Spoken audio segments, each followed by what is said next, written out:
So ọwọ́ gẹ̀ǹgẹ̀ báyìí ni wọ́n ní síwájú ijó ìdùnnú ní ṣe atọ́kùn fáyọ̀. Gbogbo ẹ̀yin èèyàn mo kí yín pé ẹ kú dédé àsìkò yìí, ṣé ń gbọ́ mi?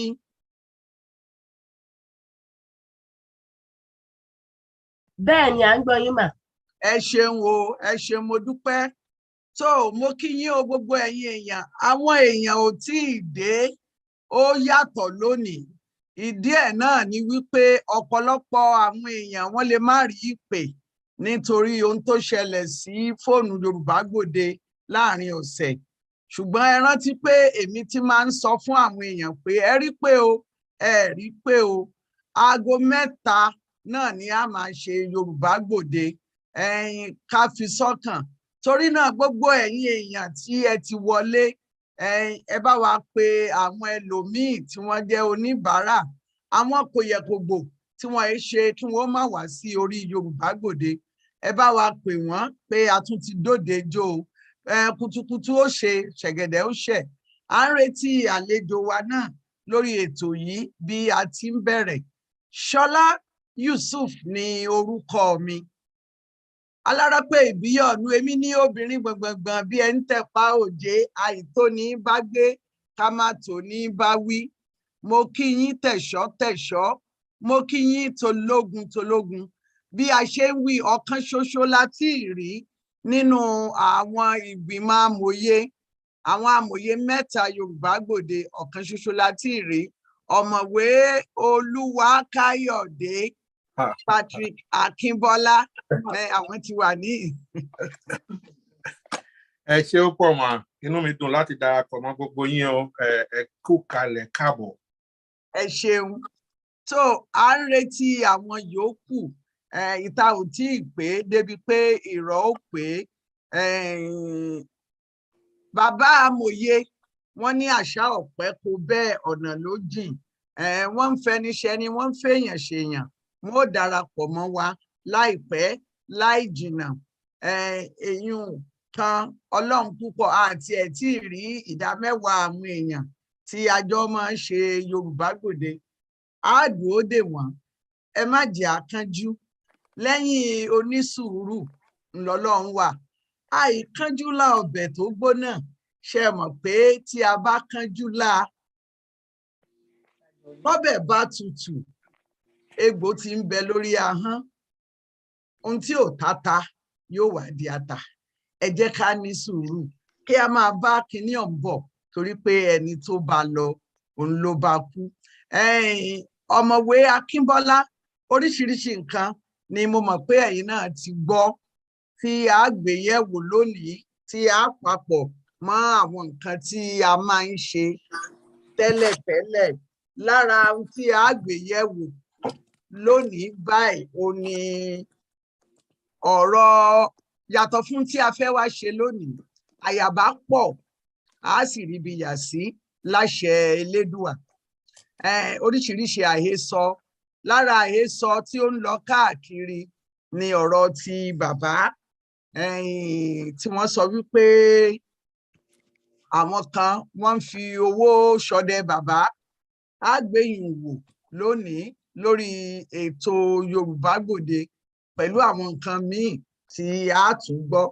Ẹ jẹ́ ká máa bá kinní ọ̀hún bọ̀, torí pé ẹni tó bá lọ ló bá kú. Ẹ jẹ́ kí a ní sùúrù. Àsìkò yípadà níbikíbi, torí náà kì í ṣe pé bóyá torí àsìkò, ṣùgbọ́n a gbádùn ara wa. Ẹnìkan ní ká gbádùn ara wa bí èbó ti gbádùn sìgá. Mo ní àwọn èbó náà ti gbọ́n ní ìsìn, wọ́n ń sá fún sìgá ní o, àbí?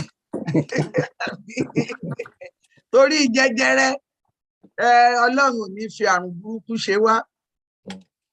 Àwọn èbó náà ń sá fún jẹjẹrẹ ni. Torí náà wọn ò gbádùn sìgá. A gbádùn ara wa. Ẹ jẹ́ á pé bí èbó ti gbádùn tíì nínú ọyẹ́, bí Yorùbá ti gbádùn àgbo, bọ́ bá ti wọ́n mọ̀ fi kinní àmọ̀ mú kinní kan sí àgbòlá àgbà táwa kékeré o. Kèé tiẹ̀ wá lóṣùwọ̀n, n tí yà mí lẹ́nu nu, kèé lóṣùwọ̀n. Níbi tó bá ti lè mú dé ni, a dúpẹ́ lọ́wọ́ Ẹlẹ́dàá. Ebi àwa náà nì. Irú àwọn nǹkan bá ń tiẹ̀ dá, ìyẹn ò tiẹ̀ dára lọ. ṣùgbọ́n etí ò dá ń bẹ̀ ọ̀mọ̀wé Akínbọ́lá ǹjẹ́ ẹ mọ̀. ó ti mà ṣe ni mo kan etí kan mo fi ń gbọ́ mo ń try láti fix so etí kan mo fi ń gbọ́ nǹkan tẹ́ ẹ ń sọ ẹjọ́ foríjì mi. ẹ wá di etí lobìnrin fi gbóhùn òrò mu o. Hello. Wọ́n nígbà tí alàgbà kan ni ó nígbà tá a wà ní èwe nílẹ̀ Yorùbá èmi ò mọ̀ bóyá ó rí bẹ́ẹ̀ náà ní ọ̀dọ̀ yín ní apá ọ̀nà Oǹdó ṣùgbọ́n ní Ìbàdàn nílé Olúyọ̀lé wọn è má jẹ́ ọmọ kékeré ó jẹyìn tí wọ́n bá ṣe ẹyin báyìí àwọn àbí tí adìẹ wa bá yẹ́yin tí wọ́n bá ṣe wọn ó gé sí méjì ọmọ méjì ní ó pín ẹyin kan wọ́n ní ọmọ tí bá ń jẹ ẹyin wọ́n ní yóò jalè. A tún wá dàgbà tá a lówó tá a fi jẹyin fúnra wọn tá a lè rẹyin fúnra wa wọ́n bá tún ní àmọ́ jẹyin kí ló dé wọ́n ní cholesterol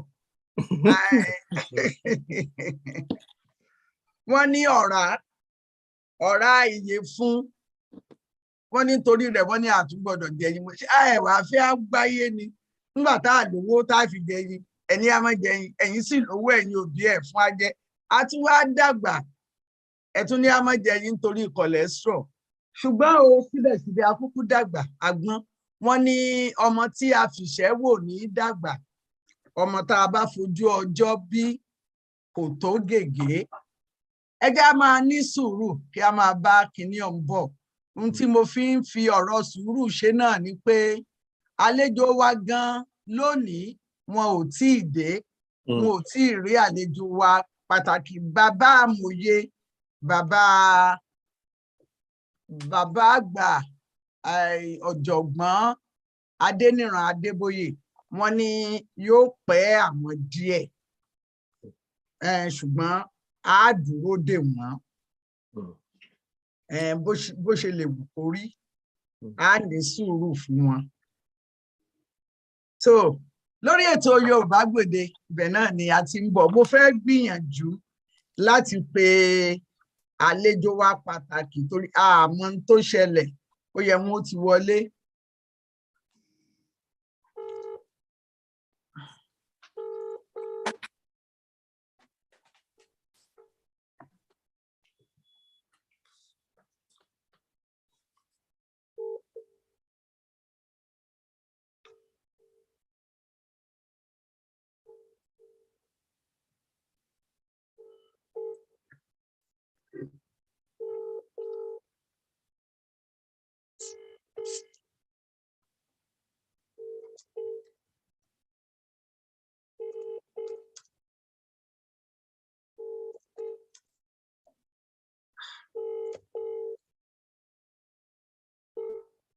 Kódà àwọn ò gbé aago àwọn àlejò wa sì mọ́ ó dà mo rò pé àwọn náà ni wọ́n wọlé yìí o ẹ rí ìjọ tí a bá porí àparò kí ni wọ́n ní yóò ṣẹlẹ̀ olúwéré ajáko bá a bá sì pérí akọni ńkọ́ àfi ìdà lálẹ́ gàràgà ẹ ṣeun àdúpẹ́ àwọn àlejò wa wọ́n ti dé.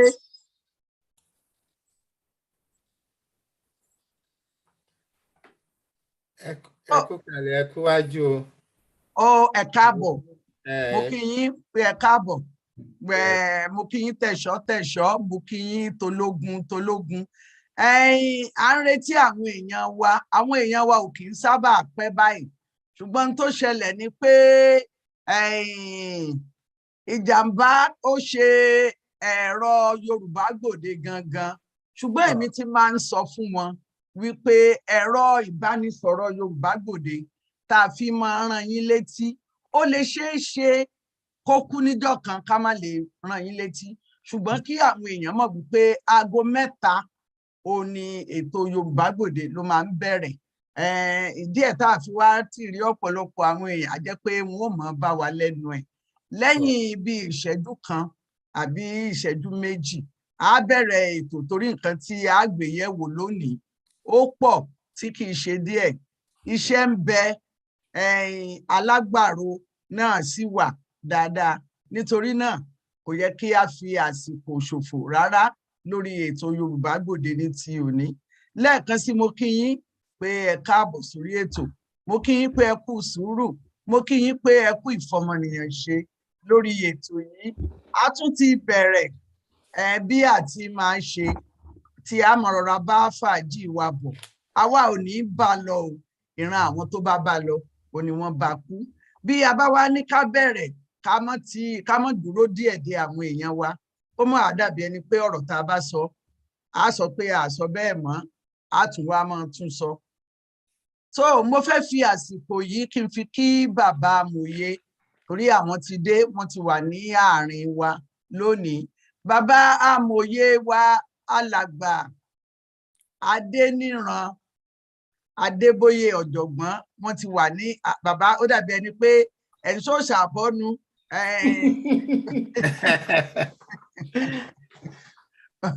ó dà torí tí n bá fi pamọ́ bá gbogbo àwọn èèyàn lè máa fẹ́ tọrọ pé àwọn náà jẹ́ ń bẹ̀. Èmi ò sì rò pé múra tí wọ́n wá.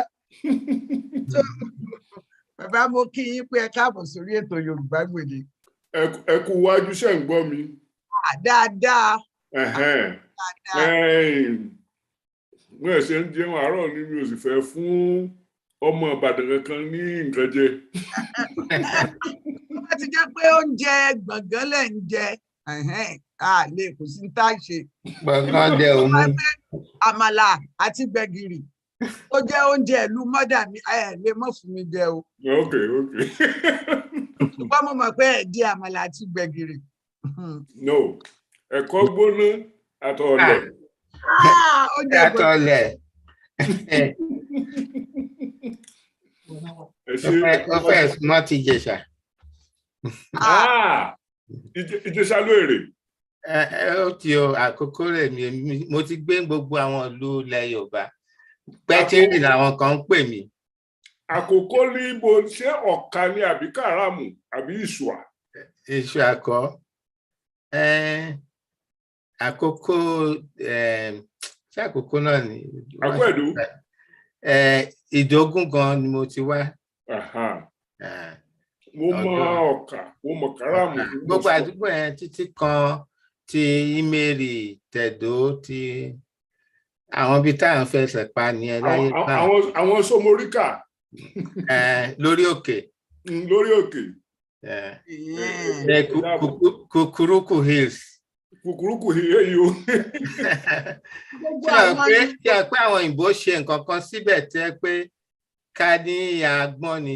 Ṣé lórí òkè yẹn ní sáìdì gárà wọ́n kí ni adágún odò kan wà lókè yẹn ìtàn pè ní lake. Wọ́n kàn kí pipe bọ́ ni láìsí pé wọ́n fẹ̀rọ sí. Òun ló sáàbù ìgárà láyé young. And I think the place is about over 600 meters high at that point. Wow. So I will first to me. Ọ̀pọ̀lọpọ̀ irú ibẹ̀ yẹn ló wà nílẹ̀ Yorùbá torí mo mọ gbogbo àwọn kíní yẹn torí mo ṣe study nípa dams and dam construction and water basins of Western Nigeria. Specifically, nígbà tí mo lọ sí Edinburgh láti lọ ṣe course yẹn, mo specifically sọ fún prof pé ti Western region lè fẹ́ mọ̀, mi ò fẹ́ mọ̀ ti Nàìjíríà, mi ò ń ṣe ọmọ Nàìjíríà. No, òun náà mọ̀ tó dá àwọn náà gbà yẹn wọ́n sọ fún mi pé àwọn náà fẹ́ kúrò ní Great Britain. Yeah, ó yé mi. So we were on the same page. And then ó dẹ̀ sọ fún mi pé tá bá ti lè gba kíní àwọn ready láti wá ràn wá lọ́wọ́. Ọlọ́run á bá wa ṣe. With technology. Ọ̀dọ̀ wọn ti kọ́ èmi náà yéye o tí mo mọ̀ dáadáa, so èmi náà lè kọ́ àwọn ẹlòmíì. Okay. Ọlọ́run á bá wa ṣe. Lágbára náà lédùmarè. Ó yẹ kí n wá mọ̀ yìí torí mo ti ń béèrè ilẹ̀ kan ní ọ̀dọ̀ ọ̀rẹ́ mi kan tó wá láti Somoríkà. Ìgbà tí mo rí fọ́tò Somoríkà ní. Wá bá ṣe yọ gbogbo ìtẹ́ǹbì ìpò lórí YouTube toró ti ń record. Ok, ẹ jẹ́ apanumọ́ ó yẹ ká máa gba nọ́mbà yìí. ẹ gba nọ́mbà mi náà gba nọ́mbà yín ká sọ̀rọ̀ torí pé ọ̀rọ̀ sísọ nìkan kọ́ la wà fún ọ̀rọ̀ bá ṣe máa ṣe gbogbo ohun tá máa gbé kalẹ̀ láti gbé ilẹ̀ Yorùbá lókè Ọlọ́run á bá wa ṣe. Gbogbo pé àwọn ilé kíkọ́ jẹ títì town planning gbogbo yẹn la gbọ́dọ̀ reshape. And I have studied most of those things. I have documents on that all over the place. So ẹ ṣeun o, mo kí gbogbo ẹ̀yin èèyàn wa nílé lóko lódò lẹ́yìn odi níbikíbi tí ẹ bá ti ń gbọ́ wa. Mo kí yín pé ẹ kú ìgbádùn àsìkò yìí. Ṣọlá Yusuf ni orúkọ mi. Èmi ni obìnrin gbọ̀ngbọ̀ngbọ̀n bí ẹni tẹ̀pá òjé. Àìtó ní bá gbé kí a má tó ní bá wí. Ọmọ wọn nílé Olú Òkun nìbàdàn nílé Olúyọ̀lé. Èmi ni ọmọ arólú owó ọmọ arólú omi ọmọ òkè túlú igbó àsàbàrí ọmọ agbóruru níwájú ológun. Àsàbàrí ò ní kọjá lógun ò ní kọjọ́ sànjó àlá nìbàdàn nílé Olúyọ̀lé nílé bàbá tó bí mi lọ́mọ. Mo kí gbogbo ẹ̀yin èèyàn wa wípé ẹ kú ìgbádùn àsìkò yìí. Mo kí yín ẹ kú bí ojú ọjọ́ ṣe rí. Ẹ̀yin èèyàn wa tí ẹ ti wọlé mo ti rí yín ẹ̀yin ará Faransé sọ́nkùsàn yín. Faransé kan náà tí mo kọ́ lọ́dọ̀ ọ̀rẹ́ mi nu. Bí n pé ọmọ àlùkò sọ́nkùsàn rẹ o àti rọ́wọ́ ọjà yín àti rí ojú yín níbẹ̀ ń ẹ ṣeun. Wọ́n ní sọ́nkùsàn wọ́n ní ẹni tó bá gba gbogbo 100 tán ó ní wọ́n máa ń pè ní sọ́nkùsàn. Ẹni tí ọba wa gba gbogbo 100 tán kí láàmú pé wọn ò tí ì sọ̀rọ̀ fún mi. Adúpẹ́ lọ́wọ́ Ẹlẹ́dàá. Ẹ̀yin èèyàn wa láti South Africa mo kí ẹ̀yin náà. Ẹ̀yin yòókù tí ẹ tí ì wọlé ẹ dákun àìdúró níjó ìbẹ̀rẹ̀ níṣẹ́. Jẹ́ kí a máa mú kinní ọ̀n bọ̀ díẹ̀. Mo kí ọmọ mi àgbà àtọmọ mi kékeré ọmọ alábẹ́dé ní Èkó Àkété. Ilé ebúlá bàbá omi kómi Èkó àtàbà túbú bàbá odò kódò. Èkó ní kápítà wa, àwọn kan láwọn gbé kápítà lọ ìlú ọ̀dájú. Ta ní ọba wọn gbé bẹ̀? Lọ́gbọ́n ọ̀fọ́ òfin tọ̀ sí gbẹ́gìrì ẹlẹ́kọ̀ọ́ wà kẹ́kọ̀ọ́ ẹ̀ lọ́wọ́. So kí awẹ́wọ̀ ọmọ pọ̀ ju nǹkan tí mo fẹ́ ṣe lọ. Ẹ jẹ́ kí n máa kí gbogbo àwọn lókọ lẹ́kàn. Ẹ dákun ẹ̀yin èèyàn wa tẹ́ ẹ ti wọlé. Ẹ pé àwọn kò yẹ kó gbó Yorùbá Gbòde tẹ́ ẹ bá ti rí wọn. Ẹ pè wọ́n pé ijó ti bẹ̀rẹ̀. Torí pé ó ṣeé ṣe kí ọ̀pọ̀lọpọ̀ èèyàn mọ̀ rí ìwé ìpè tí a máa fi ránṣẹ́ ní ọ̀sẹ̀ tí ó kọjá. Ó ṣeé ṣe kí àwọn èèyàn mọ̀ rí. Ẹ dákun ẹni tí ẹ bá ti mọ̀ pé wọ́n máa wá àwọn olólùfẹ́ ètò yìí ẹ pè wọ́n wọlé kí a tún jọ fọ̀rọ̀ jomi tó ro ọ̀rọ̀ ká tún jọ wá sílé ẹ̀kọ́ Yorùbá Gbòde bí àṣà bọ̀dá mi Adéníran Adébóyè wọn ní ilé ẹ̀kọ́ tá a bá ti wá níjọ́ Sunday ẹ̀kọ́ la fẹ́ kọ́ kí n wá máa fi gbogbo àwọn lókọ lẹ́kàn àwọn èèyàn bí èèyàn ẹni bí ẹni èèyàn má jẹ́ kí èèyàn ó tẹ́ kí n máa fi wọ́n hàn. Ẹni àkọ́kọ́ tí n ó fi hàn àwọn náà ni Amoye Yorùbá Gbòde ọ̀mọ̀wé Patrick Olúwakáyọ̀dé ọmọ Akínbọ́lá. Mo kí Amoye ẹ káàbọ̀ sórí ètò Yorùbá Gbòde. Ẹ ṣé púpọ̀ mà, inú mi dùn púpọ̀ láti darapọ̀ mọ́ gbogbo yín o. Bàbá Adébóyè tẹ́ríba mo wà ń bí o. As usual, I appreciate your wisdom and leadership on this platform. Ẹ pẹ́ fún wa sà. Ẹ ṣé o. Àmín. Gbogbo wa ní ọ̀dà àpọ̀. Àṣẹ. So bákan náà kí n tún fi Amòye Yorùbá Gbòde kí n fi hàn gbogbo wa lẹ́ẹ̀kan sí i.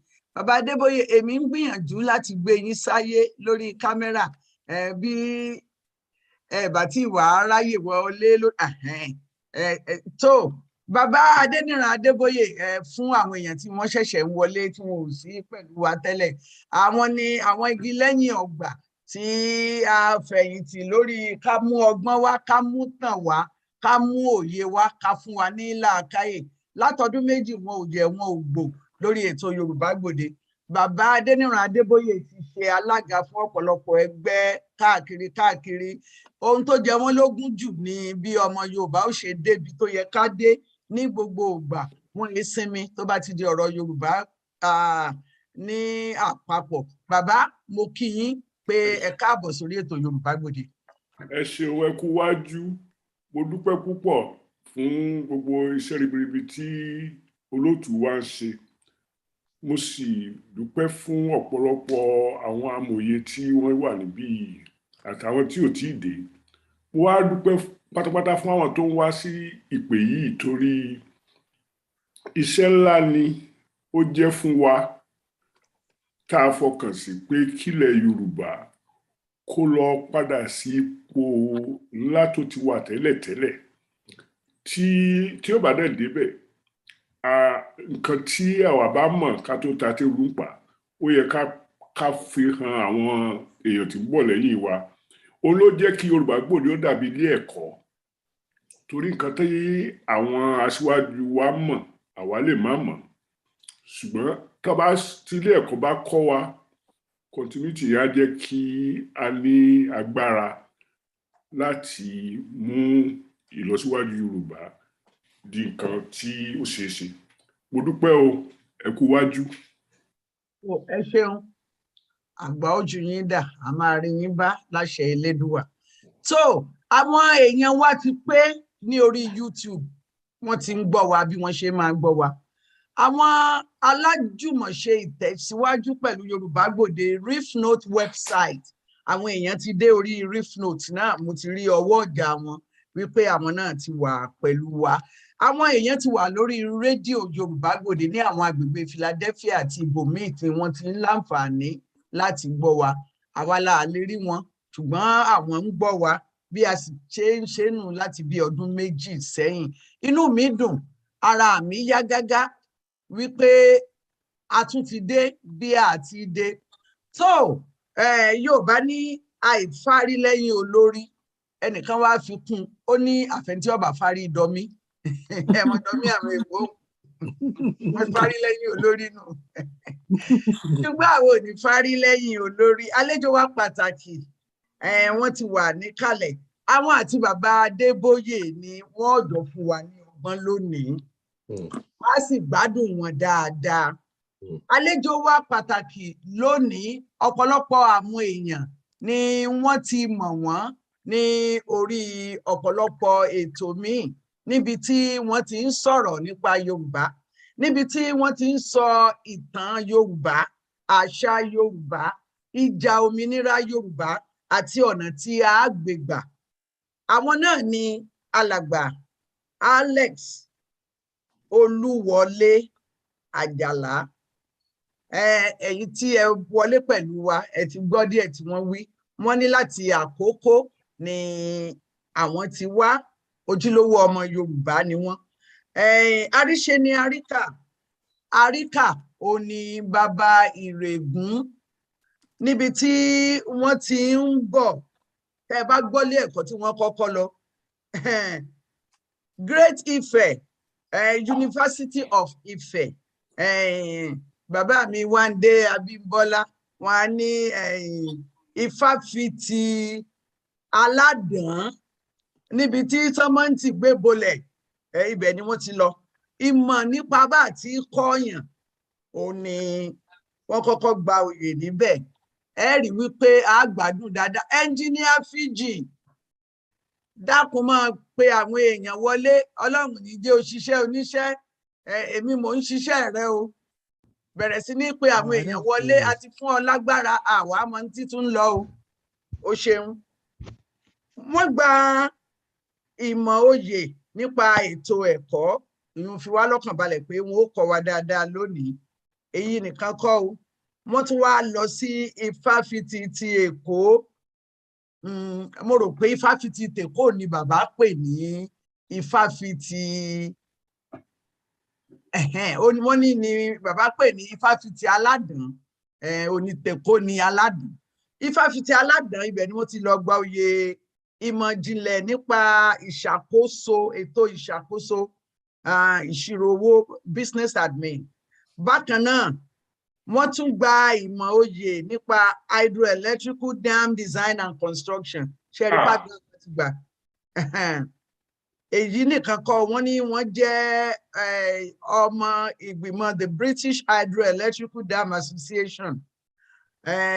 Èyí nìkan kọ́ wọ́n gba oyè nípa àfihàn àwòrán sinimá ní Polytechnic. Wọ́n kàwé gan tí ì ṣe díẹ̀. Èyí nìkan kọ́ wọ́n tún ní certificate in sustainable brick making from Northwest Tanzania. Èyí nìkan kọ́ wọ́n tún gba oyè lórí ohun àmúṣagbára hardware and software technology pẹ̀lú ìjọba Germany. Ojúlówó ọmọ Yorùbá ni wọ́n, èèkàn ni wọ́n kàwé, wọ́n gboyè, wọ́n kàn wá káàkiri ni wọ́n ń ṣàjọ nítorí àsìkò tí a lò fún Yorùbá. A dúpẹ́ pé Ẹlẹ́dàá ṣọ́ wọn di àsìkò yìí, gbogbo tí wọ́n kó jọ ni yóò wúlò. Alàgbà Olúwọlé Àjàlá tí ọ̀pọ̀lọpọ̀ àwọn èèyàn mọ̀ sí Bàbá Àjàlá, inú mi dùn, ara mi yá láti kí yín káàbọ̀ sí agbo Yorùbá Gbòde níbi tí a ti ń fi ìmọ̀ kún mọ̀. Ẹ káàbọ̀, inú wa dùn pé wá. Ẹ dákun ẹ dúró o, àgbóhùn yín o, ẹ túra yín lẹ̀ o.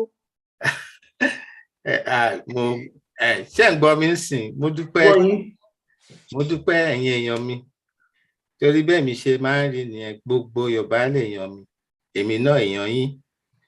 Láṣàlẹ̀ ìyá bára wa sọ̀rọ̀ nípa bí a ṣe jẹ́, ká má gbàgbé ilé la ṣe ń sọ̀rọ̀, ká má gbàgbé ibi tá a ti ń bọ̀ la ṣe ń sọ̀rọ̀, tó ra máa padà síbẹ̀, tá a bá máa padà síbẹ̀ pẹ̀lú ògo ni, agbára Elédùmarè. Ẹ ṣeun. tó Fiji ó ní wọn ò fún ọ lágbára, ọ̀dà èmi ò gba agbára lọ́dọ̀ àwọn tí wọn ò fún ọ lágbára nísìnyí, wà fún ọ ní agbára ọ̀hún. Ó ti dá lágbára báyìí o Fiji. Engineer Fiji ọmọ Ọláyínká. Yes ma'am. So ẹ ṣeun, adúpẹ́. Mo ti kí alàgbà Akínbọ́lá. Alàgbà Akínbọ́lá, ẹ̀yin náà tún kí àwọn èèyàn lẹ́ẹ̀kan sí kí wọ́n gbóhùn yín. Ẹ ṣé púpọ̀ olótù, mo tún dúpẹ́ lọ́wọ́ yín fún opportunity o. Gbogbo ẹ̀yin tẹ́ darapọ̀ mọ́ wa ń bí lọ́sàn-án, inú mi dùn púpọ̀ pé a ní opportunity láti lè darapọ̀ báyìí. Mo dẹ̀ mọ̀ pé gbogbo nǹkan tá a bá máa sọ ń bí lénìí, a máa fi sí ọwọ́ òsì wa, tá a máa wà láfíà, tá a máa lè fi kún kọ́ àwọn ẹ̀kọ́ tuntun ni. Olótù, ẹ ṣé púpọ̀. So adúpẹ́ lọ́dọ̀ Ẹlẹ́dàá. Kókó ohun tí a fẹ́ gbé yẹ̀wò lónìí, nǹkan kí ṣẹ̀ṣẹ̀ ràgó, ṣùgbọ́n wọn kọ́kọ́ bẹ̀rẹ̀ látọ̀dọ̀ bàbá Adéníran Adébóyè. Ẹ jẹ́ kí n ṣàlàyé ní tá a sọ lónìí. Lónìí a sọ ibi tí Yorùbá ti ń bá a bọ̀ kó tó di pé a join kẹran mérò tíọ́rì àwọn àtìláwí ń bò la wà kó tó di pé wọ́n kẹran mérò a darapọ̀ mọ́ wọn. Ibẹ̀ ni bàbá Adéníran Adébóyè, ibẹ̀ ni wọ́n ó ti bẹ̀rẹ̀ fún wa. Ibi tán bá wá sọ dé, alàgbà Olúwọlé Àjàlá wọn ó gbà á lẹ́nu wọn, wọn ó sọ dorin. Àwọn ó bá wa sọ̀rọ̀ democracy. Níbo la dé dúró tá a fi ń kí democracy lọ́rùn mọ́lẹ̀? Àtàwọn méjèèjì lápapọ̀ wọ́n wà bá wa yẹ̀ wò. Democracy tá a wí, ṣó sọ wá di crazy ni àbí ń bo ló gbé wa dé? Gbogbo ẹ̀ ni a gbé yẹ̀ wò. Bàbá Adéníran Adébóyè, ẹ sọ fún wa níbi a ti bẹ̀rẹ̀. Ńbo la wà kí wọ́n tó kẹran mérò? Amalgamation 1914 ńbo ló bá wa? Ẹ ṣé. Ní ẹ ṣeun olótù, gbogbo aráyé ẹ kú kalẹ̀. Tí gbogbo wa náà la mọ̀ pé oríṣiríṣi ẹ̀yà tó wà láyé ni wọ́n sọ pé ibì kan làwọn ti bẹ̀rẹ̀. Kódà wọ́n sọ pé níbi kan tí wọ́n pè ní Garden of Eden ni gbogbo wa ti bẹ̀rẹ̀. Àwọn Semitic people ló sọ yẹn o. Nǹkan táwọn Yorùbá sọ ni pé Ilé Ifẹ̀ láyé ti bẹ̀rẹ̀, káwọn èèyàn tó fọ́nká lọ síbòmíì. Àwọn ará Gbọ̀ngán wọn á mọ̀ pòwe kan, wọn á ní kò sójú mi ìpẹ́ ń kóòtù. so kò sí tó sojú mi ń bẹ̀ ṣùgbọ́n ìṣe àwọn Yorùbá àti ohun tí wọ́n gbàgbọ́ àti bó ṣe ń fi gbàgbọ́ wọn hùwà ó jẹ́ kéèyàn sọ pé yes àti ń bá ọ̀rọ̀ ẹ̀ bọ̀ ọ̀nà jìn téèyàn bá wá rìn káàkiri láti ibi tí gbogbo wa mọ̀ nílẹ̀ Yorùbá ní láti Ìbàdàn dé Èkó dé Gbọ̀ngán tó wá lọ sí Warri tó lọ Sápẹ́lẹ́ tó lọ sí Benin a rí wípé àwọn èèyàn wa wọ́n fọ́n káàkiri kọjá Niger ní òkè ọ̀yà ní ìsàlẹ̀ ọ̀yà ń bẹ Ìlọrin Jẹ̀bà tá a bá tún wá lọ sí apá àlàáfíà tá a wọ ibi tá a máa ń pè ní Dahomey láyé jọ̀hún a tún rí àwọn èèyàn wa ní oríṣiríṣi tí ò tiẹ̀ jìnnà sí Ṣakí á rí àwọn èèyàn wa níbi tí ò jìnnà sí Ṣakí tá a bá sì tún rìn lọ tá a bá dé Togo a rí ìlú kan tí wọ́n ń pè ní Atapámẹ̀ Ifẹ̀ làwọn yẹn ń pera wọn Yorùbá ni wọ́n ń sọ ń bẹ̀ tá a bá tún wá sísàlẹ̀ tá a wọ pọtò nǹkan tó porúkọ ẹ̀ Lomé tá à ń gbàbẹ̀ lọ sí ọ̀nà Àkàrà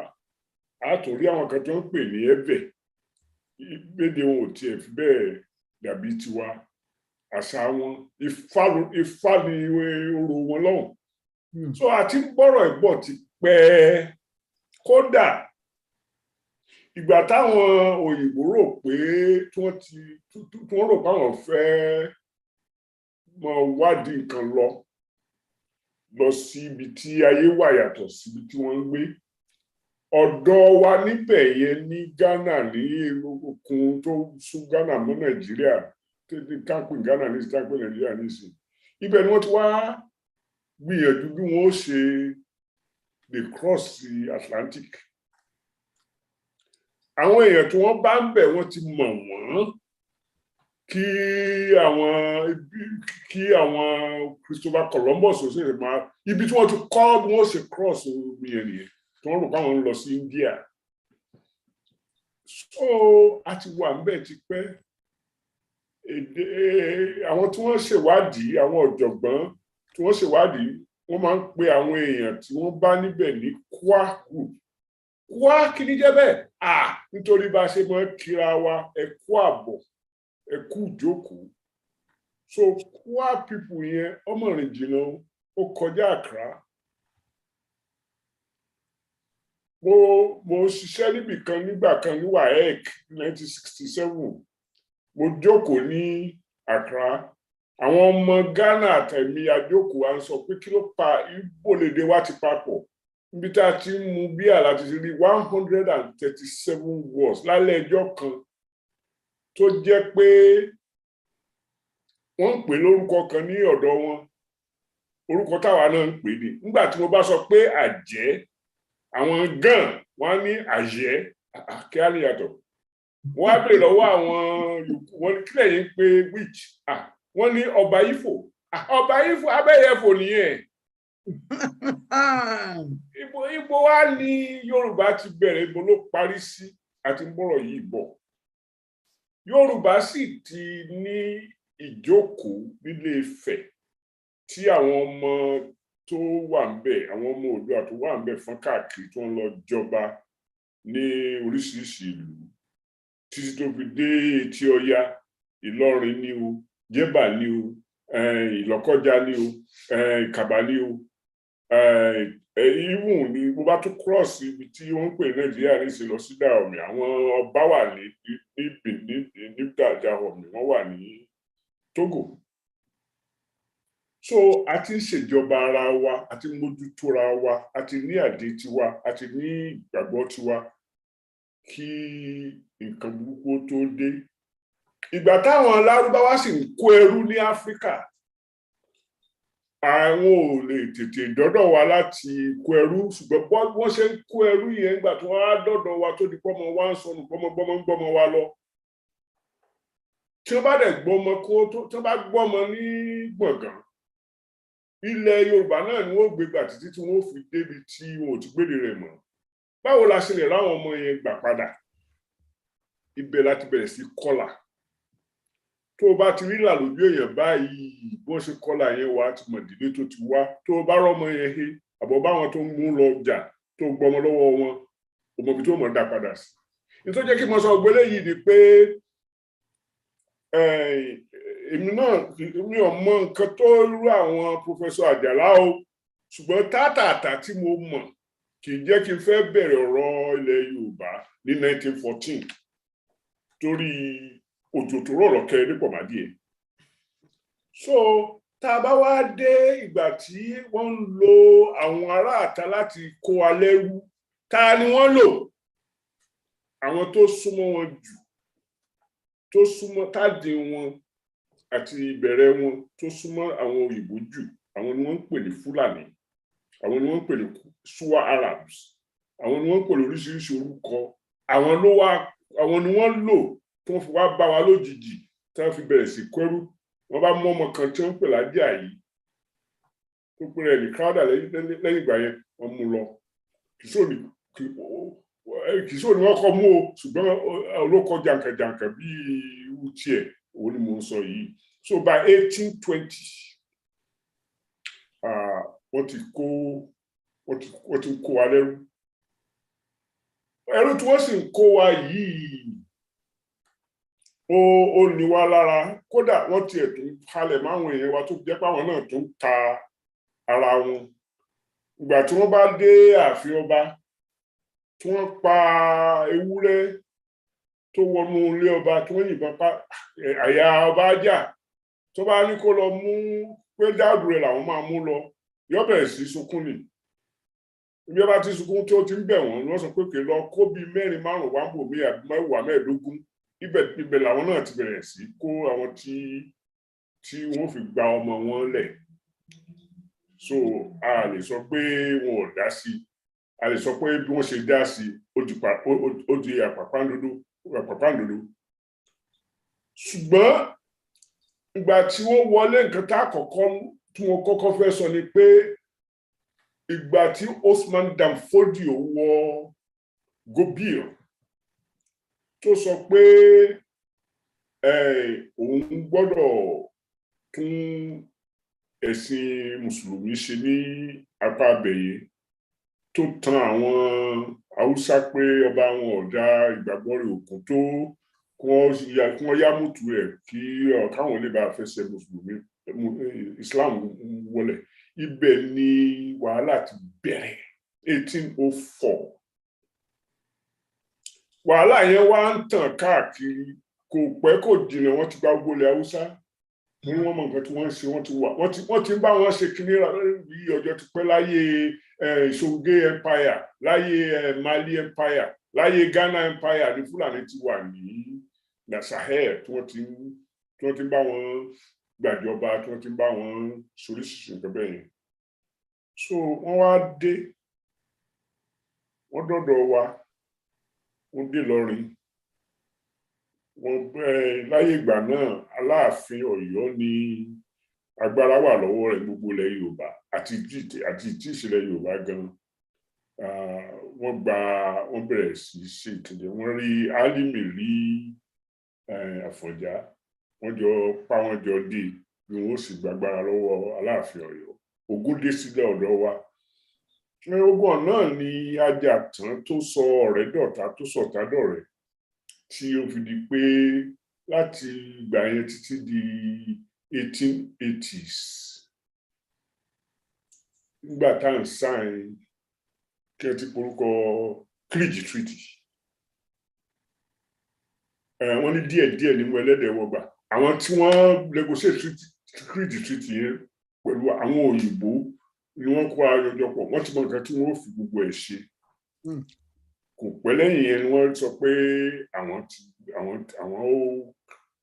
ó ṣe Southern Protectorate Nàìjíríà kò pẹ́ lẹ́yìn yẹn tó ń ṣe Northern Protectorate Nàìjíríà so ibi tí mo máa fi ọ̀rọ̀ sọ ti ní pé by 1914 Lugard ó ti júwe bókálukú wa ṣe jẹ́ lójú tiẹ̀ ó sì ti sọ pé ó di dandan fún òun láti so àwọn protectorate méjèèjì tí wọ́n create fún pọ̀ kó lè bá a mú ohun àlùmọ́ọ́nì tó bá wà nísàlẹ̀ kó lọ fún àwọn èèyàn tó wà lókè torí kò rí nǹkan ṣe kan lé òkè tí ó fi lè mọ́ ṣèjọba wọn. So we were a tool in 1914 for holding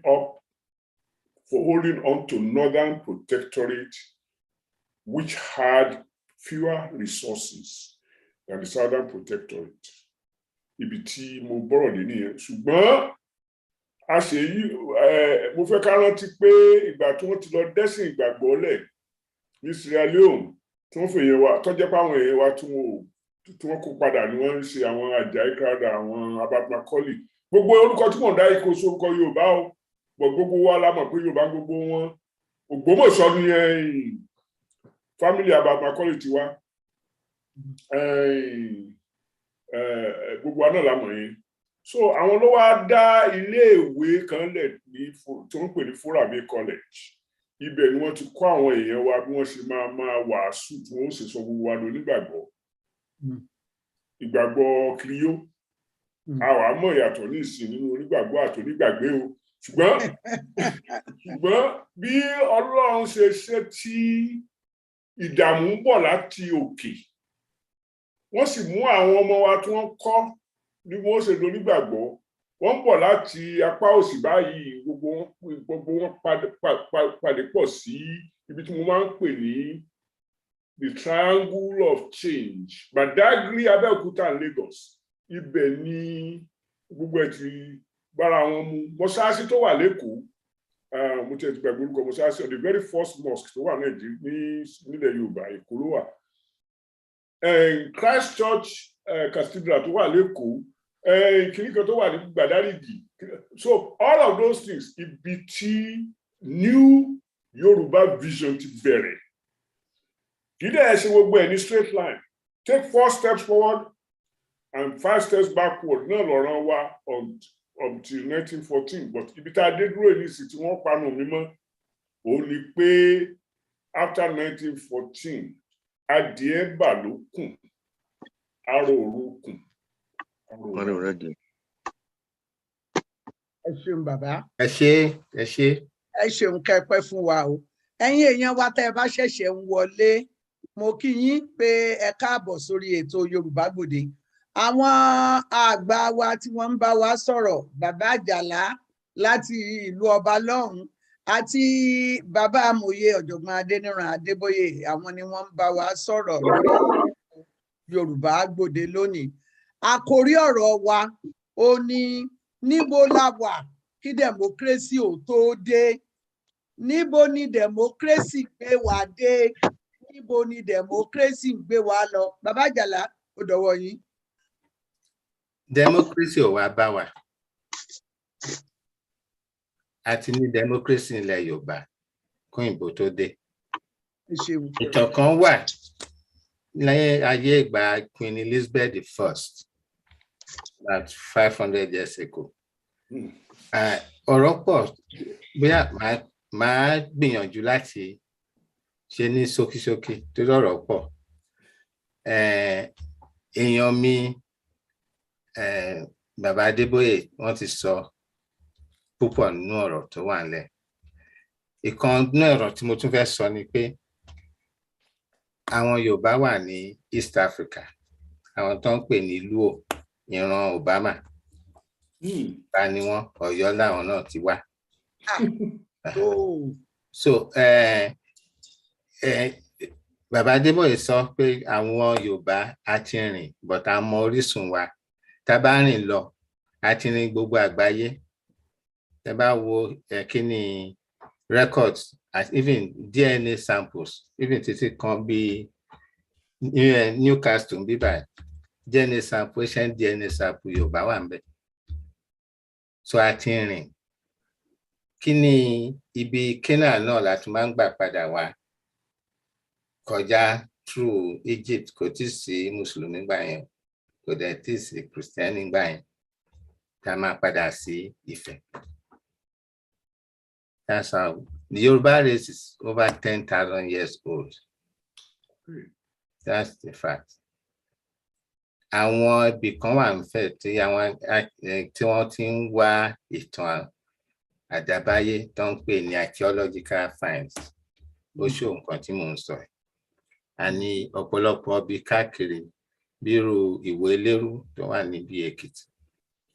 Àwọn ibì kan ní Ìwó tó wà ní Ìwó gan tó ń pè lókè Elérú. Wọ́n ti ní metallurgical industry. Ní kíní náà Ìsanlúsì ní Kàbà. Metallurgical industry ti wà ń bẹ̀. Thousands BC time. Ti Ìwó gan 7 BC ló wà ní ancient history of the world. Tó ti ń ṣe irin. A ti ní ìmọ̀ ayé ti pẹ́. Mi ò ní pé mo fi tiwa ó yẹ kí n fi yangàn. A ti wà ti pẹ́ bọ̀ tá wa torí pé a fẹ́ràn èèyàn. Òun ló sún wa débi tá wà. Torí ṣé mo sọ pé a ti ní democracy kí òyìnbó tó mú democracy wọn wá. Láyé ìgbà tí ẹni tó ń pè ní Hugh Clapperton tó wá ní Johnny ẹlẹ́ẹ̀kejì. Wọ́n sọ fún pé go through Yoruba country. Tó bá ti dé Badagry torí Badagry náà kó ọkọ̀ ojú omi wọn sí. Wọ́n wá fẹsẹ̀ rìn. Wọ́n wá tẹ̀lé etí odò gba ibi tí Ọ̀yàn river tó jẹ́ tributary Ògùn river. Wọ́n ṣàgbà wá sókè. Tí wọ́n fi wá dé Ọ̀yọ́lé Kàtúngà. Ó dẹ̀ describe ibẹ̀ pé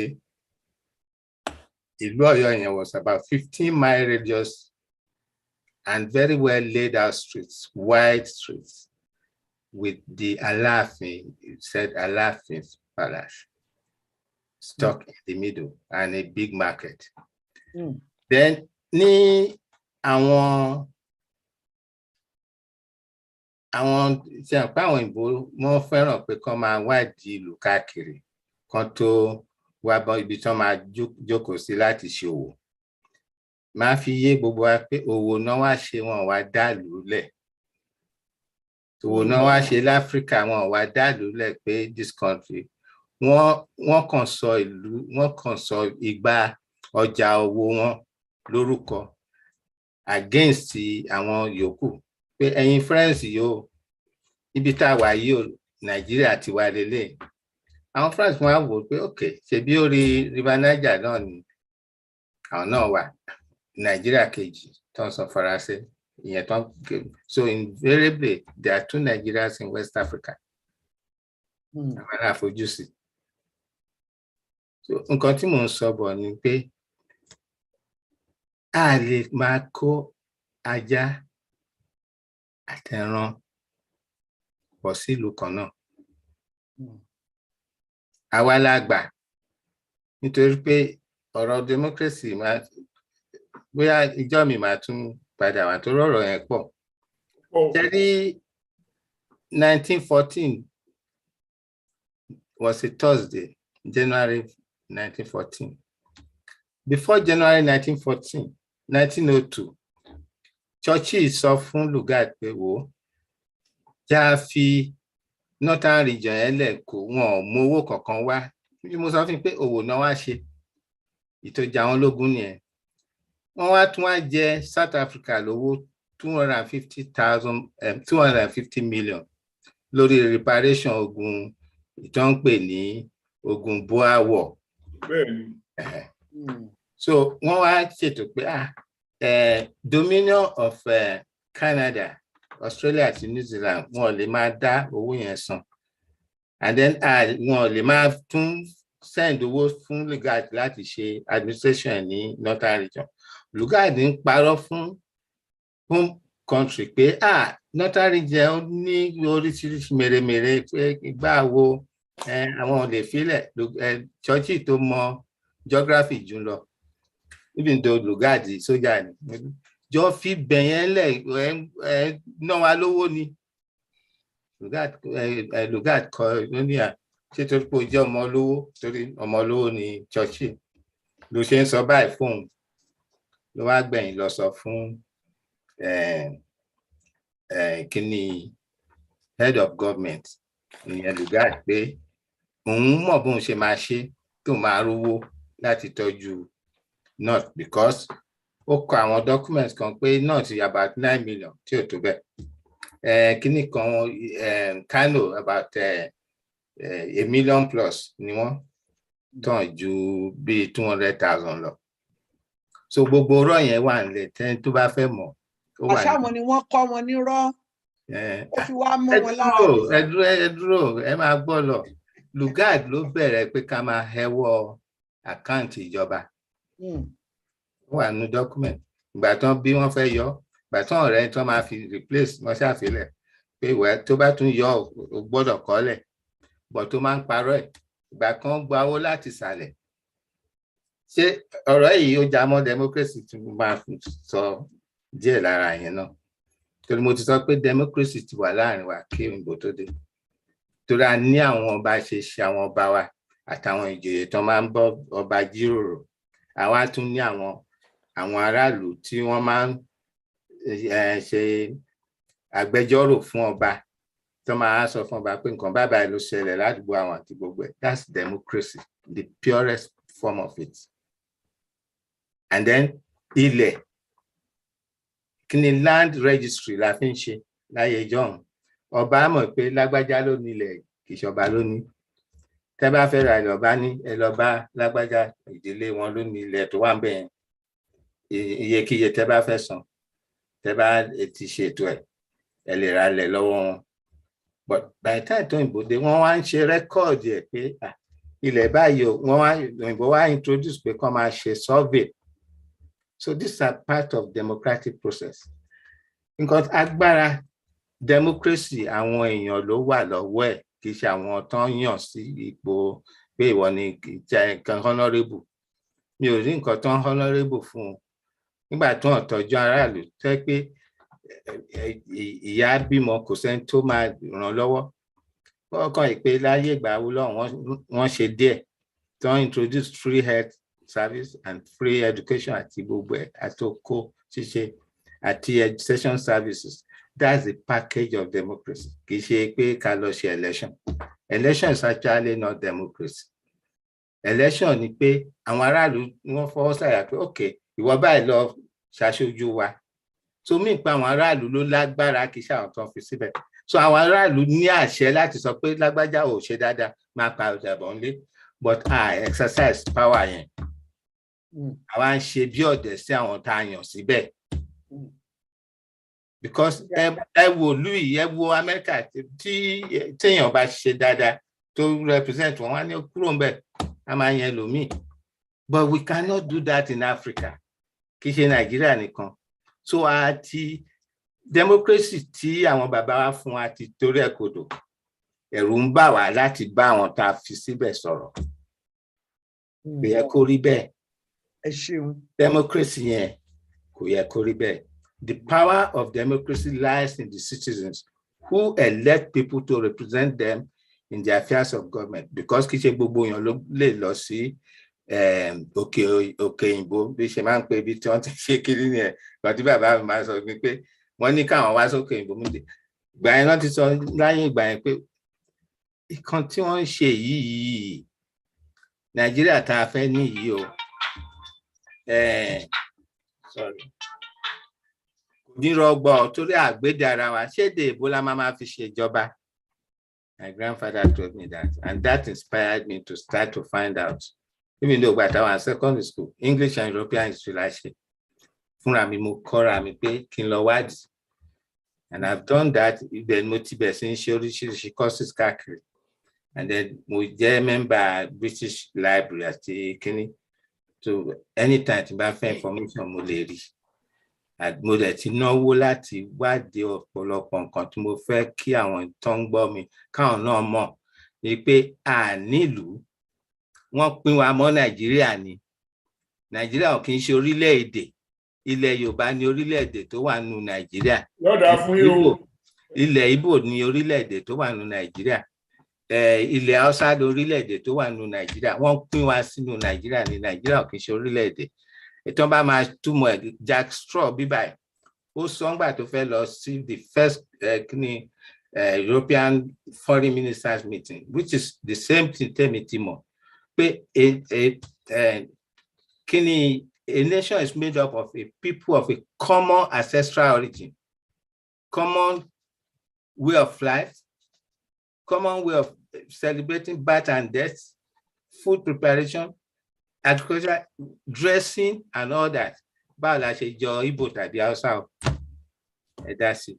Tóyìnbó bá wá sáàrin wa pé òun dá ìlú lẹ̀ fún ọjà tó fẹ́ tà, ṣé baálẹ̀ kan máa kọjá odò Ọya sókè pé ẹ̀yin ará bíbá yóò ẹ máa bọ̀ ẹja jọ ṣèlú pọ̀? Democracy, ṣe democracy ní Áfíríkà o. Àti torí ẹ̀ kò dò torí àwọn tá a yàn síbẹ̀, ẹ̀rù ń bà àwọn tó ń yan àwọn èèyàn síbẹ̀, àwọn náà ní agbára láti stop wọn. Ìgbà táwọn èèyàn bá ti mọ̀ agbára tó ní, kò sí nǹkan kíkan tẹ́ni tó ń fi síbẹ̀, wọ́n máa pè wọ́n lólóyè. Olóyè kíni? Olóyè àwọn èèyàn kú lọ, olóyè àwọn èèyàn rí oògùn lọ́sítọ̀, olóyè àwọn èèyàn rí títì láti lọ sóko. In fact, ìgbà táwọn òyìnbó wà ní ìlú wa, àti ẹ̀ ní àwọn títì díẹ̀, railway dọ̀gọ̀ ló ń kó fresh fruit and vegetable wá, à ń ra tomato láti ilẹ̀ Lárúbáwá. Kíní gbogbo àwọn tó ń wà lẹ́kọ̀ọ́ láyé ìgbà yẹn, railway dọ̀gọ̀ every morning báyìí, dọ̀gọ̀dọ̀gọ̀ pẹ̀lú fresh fruit and vegetable tó máa kún bẹ̀ every day. Bẹ́ẹ̀ náà ni àwọn ìgbèríko, ebi ò pààyàn, kò sólè, ẹ gbé ọjà síwájú ilé. This is part of what we have lost because we are not practicing democracy. Democracy is supposed to take care of the people from cradle to grave. Báwọn aráàlú Dubai àti other countries, ẹ wo Norway, wo sí every other country, èwo ní tiwa l'Áfíríkà táwa máa gapá pé àwa ni mínísítà. Ẹ̀gún ni. Ẹ ṣeun. Kó tó di pé wo jẹ́ kí ẹ sinmi díẹ̀, Bàbá Ajala, mo fẹ́ kí ẹ sọ fún wa bó ni ọ̀rọ̀ òṣèlú ṣe bẹ̀rẹ̀ ní ilẹ̀ wa ní orílẹ̀-èdè Nàìjíríà. Torí mo sọ́rí o, ẹ jọ̀ọ́ ẹ má sọ̀rọ̀ ìyẹn mọ́. Kò sí nǹkan tó ń jẹ́ orílẹ̀-èdè Nàìjíríà. Ilẹ̀ Nàìjíríà. Ó dà ẹja sọ pé ní Nàìjíríà, ṣé ẹ mọ̀ pé wọ́n ti kẹ́ran mérò? Àwa tá a wà ń bẹ̀ ní ìsìn, àwọn àgánìgánì tí wọ́n gbọ́ ìwà ń pọ́, àwọn Gàmbàrí àti àwa èèyàn gidi, gbogbo wa ni wọ́n papọ̀ tá a wà ní Nàìjíríà. Ká má forílẹ̀-èdè sí mọ́, ọ̀rọ̀ yín mọ́gbọ́n wá. Bó ló ṣe bẹ̀rẹ̀? Bó ló ṣe di pé à ń dìbò, à ń ṣòṣèlú? Ṣé ńgbà táwọn èèbó ń dé náà ni, àbí wọ́n kàn déédéé ròjọ́ kan náà ni wípé tó àwọn dèdèrè táwọn ń kó jẹ yìí, ẹja wọn ò kọ́ wọn bí wọ́n ṣe máa yanra wọn, bí wọ́n tún ṣe máa láǹfààní láti yanra wọn jẹ? Bó ló ṣe bẹ̀rẹ̀? Ká má sọ̀rọ̀ kù. Ilẹ̀ Yorùbá ti ní ètò àti máa yan ènìyàn ní agboolé àti ìlú láti ṣaṣojú wọn lọ́dọ̀ ọba àti lọ́dọ̀ àwọn balógun àti Baṣọ̀run bẹ́ẹ̀ bẹ́ẹ̀ lọ. Ìyẹn náà ń pè, wọ́n yàn wọ́n ni o. Wọ́n á ti gbìmọ̀ pọ̀ pé gbogbo afárámọ́, that is a vote. Lágbájá Àkànó lọ ṣojú wa, that's an election. Àti ń ṣe. Bọ̀bá táwọn òyìnbó dé, ó ràn wá lọ́rùn láti tètè bẹ̀rẹ̀ pé ká tẹ̀lé pé wọ́n ṣe ìbò tá a máa fi sínú kíní àpótí dúdú náà kọ́ fi ṣe election 1951 nílẹ̀ Yorùbá àti other parts of Nigeria. So but wọ́n á fi àwòrán pátì ọ̀tọ̀ọ̀tọ̀ sí. Ṣé pátì ọlọ́pàá ní tiwa, àwọn kíní àkùkọ, èmi ò mọ tí àwọn ẹ̀sìn àkùkọ. mi ò mọ tí kíní torí àwọn wá campaign lọ́dọ̀ wa rí, and that's another sad part of our history. Ní ìgbà tá a sọ pé a bẹ̀rẹ̀ sí ní party tá a máa ṣe lọ a máa tanra jẹ pé we are national, a lọ ṣe conference ní Kaduna tàbí Jos, action group national conference Kaduna Jos, máa kóra wọn lọ síbẹ̀ tó máa débẹ̀ àwọn Hausa máa wọ̀ pé kílẹ̀ ń ṣe bíbá ẹ̀, àwọn Igbo náà máa kóra wọn jọ national district. Kò sí jọ́ tẹ́ǹsì wá ṣe national conference wọn ní South, ẹ lọ wádìí. Ó ti pẹ́ tá àwa là fojú sí àwọn bàbá tó kàwé náà fojú sí pé bọ́rọ̀ bá ṣe rí báyìí kó lúkàgò kúkú máa ṣe ìlú tiẹ̀. Abat Macaulay nínú ọ̀rọ̀ pé kíní àwọn believe nínú democracy and all that pé wọ́n yànyàn, wọ́n á bẹ̀ sí lọ campaign káàkiri, wọ́n á lọ sí gbogbo ìlú, wọ́n á lọ sí Jos ìtàn pè ní Jos, á lọ sí Kaduna. Gbà tó dé Kaduna the last time ní May 6, 1946 tí ó rẹ̀ wọ́n díẹ̀ báyìí náà rush wọn padà sí by May 9 wọ́n ti ṣaláìsí. Mo ní àǹfààní láti pàdé kan náà tán lọ sí meeting yẹn ní May 6, 1946, àgbàlagbà ni kọlọ́n fẹ́ràn kí wọ́n ṣe ìṣaláìsí last year ni.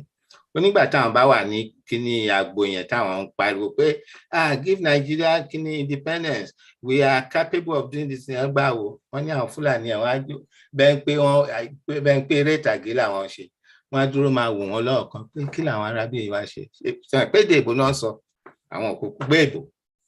Ọ̀gbọ́n wa ń pa. So àwa la tanra wa àrònú pé gbogbo ìlágùn tá à ń ṣe pé Nàìjíríà gbogbo we should have sat back and think, is it right for us to continue this? And I'll tell you, Lugard tí ọ̀pọ̀lọpọ̀ máa ń bú ó sòtọ́ sínú òun ló bẹ̀rẹ̀ pé kọ́ máa jí owó 1.7 million kan tó gbé láti ní South ó ní 70,000 lòun. It's documented. So in fact wọ́n pe ọ̀gbẹ́ni Mr. Temple ó pe Lugard ní the chairman of the anatomy of lying. Wọ́n kọ́ lẹ̀ bẹ́ẹ̀. Àwọn èbó ń ṣe wá máa ṣe bí èpè àwọn dájú gbogbo èèyàn lọ. Náà wọn sọ fún pé àwọn dájú wá lọ àwa la rò bẹ́ẹ̀. Gbogbo ìtàn ṣe wọ́n kọ́lẹ̀ àwa la kàtàkà tán. Àwọn kọ́. Kí ẹnìkan sọ pé àwọn British ló fi Fúlàní lágbára tẹ́ bá wádìí. It's not like that.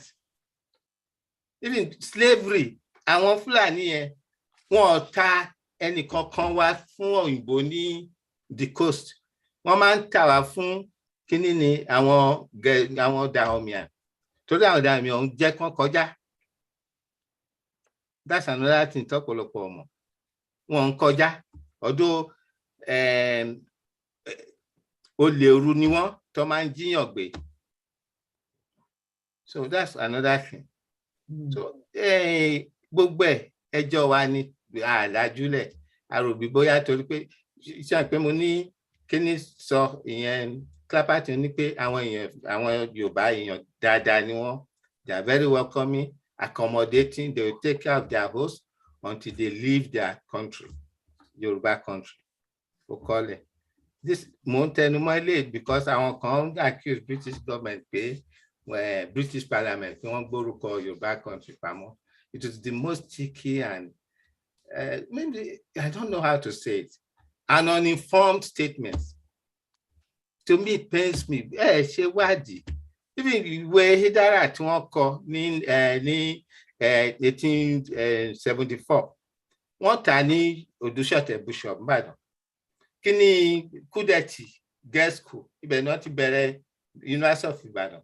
Ibẹ̀ lady yẹn ló kọ. Àwa tá a wá láti Ìbàdàn, ará Ìbàdàn lèmi ò tóbi títí àmì ò sọmọ Ìbàdàn, ará Ìbàdàn ni mi pé mo gbé Ìbàdàn dáadáa. Kẹyà mọ̀. Ṣé kò yẹ ká mọ̀ pé àwọn kíní ti wà ń bẹ̀? Àníwádìí ọ̀rọ̀ ká tó máa sọ, ó máa ń ta ẹ̀mí lára but inú òbí mi tó lọ́pọ̀lọpọ̀ ní àyè láti wádìí bí èmi ṣe ní àyè mo ń fi àwọn nǹkan tí bá ti ṣẹ́ mi irú tí mo lọ kọ́ bọ́n ṣe kíní màá tún gbéwèé mi dání ẹ jẹ́ n kà lọ́nà kí mo bó ṣe rí tí máa lọ ṣe àwọn courses tí mo ń ṣe.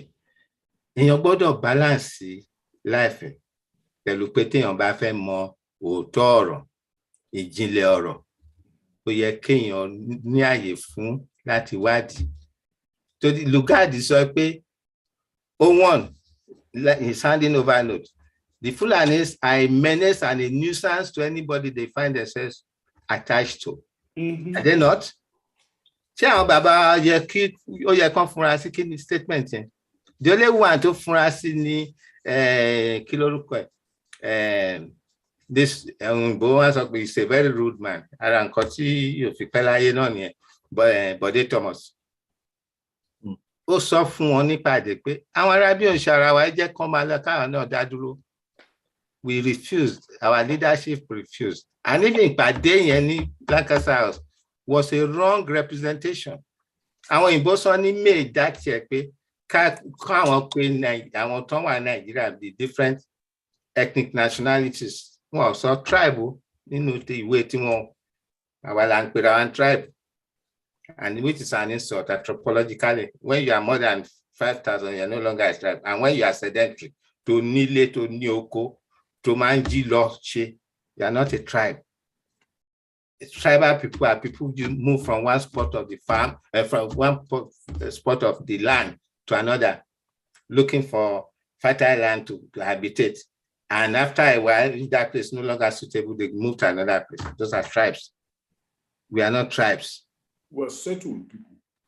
We are a settled, sedentary people, and we are a nation. So that's another thing. So ó ń sọ nípa tiwa ní àwọn Yorùbá àwọn ní fàájì ni wọ́n like fàájì kan ṣeré kan fẹ́yàwó but very hard working. That was report. Then ó ní àwọn Igbo. If you give them power, they will take more than what is required. They are not to be trusted. That's what he said. They are not to be trusted. Wow. That's Lugard's assessment of the three major nations and nationalities in Nigeria. Eléyìí ṣé yẹn yẹ kí a sọ pé a fẹ́ ní political accommodation pẹ̀lú wọn. Number two, ṣé bàbá wa ló dá Nigeria lẹ̀? Did our forefathers create Nigeria? The answer is no. Nigeria was created at the expense of the French because àwọn French wọ́n fẹ́ gba ọ̀pọ̀lọpọ̀ ilẹ̀ tí wọ́n sign the treaty pẹ̀lú Kìṣí títí kan lọ kọjá títí ó kọjá lọ sí tẹ́bá wo map Nigeria títí dẹ́ máa dé Maiduguri. So if the French were successful in the diplomatic argument tó ń ṣe for 8 years làwọn àti British tó ń rájù pé àlàmé tèmi lélẹ̀ oyún tí o àlàtí lélẹ̀ Port Novo gbà kan àwọn British ló gbà Port Novo àti kíní àwọn yẹn wá rájù pé àwọn ò ní port tẹ́ bá tún mú ilé mọ́ tèkó so wọ́n tún wá fi yẹn sílẹ̀ fún kẹ́rì bọ́n ṣe wá ríbo ọ̀pọ̀lọpọ̀ ọmọ Ẹ̀gbá ni ò mọ̀ pé Kétu wà ní Benin Republic wọ́n rò bí Kétu tèkó ni.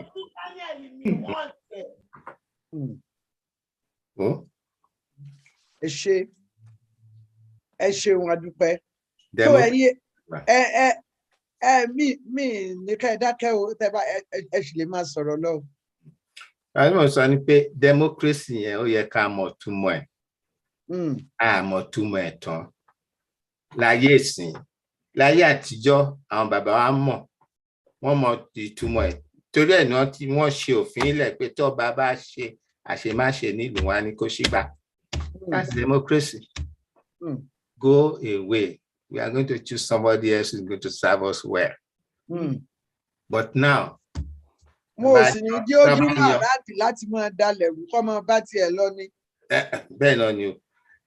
Nísìnyí, rí àwọn ó lè jẹ́ bí Ayọ̀túndé kan ní ìgbà tó bá ti ṣe oríṣiríṣi tó ti yàn sí kíní tó ti fáwọn èèyàn ní rice jẹ tàbí ó ṣe kíní wọ́n dá aṣọ wọ́n fi fọ́tò ẹ̀ sí aṣọ. To me, it's a waste of money. rí pé wọ́n daṣọ bẹ́ẹ̀ ní ìlú yìí. So a lot of waste. Àìmọ̀kànmọ̀kàn ló ń ṣe ọ̀pọ̀lọpọ̀ wa. Àìmọ̀ pé ní founding fathers. Mo fẹ́ ṣe ìrìn àjò kan lọ síbi tí wọ́n sin Lugasi. Mo máa ya fọ́tò ń bẹ pẹ̀lú àwọn kan. Kí n fi hàn pé founding father Nigeria ni ẹni tó create Nigeria ni. It was a created territory at the expense of the French. Not for us, but for them, for trade. So àwọn French mú yòókù wọn láwọn máa trade ń bẹ. Bọ́n ṣe gé àwọn Yorùbá sí Nigeria tó ń gé sí French. Bẹ́ẹ̀ náà ṣe gé àwọn Hausa sí Niger. So we all suffer the same thing. But the important thing is that we cannot work together. That amalgam has to be dissolved. It has to be dissolved. We are calling for the total dissolution of that country. And that's what I stand for. I can defend anywhere, even at the United Nations. And I prove it to them. Because it's an amalgam. It was not meant to last. To really look at it, in 1913. Also, if Mr. Saki, Tony John Shisha, in home colonial office, traveler, and normal káàkiri lọ wo ìlú ìṣe wọn ṣe dáadáa, àwọn tá rán lọ síbẹ̀. Mr. Saki, torí òun náà wá sí Nigeria gbà tán created on the Thursday 1st of January 1914. Ó bí ní September 3rd, 1913 pé kíni paper tí Harcourt sign for yìí, Viscount Harcourt. We not name Port Harcourt after anyway. Torí wọ́n fi Lugard fi ó fi yẹ sí pé ó ti sign paper kíni amalgamation paper tó ń pè ní letter patent. You know, letter patent. When those of you are engineers or inventors, you know what a letter patent is. That's a letter patent assuring everybody around you that you own this place. That was how we are. So, Lugard was that long pay. It's a temporary matter in part and in place. That amalgam was not supposed to last 100 years. Because in 100 years, Nigeria. We retained it, particularly our Yoruba. Our Yoruba Agbonta and Kawe Tabesi go part to Nigerian freedom. Give us Nigeria must be free. Instead of saying Yoruba must be free, which was to have been. And the Fulanis were always saying the North must be free. There are documents to show that. In 1951, Kini Balewa so fun officer, British officer, tó ń ṣiṣẹ́ lọ́dọ̀ wọn ní Bauchi pé káwọn bá àwọn sọ fún àwọn friends káwọn máa kó ẹrù àwọn gba odò kan tó wà létí boundary Nàìjíríà ti Dahomey pé àwọn fẹ́ máa gba ilẹ̀ Yorùbá. 1964 wọ́n tún ṣe kíní yẹn railway tó yẹ kó ti wà lẹ́kọ̀ọ́ kì í ṣe jẹ̀kọ̀jẹ̀kọ̀ tó ń ṣe ń ṣe yìí ó yẹ kán ti ṣe under Kini Balewa in 1960s. What were they busy about? To destroy Western region. It's all documented. To destroy Awolowo and to destroy Western region. But within 2 years, Awolowo ti wà lẹ́wọ̀n. And I conclude, you pay 1962 yẹn ní Nigeria ti kú. Àwa kan manage ẹni àgbé sínú ìyàn yí padà. Pé ọdún méjì péré ló lò láyé. Yeah. And in fact, 1960, October 1 year, not to shoot her. And you know how they shot him? Awolowo was put in the crowd. And when you're walking, no one do. One my people, Bobo Yoruba, not fi more really. Bobo Wani, not just him. We are our own enemies. I'm asking that we wake up from that reality because we are a great race. Ukraine, they have documents and websites for the Yoruba race. That be in Israel, that be Brazil now. But Linley, la mama so pe omo mi o gbo Yoruba. And shepe fun Sorawa. That's part of the lack of understanding of a democratic process. Everything is intertwined. your language, your culture, your way of life, the way you behave to your being. Ẹ wá gbọ́ náà o, kó tó di pé torí ní àsìkò yìí màá fẹ́ pé àwọn èèyàn kan béèrè ìbéèrè torí mo mọ̀ pé ọ̀pọ̀lọpọ̀ ni ó jẹ jáde ṣùgbọ́n mo kí yín ẹ kú ohùn látàárọ̀, ẹ kú ọgbọ́n inú, ẹ kú òye, ẹ kú iṣẹ́ ìlú, ẹ kú ìfọmọnìyàn ṣe. Ẹ̀yin èèyàn wa tí ẹ bá tún ṣẹ̀ṣẹ̀ ń wọlé, àlejò wa pàtàkì tí wọ́n jọ ń fún wa lóye pẹ̀lú bàbá Amoye wa, àwọn ni alàgbà Alex Olúwọlé Àjàlá tí gbogbo wa mọ̀ sí bàbá Àjàlá. Wọ́n ń bá wa sọ̀rọ̀ ẹ̀rí ibi tí wọ́n ti hu bàbá Adébóyè gbé débì kan, àwọn náà gbé ń bẹ̀. Tí àbá wa tún ní ọpọlọ, ọlọ́mọdé ò jẹ́ kán ṣépè fún wa o. Èmi wá fẹ́ béèrè lọ́wọ́ ẹ̀yin àgbààgbà méjèèjì, ṣé ó ti bọ́? Ṣé ìrètí wà? Ẹgbẹ́ wà? Wọ́n pọ̀ bí bàbèṣùá, oríṣiríṣi là ń gbọ́. Ṣé ó kù fún wa àbó ti tán ká máa jẹ́ tibẹ̀ tán bí ó kọ àfáà kan? Àbí ọ̀nà wà tí a gbé gbà? Mo fẹ́ kẹ́ ẹ máa bá mi ronú èèyàn. Ṣùgbọ́n amòye kan nínú àwọn amòye wa, wọ́n ní nǹkan kan tí wọ́n fẹ́ tan ìmọ́lẹ̀ sí kó tó di pé wọ́n máa pe gbogbo àwọn èèyàn. Amòye ọ̀mọ̀wé Akínbọ́lá. Ẹ ṣé púpọ̀ mà. Bàbá Àjàlá, inú mi dùn púpọ̀ pé ẹ darapọ̀ mọ́ wa lọ́sàn-án yìí, and bàbá Adébóyè náà mo mọ̀ pé títún wọn ti fi ṣí gbogbo ọ̀rọ̀ náà ó jẹ́ kó gbogbo ẹ̀ wú mi lórí gan, and bí bẹ́ẹ̀ méjèèjì dẹ̀ ṣe ń sọ̀rọ̀ ni mò ń ṣọ̀wọ́n notes kan torí nǹkan tó mú Yorùbá Gbòde kó yàtọ̀ fẹ́mi òun ni genuineness and commitment to problem solving tá a fi máa approach àwọn ọ̀rọ̀ tá a bá gbélé, and leadership bàbá Adébóyè ó inspire mi gan. So ẹ jọ̀ọ́ mo fẹ́ respond sí discussion yẹn within the context of ibi tá a wà lónìí, and ìdí tó fi bí ìgbà tó yẹ pé àwọn kankan wà tó jẹ́ pé mo rò pé a máa ní ìdàtí dàálẹ̀ ká tún ṣà láti lè assure pé ibi tó yẹ ká lọ òun la wà headed. Àmọ́ fẹ́ bẹ̀rẹ̀ nǹkan tí mo fẹ́ sọ with my conclusion or recommendation, if you will, which is not the usual way, but in the interest of time, mo rò pé tí n bá bẹ̀rẹ̀ pẹ̀lú conclusion then àwọn tó kù tán bá máa interact pẹ̀lú some of the issues, mo mọ̀ pé wọ́n á lè wo in that context. Conclusion yẹn ò ní pé we need an international campaign for the Yoruba nation and indeed the other indigenous nations to emerge like they should.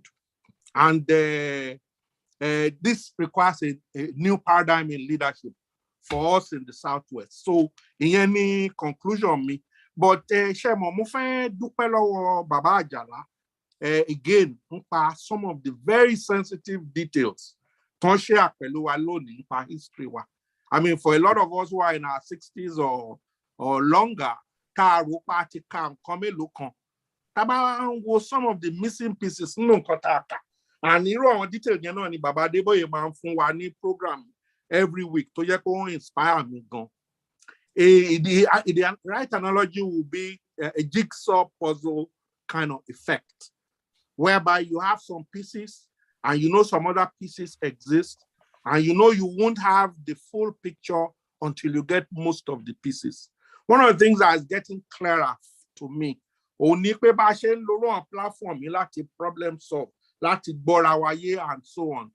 Irú capacity yẹn fún Yorùbá as a global brand, were inspiring, and I need that to build on it. And pẹ̀lú Yorùbá Gbòde in particular, mo believe pé àwọn archives Yorùbá Gbòde á tún ṣí wa lóye nípa àwọn kankan. So against that backdrop, mo fẹ́ refer sọ̀rọ̀ democracy in particular, because à ń sọ̀rọ̀ nípa democracy in Yoruba land, and of course, this is the time of the truth. We talk about democracy, but democracy is relative. And traditional society took a lot from the feudal cultures. So a caught up in democracy by no matter how free it might have been, the overly patriarchal framework was still there, and the other influences. So tabawo democracy leni hope me oni pe a le recognize pe internal democracy ò sí Yoruba land, and a lot of our elite wa tó jẹ́ pé a gbé destiny wa lé lọ́wọ́, they have not only shown unprecedented vices tó fi wá síbi tá a wà lónìí. Àwọn ìdí dẹ̀ nìyẹn tó fi jẹ́ pé tá bá máa sọ̀rọ̀ ká sọ ní ọ̀rọ̀ inú mi dẹ̀ dùn pẹ̀lú gbogbo ọ̀rọ̀ tí Baba Adeboye àti Ajala ti sọ, because these are very credible professionals who are speaking truth to power in a very direct way. Unfortunately, the typical Yoruba elite does not fall in that mold. Most of them, Boshema, preserve our old privileges, don't oppress society. Only one wa, and the lotion were important. Kama try láti sọ gbogbo ọ̀rọ̀ náà tán in one day. Ká gbọ́ra wa yé. Ara àwọn kan tí mò ń sọ ń sìn, àwọn kan lè má agree pẹ̀lú mi. So I'm saying that a true democracy will only occur after we feel comfortable enough to interdict the present. We keep affirming our glorious past and all of the riches, but we haven't explained the mess we are in right now and how the behavior of some of our trust gatekeepers were, which again speaks to the underbelly of Yoruba culture, whereby there's a lot of hypocrisy, a lot of double standard, and contradictions to get pay for a lot of knowledge workers who I think most of us here are. Because what then happens is, answer Yoruba culture are great. Today,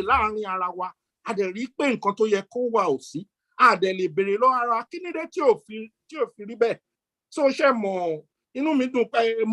take for granted because feeling me on in one form or the other. And more disturbing, see me only our colleagues to take a lot of the crazy decisions. Turn the part of the it's almost like le kora wakokani eleyo man she wa mo lo big koma by ma kolo ye ka take it.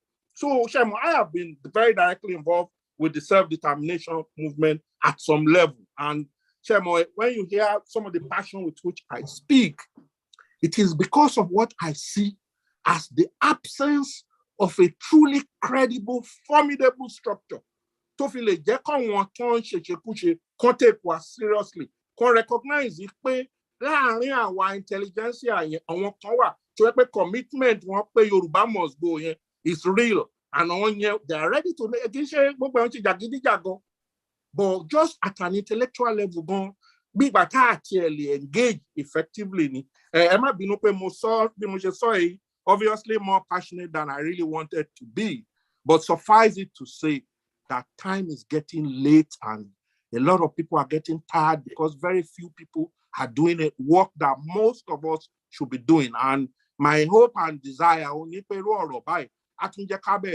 out okay, Ibola wa kila ṣe lè jẹ́ lára gbogbo nǹkan tá a ní ṣe Olúwa wà pẹ̀lú wa o Odùà gbé gbogbo wa mo dúpẹ́.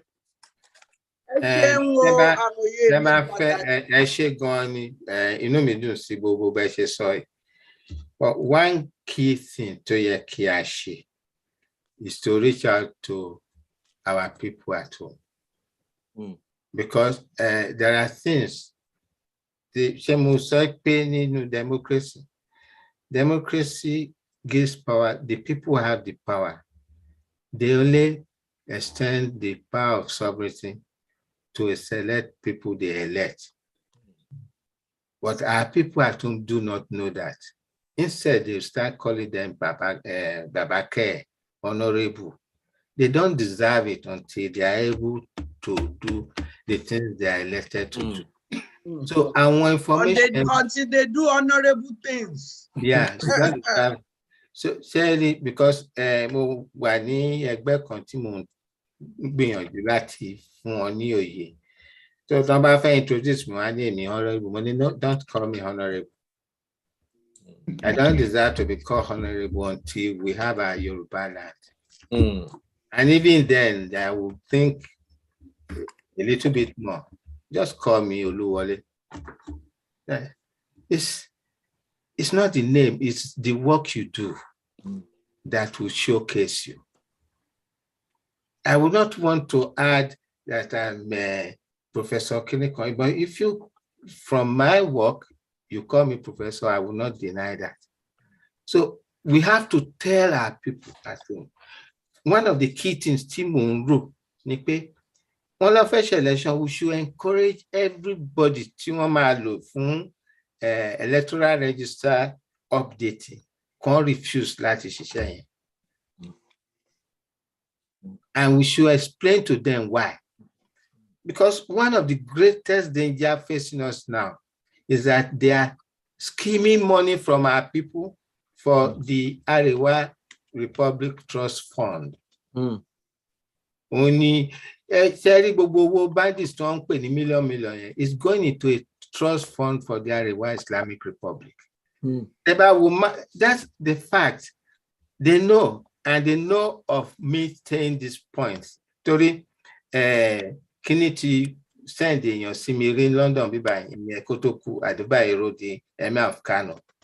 To ask, I have a book I co-wrote with one elderly man on this particular issue.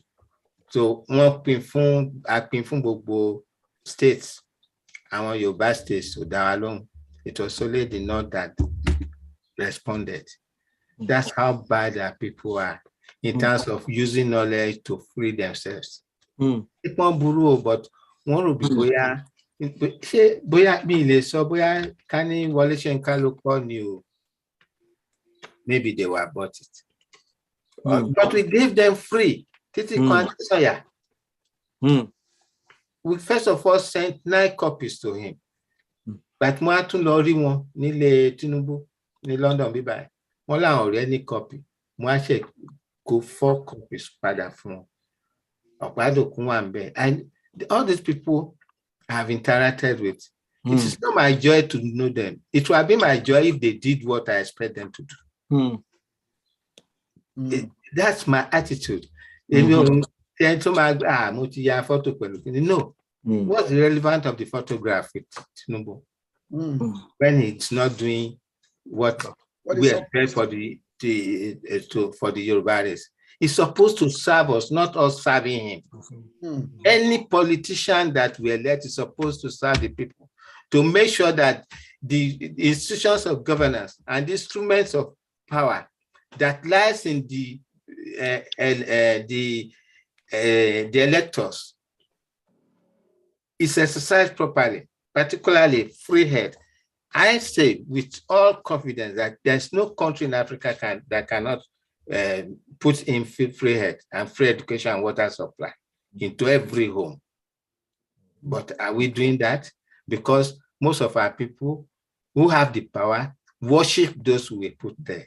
We should not worship them. They are supposed to be our servants, helping us to have good life. And that's what in most of these countries in the overseas don't be around in Western country. That's why when they don't do what the people want, they vote them out. But you find that in Africa, it's a joy to say, he's been serving for the past 30 years. That means you are underdeveloping. Look at almost all Africa. I have documents here that some of the white researchers, which is something that I also have concluded, Timo tried to promote, that most of African countries should not have been created in the first place because they are destroying the African society. And most Africans, we are not. And that's why the quest for Pan-Africanism cannot succeed.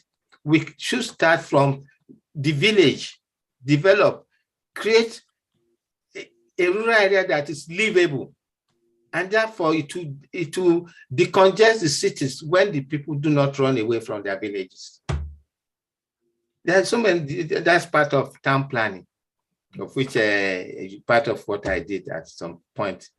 At Mushekini, in education, I did it with geography and maths. So we did town planning and surveying. So I know some of the things that I know should benefit my people. So that tabakura ajo. And then that's why I believe we should form consultants of development output. Tama our engineers, our road constructors, our water engineers and so on. We have that. And it means we are not going to be looking for a white man to come and do it for us. It's a shame. But in the Western region, one pay Sole Bonewa.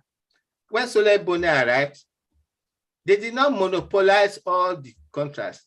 They encouraged our local people to set up. That was why you had Sole Kini Onianson, Gbode, and all others.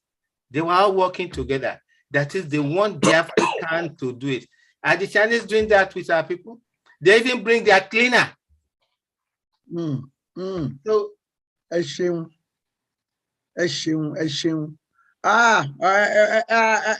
Yara wa lọ́pọlọ. Bàbá Amoye, Bàbá Adéníran Adébóyè, ẹ ti wà lójú ọpọ́n àmọ̀rọ̀wọ́ yín lókè sà.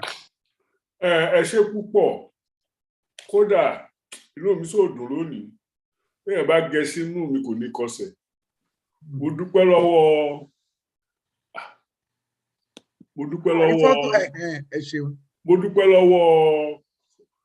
àlejò wa fún ìlànà fún òye tí wọ́n fún wa lórí oríṣiríṣi kan tó ti ṣẹlẹ̀. Mo fẹ́ dá sí ọ̀rọ̀ democracy ní ọ̀nà tí wọ́n ń gbà lọ pé àti ọ̀rọ̀ tí amòye wa Professor Akínbọ́lá sọ. Wọ́n fọgẹ̀ sí díẹ̀ torí Yorùbá àbí díẹ̀ ló kúkú tó tìbàdàn. But nǹkan tí mo fẹ́ sọ gbà bí ìṣòro sọ ní Yorùbá.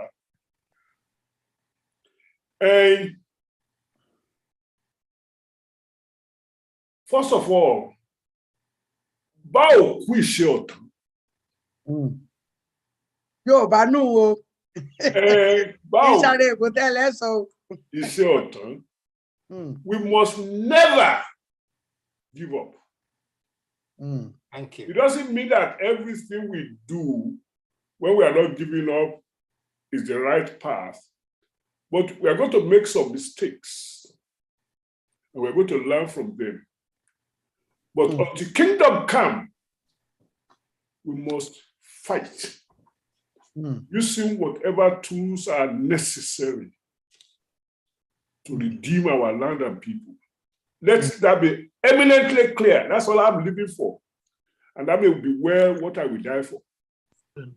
So, democracy is not always a destination. It is a process.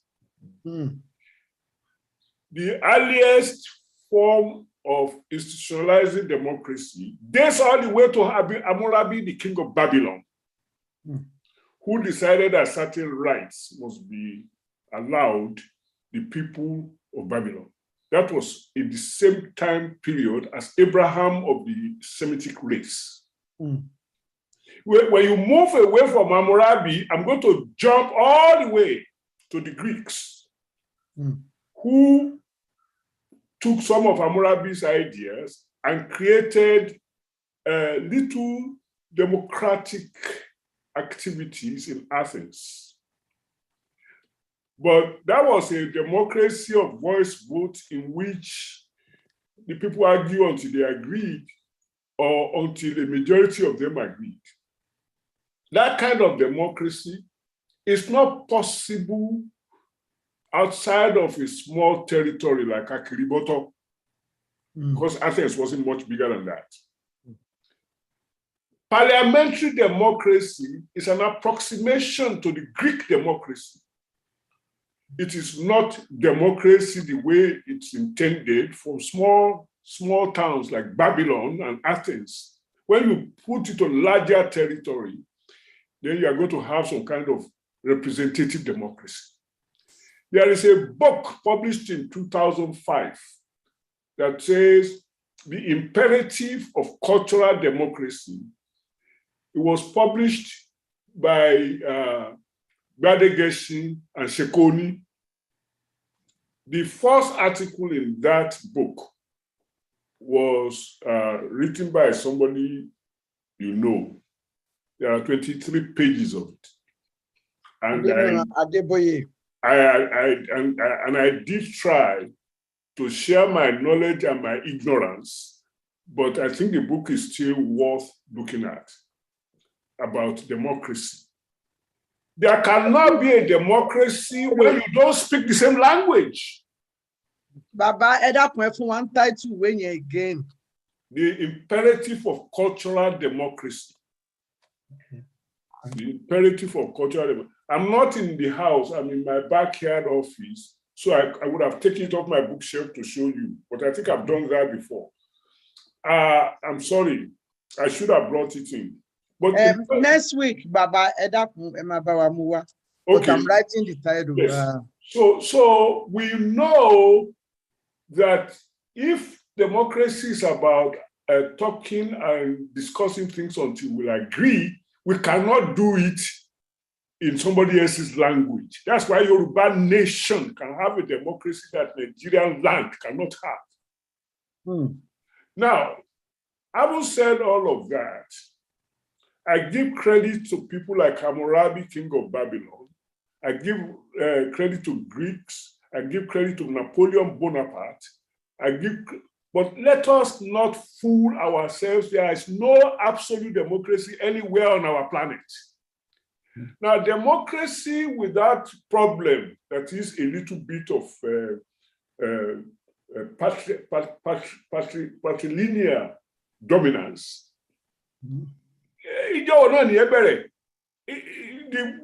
People who are fighting for women to have a vote in this country, people who are fighting for blacks to have a vote in this country. When I came into this country 1920, yes. When I came into the United States 53 years ago, it's only since, it was evolving. Now there are women in parliament, more women in the Senate than used to be. There used to be only one. Look at how many women are in the Senate now. And this is within my lifetime. See, I came here as an adult. I came to teach high school in Baltimore. So the evolution to what we think we admire has not even started in Nigeria. We are still a colony. Nigeria is still a colony. And Nigeria will remain a colony until the component nations achieve autonomy and become nations on their own, self-governing, and then they will evolve their own democracy in a larger system than just Oyo or Ife. So when you don't have a chance to create something, why are you blaming yourself for not creating? Let me go back to 1953. As they were discussing how to make Nigeria real, which never will be, the idea came from Chief Obafemi Awolowo that Nigeria must be a federation. Indeed, the path to Nigerian freedom 1947 was already telling us about that. So in 1953, even the Sardauna agreed to the notion of a federation because he wanted his northern territory to, at the minimum, be what he will have to govern. Nobody should pollute it. So between Awolowo and the Sardauna, 2/3 of Nigeria's leadership already said, we need a federation. Nnamdi Azikiwe opposed it. He wanted a centralized government. And he almost had his way. But with the Sardauna, Awolowo was saying federalism or nothing. Eventually, Azikiwe joined them.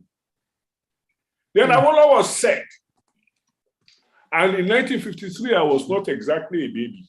I was able to read the Daily Times. Awolowo said that if we are going to have a federal constitution in 1954, which we did on October 1, 1954, let us include in it the ability to secede. Professor Ajala, Itimba Fisher said you may correct me. You are right, except that if I may quickly add, Balewa never wanted Nigeria to stay. It's in the records. He was cajoled by Awolowo and Zik to remain, and then accepted the federal structure. Okay. He said that, if I may read it from the book, it's in several books, but luckily I have one of them right in my front here. He said, proceeded with 4 whereases, it was sort of a legal write-up.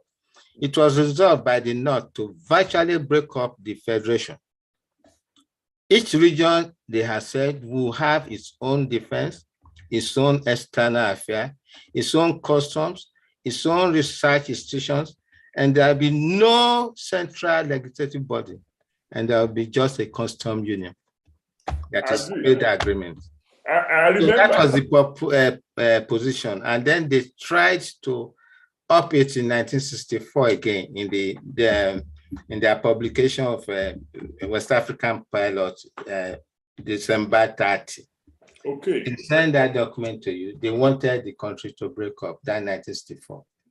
Thank you. They were going to construct the railway from Bauchi to Khartoum, and then they'd be shipping that. They never wanted anything to do with us. It was too much. Thank you, sir. But principally, let me emphasize, and you can correct me on this one too, that Azikiwe was against any notion of inclusion of secession in the Constitution of Nigeria when they were in the constitutional conferences starting from 1954. There was one in 1957, etc. He opposed it. And this time around, the British backed him up. And so he was able to win as one premier. He was able to win over the other 2 premiers because of the British were going to eventually accept only what they wanted. So they convinced Balewa secretly, not Balewa, Ahmadu Bello, to accept that there be no secession clause. The absence of secession clause is the reason Biafra failed. But let me now finally say that where I saw democracy, we must not confuse democracy as a philosophical position with electoral democracy as a method of implementing some shade of that position. So when it comes to electoral things, it started in Lagos. Abba Macaulay founded some party. When the British in the 20s and early 30s were allowing the creation of Lagos Town Council or Lagos whatever. That's correct. Lagos Town Council. So that's when Macaulay and his party, I think it was NNDP, or another party before the NNDP, whichever way, I don't remember the details of. The other one was NYM.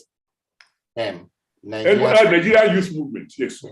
So principally, that's when those things began, not to be confused with the election of 1951. All elections in Nigeria before 1951 were only in Lagos and perhaps in Calabar. That's correct. But the real election that is countrywide, notice I didn't say nationwide, that was countrywide was in 1951. And there is a reason for it. After the Second World War, the Indians and the Pakistanis and Burmese, old British India, started to fight for independence. And in the manner of speaking, they won. So the British were now afraid that if you allow this to continue, we will lose our control. And that's why they started allowing some form of home rule or participation in governance in Sierra Leone, Gambia, Gold Coast, and Nigeria. And that's why we had elections in 1951. And they chose the leader of government business in each of those regions, Azikiwe, I mean, not Azikiwe, Eyoita for Eastern region, Awolowo for Western region, EM Indele for Southern Cameroon, and Amadou Bello for the North, Nkrumah for the Gold Coast, and somebody else for. So all I'm saying to you is that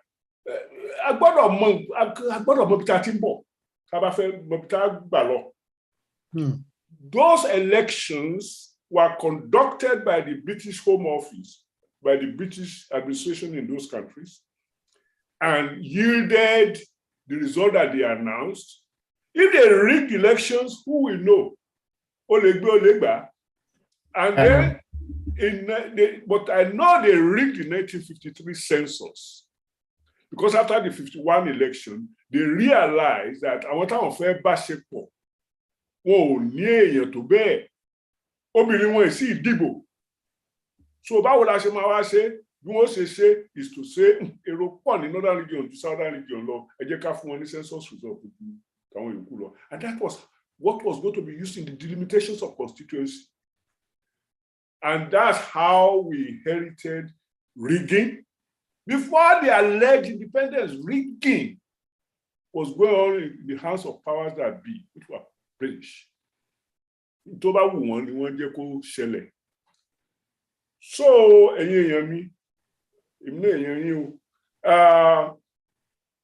we must learn from the past. We must know the past only so we can learn from it. The future is still a wide open ocean for us to swim through. Let us do one thing. Kì í ṣojú bọ̀rọ̀ la fi collaborate pẹ̀lú wọn. They told Awolowo pé tó ò bá gba nǹkan tá a fẹ́ fún ọ yìí, know something, we are ṣe lẹ́yìn yẹn. Now, Awolowo could say as an individual, kò sí nǹkan tó kàn mí bẹ́ẹ̀, I can withdraw. But he was not representing himself. He was representing a people. So he had to go along to get along in some of this matter. I'm not painting him as an angel. I think there's something about that representation that after analyzing it during that conference, what the British wanted was the representation of the people, not party basis. Yes. But they went, in May of that year, they had concluded that the people of Nigeria should come with their representation, the people, not the parties. Okay. But unfortunately, if the people went, then there could have been a different decision. Yeah, because hold on, let me finish. Yes. After they dealt with our people, the baton going, but there was some translation, and so that what we looked at, having looked at the whole report of that conference, was that they should have had more people who are not party members to come along with them. And so the parties should be the supporters of the frontier people, including the Alaafin of Oyo, who happened to have been the one who signed in 1888 the Treaty of Friendship, Protection, and Trade. That was the three items. So that was missed. And even during that time, the Secretary of State's first opening statement was to warn everybody. He said, it is the president of the British that is keeping Nigeria together. And so it means we should re-examine ourselves. In one of my programs, I wish I can get it. I used it. I just felt, let me sing with that statement. Tomba lotonko ba la ṣe fẹ́ ṣe ra wa. Ṣé a gbọ́ Fúlàní tàbí a gbọ́ Ìgbò? Tá bá fèdè ìbò ṣèlú wa, like you said earlier, sir. Why did we hold on? That is one thing. In the current state of affairs, we have to convince our people that nílùú, àwọn Ìgbò ló dàlú lẹ̀, ní founding fathers, just like Papa Adébánjọ máa ń sọ pé our founding fathers. Their founding fathers Lugard. Yeah, this is true. This is true. Èbó If ni founding father wa. after an 8-year diplomatic battle, which I have a documentation and abstract research on that, written specifically commissioned by Smithsonian Institute in the Americas, one Miss Claire Hitchfield. You said it clearly. At some point, and luckily I was by chance lucky to have met the son of the Oba of Kishi. And I asked the question, said that our documents are French signed pẹ̀lú àwọn ọba wọn ṣì wà ní ààfin. So proving the fact that all these things I'm seeing are true. So at some point, Kishi and the rest of the middle part of Ilẹ̀ Yorùbá would have been in the French territory. And perhaps the north and south would not have been put together. That's perhaps not supposition. If the French won the argument, because the one argument the British used in defeating the French over the creation of Nigeria was that the British are not competing North Africa with them. So why would you be competing? So by any French,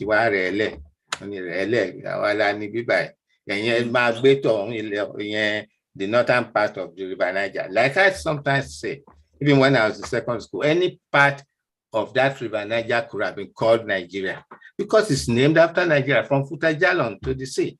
Any part could have been called Nigeria. And these are some of the things tí àwọn bàbá wa tán kàwé tí wọ́n rò. And why this place was not created by our forefathers. Wọ́n tẹ̀sẹ̀ bí wa nígbà tí wọ́n dá Nigeria lẹ̀. So why should we hold on to it as if it was a death knell? No. We could have, like you said, sir.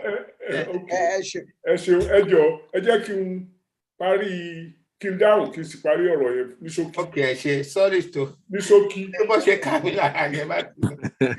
Okay. Number one, treaty táwọn Aláàfin sign. Èdè wo ni wọ́n fi kọ? Ta ló túmọ̀ rẹ̀ fún wọn? Àwọn tó túmọ̀ rẹ̀ fún wọn, àwọn àlùfáà àjọ tí wọ́n ẹ̀sẹ̀ kúrò fún Rabe College. Tí wọ́n wá position to be the good book of the empire, British Empire, European Empire. Àwọn ló ń tìka Aláàfin bọ̀wé, Aláàfin ògbóyìnbó nígbà yẹn o. Aláàfin ti gbóyìnbó ní sí ògbó gbóyìnbó nígbà yẹn. Kókò kọ́jà ìfọ́ bá tọwọ́ bọ̀ tá a fọwọ́ sí. Àwa kọ́ la ṣe. Wọ́n ní Aláàfin sign 1914 amalgamation mo ní ẹ fi signature hàn mí. Tea Party náà máa lọ, wọ́n lọ fún Tea Party ni. So ibi tí mo bá ọ̀rọ̀ bọ̀ ó ní pé ẹni tí ò bá ní jẹ́ ká jẹ yín ẹni yó níṣẹ́ là ṣèṣà rẹ̀ mọ́sà. When Awolowo realized that he was outgunned, he had to go along to get along tí ò bá fẹ́ kí tí àwọn èèyàn rẹ̀ ò dàrú. And first of all, I must confess that I'm an action group child of an NCNC household. So gbogbo dynamics tó ń ṣẹlẹ̀ nígbà yẹn wàhálà ní nílé wa.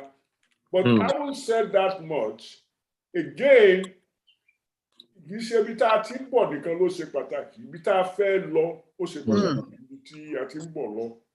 Ọgbọ́n tá a bá kọ́ níbẹ̀ la fi máa ṣe iṣẹ́ ìjọ iwájú. But we must know that kò sí rọ́nu pé Yorùbá has been a great people tí wọ́n fẹ́ dojú ẹ̀ bolẹ̀.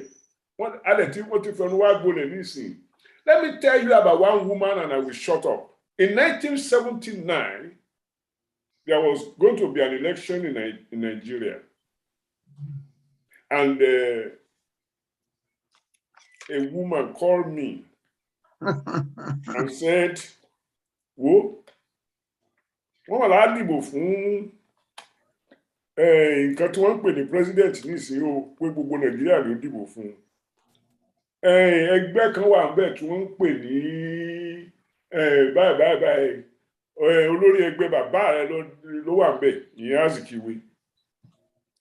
Ẹgbẹ́ tí wọ́n náà ń tẹ̀lé ṣọ̀gúnṣọ̀gún Sọ́nbọ́lọ́, Awólọ́wọ̀ náà ti dá tiẹ̀ lẹ̀ UPA.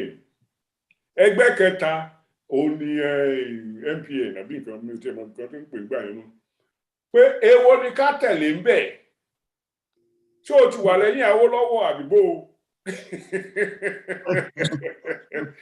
mo ní mi ò kúrò lẹ́yìn Awólọ́wọ̀ ṣùgbọ́n mi ò sí lé so ẹ tún béèrè lọ́wọ́ àwọn ẹlòmíì o tó bá ṣùgbọ́n tí bá wà lé gẹ́gẹ́ bí nǹkan tí mo mọ̀ ní ìsìn Awólọ́wọ̀ lèmi ò dìbò fún ìyá yẹn wá lọ sí ọjà dípò kó sọ nǹkan tí mo sọ ó lọ àti gbọ́rọ̀ yìí láti Amẹ́ríkà Awólọ́wọ̀ láàjì fún. Now, how many votes did I have in Nigeria, whether the votes counted or not? A lot. So democracy, electoral democracy, among a people who don't understand all the nuances of campaign and what have you, because it is being delivered in languages other than theirs, it's not democracy. It's an imposition on our people to make sure they are unable to govern themselves. Because if it's going to be a democracy, ilé láti kẹsọ̀rọ̀ òde gbọ̀ngàn ló máa yan aṣojú ẹ̀ tí ò ní kankan ṣe pẹ̀lú Ìbàdàn tí ò ní kankan ṣe pẹ̀lú Àbújá gbọ̀ngàn ló máa yan aṣojú ẹ̀ pé ntẹ́ ẹ̀pẹ́ dálẹ̀ yìí o àwọn ará gbọ̀ngàn o ẹni tá a fà á lẹ̀ nìyí. Not one political party, not one anything, because political party does not necessarily represent all the challenges that a particular people face in our very sectionalized society. Anyway, as my mother will say, ìwé lọ́ka ọ̀kọ́gbọ́n orí. Anyway, I'm very grateful for this exchange. I learned a lot from you, but I've also been able to spill out my own prejudices. Because ẹ jẹ́ mú ìbéèrè lọ́dọ̀ àwọn èèyàn wa tí wọ́n ń gbọ́ ẹ̀yin èèyàn wa lórí Reef Note bẹ́ẹ̀ bá tẹ̀ ó ṣeé ṣe kí n lè kà á ṣùgbọ́n ọwọ́ tí ń bẹ lókè láàrin wa ní nìkan náà ni n ó máa ṣiṣẹ́ lé lórí mo wá fẹ́ ṣe yàtọ̀ ní ìsìn ẹnìkan ní wọn ò jẹ́ ṣígun ìlú lóbìnrin kí n bá wọn lọ mo ní ìlú lóbìnrin lèmi ó gbà wọlé ní àárín ní ìtorí ibẹ̀ ni ọlá àti ọlà wà amòfin yèyé Tinú Akínṣọlá ó yá ẹ béèrè béèrè yín ti wà lójú ọpọ́n. ẹ ṣeun màmá wa Yusuf ẹ kú dìde ẹ kú jókòó dádì wa Àjàlá ọjọ́ àdálẹ́ fún yín sà àti bàbá wa Adébóyè ẹ ṣe gan ni gbogbo nǹkan tẹ́ ń sọ níṣe ni ẹ ṣí gbogbo wa létí èmi in particular I'm just learning so much more tó yẹ pé ó tún reach nǹkan tí mo ti mọ̀ ní kékeré tẹ́lẹ̀ so ẹ ṣé gan ni ọjọ́ yín àdálẹ́ màá kọ́kọ́ mo kàn fẹ́ fi nǹkan kan kún àwọn nǹkan tí Professor Adébóyè sọ ni àti pé kí n tún yànnàná nǹkan tí mo mọ̀ ní kékeré fi kún nǹkan tẹ́ sọ so màá kọ́kọ́ bẹ̀rẹ̀ láti pé lọ́rọ̀ tẹ́ ń sọ nípa democracy so democracy tí gbogbo wa mọ̀ àwọn èèyàn wọn mọ̀ wípé democracy kò ń ṣe wípé destination wípé òkè o nígbà tá a bẹ̀rẹ̀ lẹ́yìn tán àná June 12 àbí nǹkan àwa ní pé òkè a tún lọ dìbò kì í ṣe ọ̀rọ̀ ìbò nìkan lọ̀rọ̀ democracy wọ́n sọ wọ́n ní democracy is a work in progress it's not a destination and kí ló make a work in progress ni pé àwọn èèyàn yẹn tí wọ́n jọ ń ṣe àkójọ àti àkóso à ń ṣèlú because ọ̀rọ̀ òṣèlú ni ọ̀rọ̀ democracy ní ìjẹta kọ́ ni mò ń ka àwọn òwe tó máa ń send sáwọn lọ́ọ̀yà pé bákan la belong to ibì kan la belong to so mo wá rí nínú ibẹ̀ yẹn wọ́n wá ń sọ fún wa pé democracy gan pé ó ti wà under attack and pressure everywhere this is human rights from human rights lawyers perspective ni wọ́n fi ń sọ wọ́n wá ń sọ wípé even àwọn ìlú tó jẹ́ wípé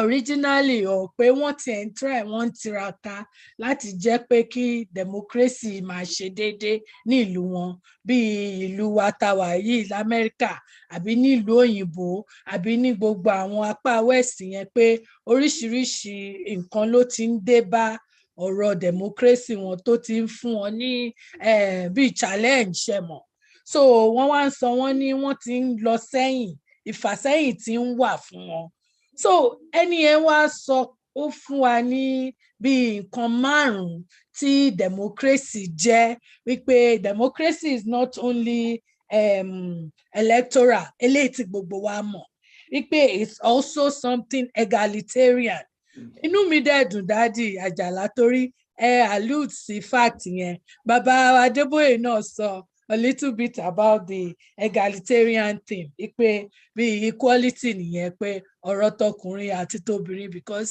ìgbà kan wà tẹ́ pé obìnrin ò tẹ̀ kí ń dìbò tí wọ́n tẹ̀ ní mọ̀ pé obìnrin jẹ́ nǹkan kan then wọ́n sọ pé democracy participatory wọ́n tún sọ pé liberal kí ló liberal nípa democracy àyíká àti ìlú ibi tí wọ́n ti ń sọ ọ̀rọ̀ yẹn òun ló máa jẹ́ ká mọ̀ pé bóyá àṣà àti ṣe wọn bí ìsìn tá a bá gbé padà wá sílé àwa tá a jẹ́ Yorùbá kí ló máa jẹ́ nǹkan tó máa jẹ́ nǹkan tí tá máa fọwọ́ sí tó máa wà participatory fún wa àbí tó jẹ́ pé electoral kìíní nìkan kọ́ la máa dúró sí pé òkè a ti ń dìbò báyìí la ṣe máa ṣe kò yẹ kó rí bẹ́ẹ̀ nìkan ó yẹ ká tún máa gbìyànjú àti ká wo ẹ̀yìn pé àkílà ṣe tí ò dáa gẹ́gẹ́ bẹ́ẹ̀ ṣe ń sọ pé bàbá Awólọ́wọ̀ ṣe báyìí àbí kò ṣe báyìí pé bàbá Zik ṣe báyìí àbí kò ṣe báyìí so a máa wo ẹ̀yìn wò láti lè kọ́gbọ́n láti lè tún mú nǹkan àtúntò tó jẹ́ pé ọjọ́ iwájú wa ó tún máa fi lè dáa so inú mi dùn pé ìyànnà náà yẹn then mo wá tún fẹ́ sọ̀rọ̀ nípa pé ẹ sọ̀rọ̀ yẹn dádì wa Àjàlá ẹ sọ̀rọ̀ nípa Pan-Africanism tó jẹ́ wípé ó máa bóyá wàhálà máa wà ń bẹ̀ ni or something and mo sọ pé wàhálà máa wà ń bẹ̀ ọ̀rọ̀ tèmi ni maybe it's not what you said because àwọn aráàlú wa tó jẹ́ àwọn èèyàn wa níbí báyìí àti ní gbogbo ọ̀nà Caribbean àti káàkiri àgbáyé tó jẹ́ àwọn èèyàn wa ní dúdú wọ́n máa ń sọ fún wọn tàbá tí àwọn tó jẹ́ àwọn lọ́gàlọ́gà ní Áfíríkà tó máa wá bí tó máa lọ ń bá wọn ṣèpàdé wọ́n máa ń sọ fún wọn wípé nǹkan tí wọ́n ṣe irun mú tán fi lọ mọ́ tìpàkọ́ fún Nàìjíríà bẹ́ẹ̀ náà ni wọ́n ṣe ní gbogbo African countries and you Daddy Ajala you rightly hit the nail on the head by you talking about the battle or the wahala between the French and the British when they were trying to create Nigeria. Tí wọ́n mú pàtì ibìkan tán ní òkè wọn ò ní lè gbé sí Nigeria òkè ẹ bá wa fi sí Niger or òkè Benin ní kẹ́ create ẹ̀ sí. Wọ́n wá máa ń sọ fún wọn pé tá bá wo map of Africa ẹ máa rí wípé some people tó jẹ́ pé wọ́n ní the same culture, the same language, they are the same family from the same people. Àwọn kan wọ́n pín wọn mọ́ pé wọ́n kó wọn kúrò wọn ní òkè Senegal ẹ̀yin máa jẹ́. Àwọn kan wá ní òkè Gambia ní kẹ́ máa jẹ́. Àwọn kan wọ́n mú wọn kúrò nínú Ghana lókè ní north. Wọ́n gbé wọn lọ sínú òkè ṣé Ivory Coast ní àbí Guinea. So àwọn sọ wọn ní even family míì wà tó jẹ́ wípé Zambia lẹ pín wa mọ́ the other family wa wà ní Zimbabwe and when you listen to the Fulani people talk they say pé their family members are somewhere but àwa máa ń jẹ́ káwọn sọ̀rọ̀ yẹn kí ló dé táwa náà ò ṣe máa wá sọ̀rọ̀ wípé bẹ́ẹ̀ ṣe bá wa sọ pé Yoruba people are scattered all over the west and even the eastern coast of Africa. Kí ló dé táwa Yorùbá náà máa sọ bẹ́ẹ̀? And then Daddy, pẹ̀lú knowing all this, my main question is, kí la lè ṣe sí? Báwo la ṣe lè shape up and shape out our narrative and the strategy tá à ń lò láti lè jẹ́ kí Yorùbá nation yìí kó jẹ́ reality now and now, sir. Ẹ ṣeun, sir. ẹ ṣeun amòfin. Yes, oya. If I may add, ṣé kí n sọ̀rọ̀? If I may add, mo gbìyànjú láti béèrè lọ́wọ́ àwọn ọ̀rẹ́ mi ẹ̀bù nítorí wọ́n mọ̀ pé mo sọ̀rọ̀ nípa the sovereignty lè máa ń sọ. But wọ́n láwọn ò rí Yorùbá sovereignty nínú website pé Yorùbá nation náà rí. It's like we are showcasing ourselves as a reawakening of a cultural, a cultural reawakening. So invariably, most of our company, look, I've been saying it in a lot of my speeches. The sovereignty of the Yoruba nation is the word that we should be using. And yet, go tabako sara aṣọ tàbí mọ́tò. Àwọn ìbò tí wọ́n jẹ́ ọ̀rẹ́ wa wọ́n bẹ̀rẹ̀ pé sovereignty. Oh, when are you going to have it? Well, when you are saying Yoruba nation, it's like they are thinking, oh, maybe they are going for a party or for a ṣeré ìtàgé. You see, that's another complexity. Then the party Pan-Africanism. I have the 1945 documentation on the Pan-African Conference from Manchester. I read carefully through it. And I found that all these people, West African students, they met in Europe. And they were unable to come to Europe or England and France by their colonial masters, who enabled them to go by either ship or BOAC, MVO, or whether the case may be in the West African coast.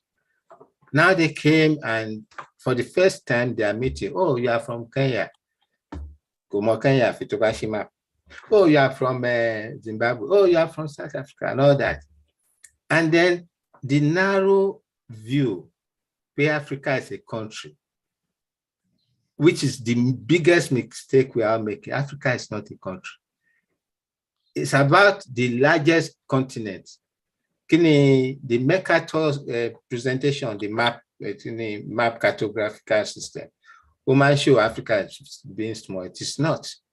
It's about 5,000 miles from east to west, and about 5,000 plus miles from north to south, starting from the point of Tunisia to Cape of Good Hope. Now you have various countries, like I said earlier. Àwọn ìbò fẹ́ dè wọ́n lẹ̀ fún trading post wọ́n create. That cannot be the basis of Pan-Africanism. We have to develop from within. That's the most important thing for the African to do. I'm happy this man, Lumumba, Pierre Lumumba, is coming into my territory now. I need to get in touch with him because we have to promote this cause. For Africa to develop, we have to break up every country that was created by Europeans for us. Leopold Senghor said it in 1988. He said for Africa to develop, Nigeria must be dissolved. He said it in The Economist. And unfortunately, this man also said it, the Americans said it, that it was going to dissolve. And when you're along you don't know what Nigeria is. It's a solid nation. What's solid in Nigeria? These are professors. Professor Deniro, you know what I'm talking about. A lot of people were just jumping up and down. How can you be saying like that? Nigeria is a solid nation with no access.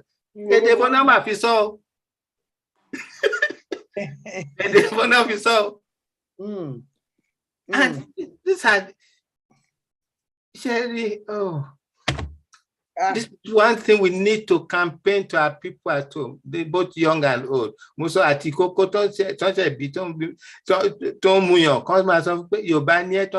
Nigeria. You see, we have to. This is the time of the power of the word, information bomb, to reach out to our people, to reach out to our people, giving them the right information until they can develop the understanding that they have the power. Àwọn èèyàn ṣì pọ̀ lórí ìbéèrè ká ṣe pépèpé bí àwọn bàbá oníṣọ̀nà. Alàgbà Chris Akíngbadé, ẹ ti wà lójú ọpọ́n sà. ẹ ṣeun mà. Mo kí àwọn bàbá wa méjèèjì tí wọ́n ti bá wa sọ̀rọ̀. Bàbá wa Ajala àti Professor Adébóyè, ẹ ṣé gan ni o, àgbáyé adalẹ́. Ẹ jọ̀ọ́ èmi ní àwọn nǹkan tí èmi kàn ní tí mo fẹ́ béèrè. Yorùbá máa ń tanra wa pé agbọ́n. A tẹ̀ máa ń sọ pé agbọ́n bíi fáàmù bí ọ̀pẹ̀lẹ̀. A máa ń sọ oríṣiríṣi, a ní Yorùbá ló gbọ́n ju in the whole world. A ní Yorùbá tí ń bọ̀ láti kọ́lọ́n tó dá lé ayé gan. A máa ń sọ oríṣiríṣi ìtàn láti máa fi kíra wa bí aláǹgbá. Ẹ̀rọ pàdé ara wa ni kò rí bẹ́ẹ̀. Bẹ́ẹ̀ni ṣe ń wò kò rí bẹ́ẹ̀ rárá. Because pẹ̀lú gbogbo ọgbọ́n tá náà gbọ́n sí àti gbogbo ìmọ̀ àtòyé tá sọ pé a ní tá máa ń kúra wa. Àwọn tí ò tiẹ̀ ní òye rárá àwọn ló ń darí wa káàkiri. Ẹni tó bá fẹ́ ká lọ la máa lọ. Ẹni tó bá fẹ́ gbé dìde láàrin wa. Ẹni tó bá fẹ́ gbé dìde láàrin wa ló máa gbé dìde. Tó bá fẹ́ ká bára wa jà, a máa bára wa jà. Àti oríṣiríṣi bẹ́ẹ̀ yẹn. Ibo wá ní ọgbọ́n yẹn wà. Question tí mo kọ́ tẹ̀ fẹ́ béèrè lọ́wọ́ bàbá wa Ajala àti bàbá Adébóyè. Ó ní pé ibo tẹ̀ ní Yorùbá ti bẹ̀rẹ̀ sí í ṣubú. Ìjó tẹ̀ ní ìjà tẹ̀ mọ́ bí tá ti bẹ̀rẹ̀ sí í ṣubú. Àti pé ìgbà tá ti bẹ̀rẹ̀ sí í béèrè pé ṣáà ṣubú. No, àti gbogbo alómọ̀ pa tẹ̀ ṣubú. Wọ́n ti sọ́gbọ́n nínú statement gbogbo tán ti make. Bẹ́ẹ̀ni bọ́lá tẹ̀ ti bẹ̀rẹ̀ sí í ṣubú. Ìjà tẹ̀ kọ́ ọgbọ́n kankan nínú ìgbà tá ṣubú yẹn. Dẹ́mu wá ní kí n béèrè sà. Gbogbo history tá mọ̀ yìí pé a ti wà 10,000 years, a ti ṣe kinní kan, a ti rìn lọ káàkiri everywhere. Ǹjẹ́ báwo ni ó ṣe máa ràn wá lọ́wọ́ láti débi self-determined sovereign Yorùbá nation tí à ń wá? Àti èyí tó kẹ́yìn bẹ́ẹ̀ kí n máa sọ̀rọ̀ jùlọ.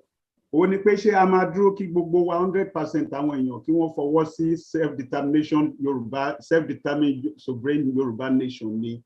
Àbí báwo ni a tẹ̀ ṣe lè ṣe? Ṣé à ń dúró de gbogbo èèyàn ni kí wọ́n sọ pé yes? Àbí báwo la ṣe fẹ́ ṣe? Àwọn ìbéèrè tí mo ní kí n béèrè nìyẹn sà, ẹ ṣeun gan ni sà. I'm sorry, Professor Adeniran, do you want? Mo ń gbọ́ yín sà. Ṣé ẹ fẹ́? Ṣé kò kí dáhùn? Because I want to answer the last one. Okay. Okay. Tí mo bá fi ṣàṣejù, just cut me off. Number one, àwọn Yorùbá wọ́n ní ọgbọ́n ju agbára lọ.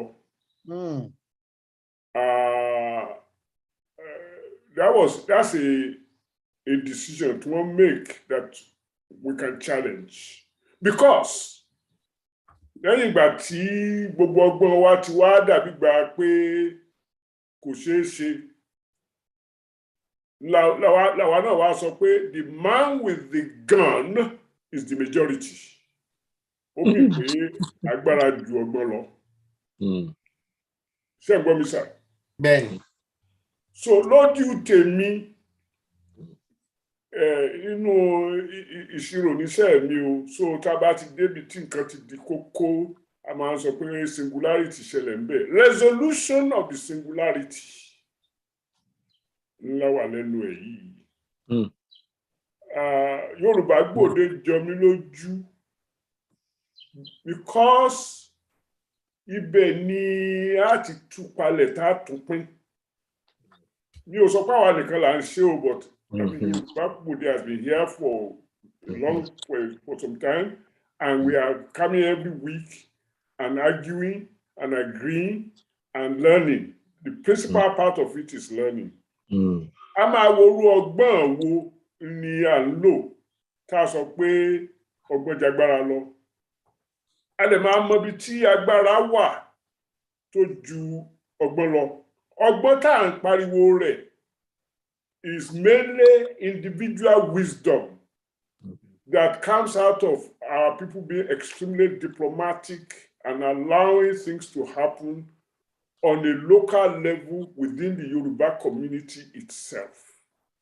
Once you go beyond that geography to a larger geography, where people come at you with instruments that will kill at sight, kó tó rọ́gbọ́n rẹ lò, wọ́n ti lo agbára wọn láti finish it. So ẹ̀gbọ́n mi tó béèrè ọ̀rọ̀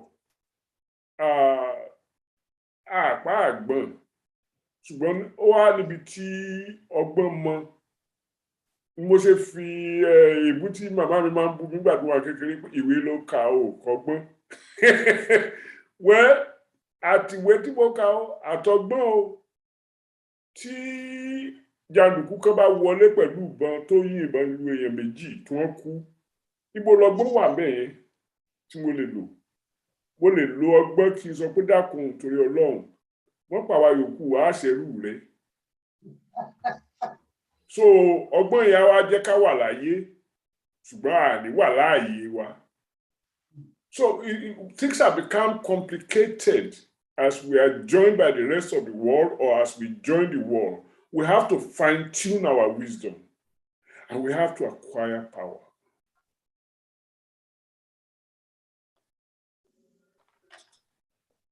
Ẹ ṣeun. Ẹ ṣeun sir. Mo rò bí wọ́n fún ní èsì tó dára and I want to add the last part. Kì í ṣe gbogbo wa 100% wa kọ́ ló máa gbàgbà fẹ́ ní sovereign Yoruba nation. But if you have a general larger majority beyond 50%, we are there. That's the fact. But what we have now, ọ̀pọ̀lọpọ̀ àwọn èèyàn ṣì ń jójó pé ọ̀rẹ́ mi ló fẹ́ ṣe senator, ọ̀rẹ́ mi ló fẹ́ ṣe House of Rep. That language, if you can campaign to remove it, and also campaign to convince our people to be participate in no electoral register updating.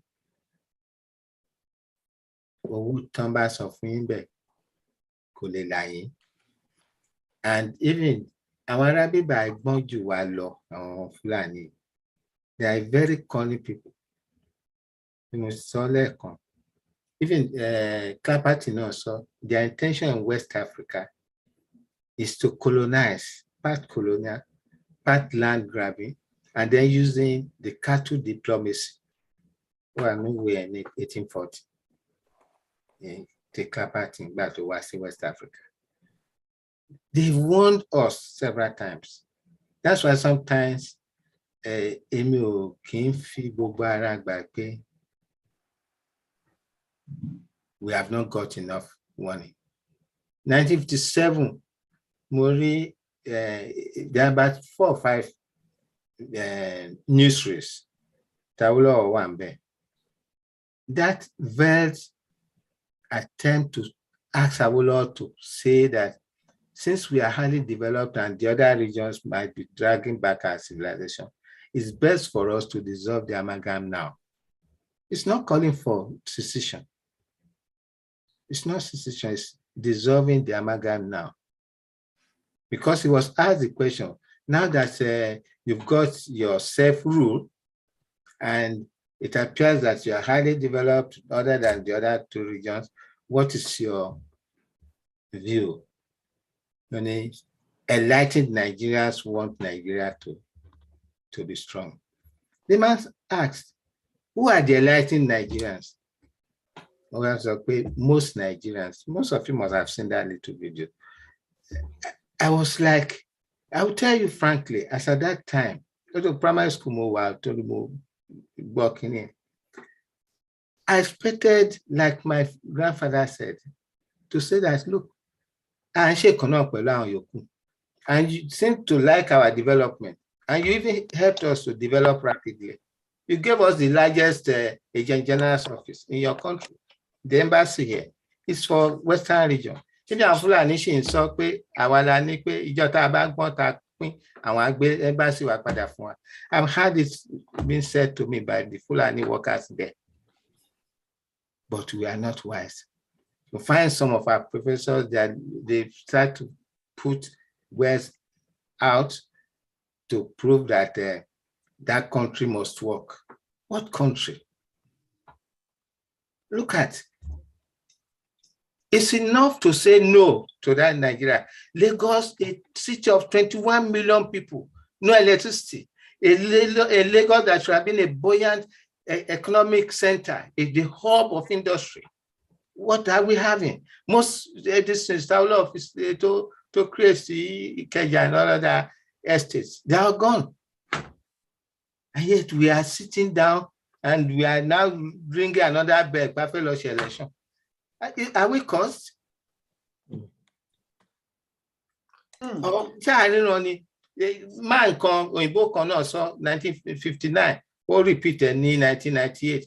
Only it's only the willfully blind that will ask a people of diverse culture and language to be in a rigid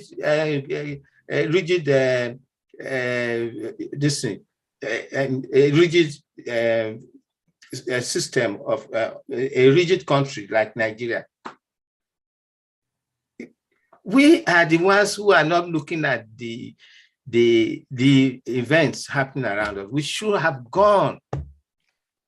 The position is enough to make it. It's in the interest of all of us to go our separate ways, rather than. And then the man also added that as long as Nigeria stays, there'll be continuous bloodletting, low-intensity warfare, and perhaps civil wars. That was 1998. Is it not happening now? And these people are around us, they are colonialists, they are not bandits. They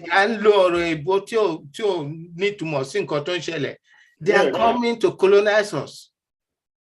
And that's why they are entering our forest. So please, we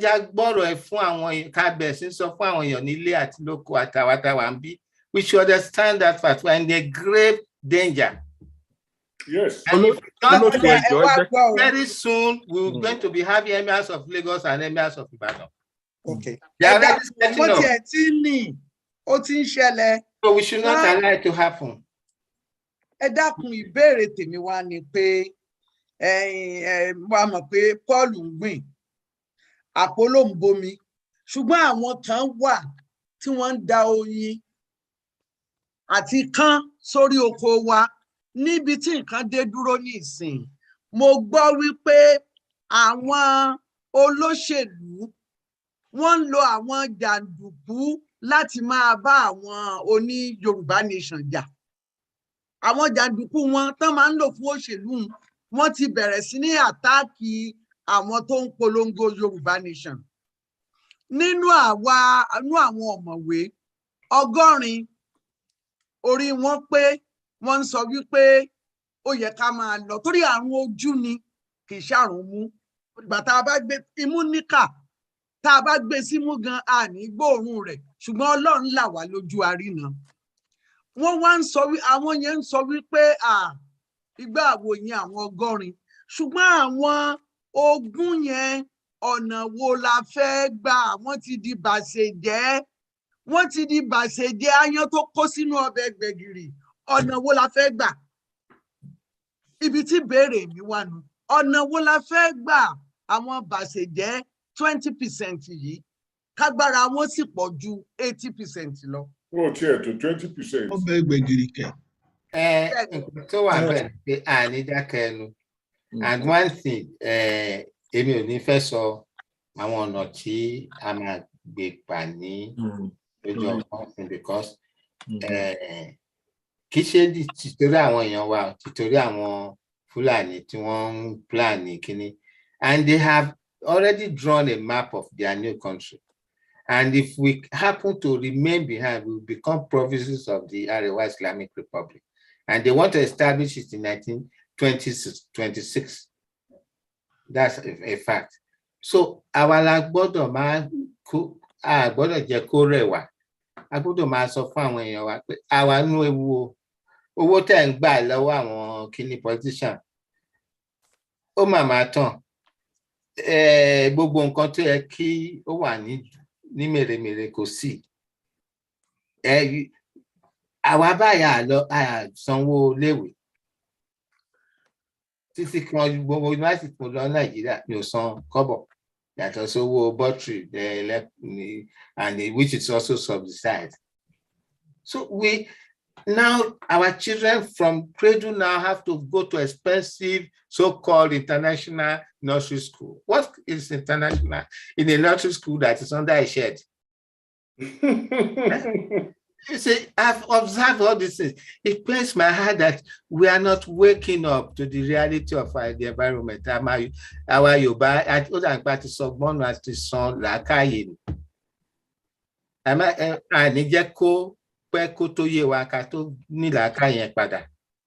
that's the same thing I've been telling the others, and even some babalawo continue to bá ṣèpàdé náà lónìí.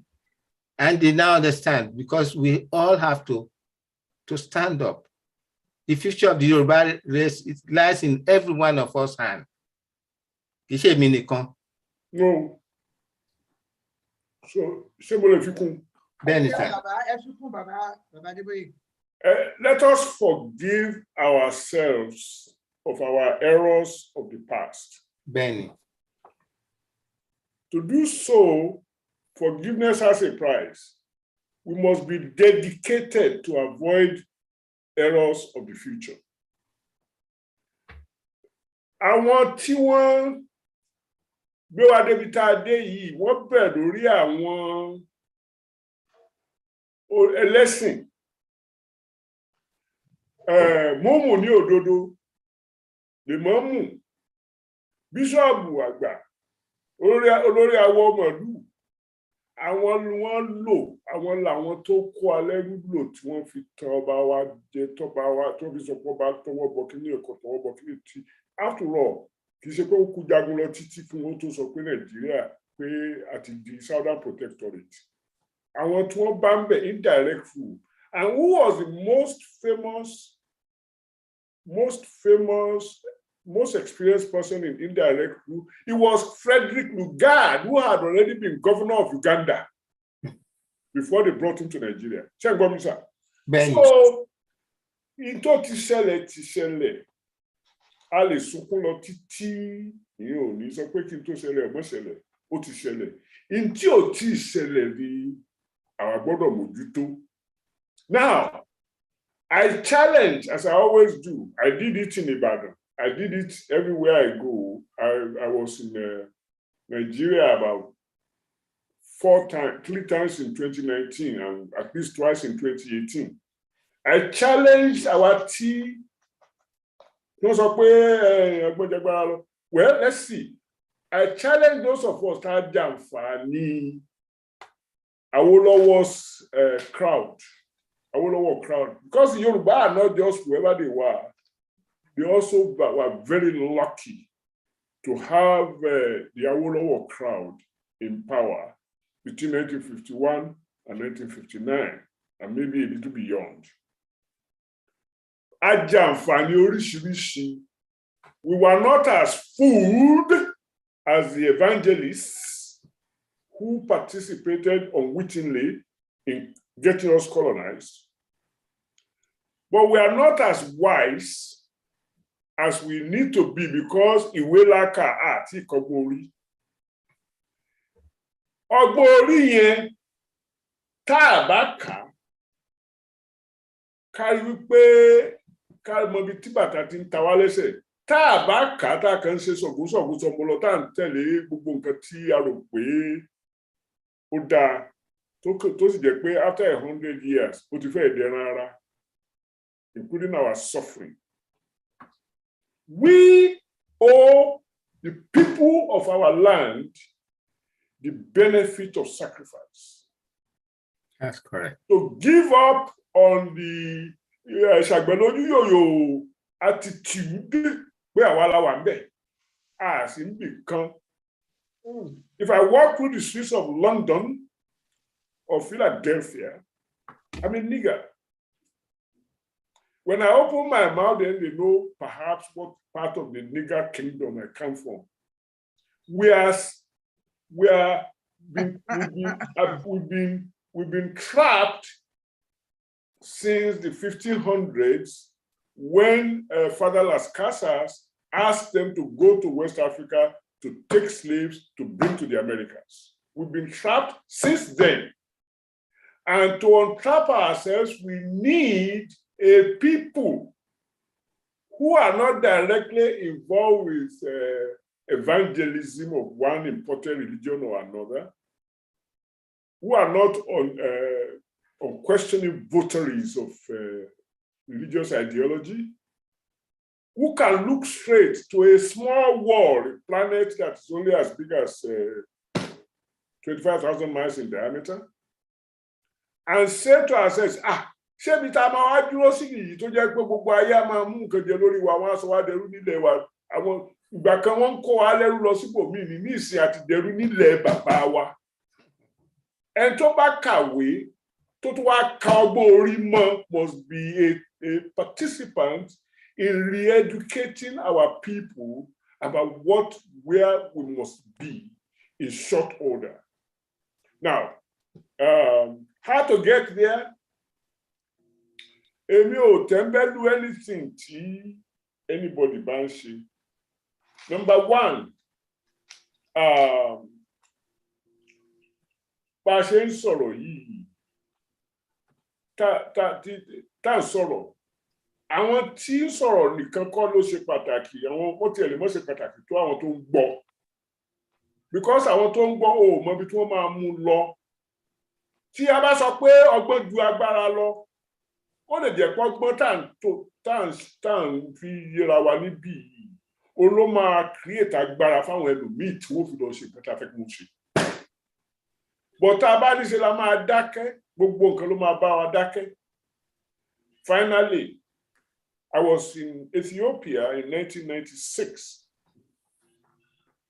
That was 30 years after I had been there in Addis Ababa. I went back to Mekelle, northern Ethiopia. Mekelle is the capital of Tigray province. But when Mekelle, I saw the statue of 7 people. And that statue and a mule. So 7 people and a mule. I have the picture in my house here. Olo by Ethiopia, not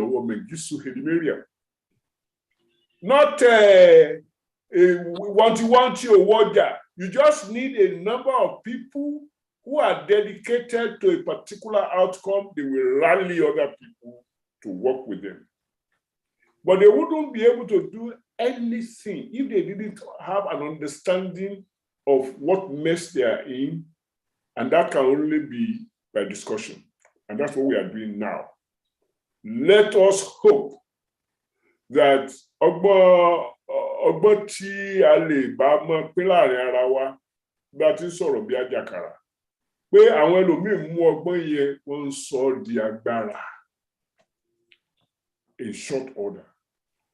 Àtẹ̀lé rí nínú wọn gan, mo mọ bíi méjì mẹ́ta tó jẹ́ pé bí wọ́n ṣe ń kọ́ ọgbọ́n tí wọ́n ń sọ̀rọ̀ ọlọ́gbọ́n, bẹ́ẹ̀ náà ni wọ́n múra láti gbàgbára, láti lo agbára tuntun láti gba àwọn èèyàn wálẹ̀.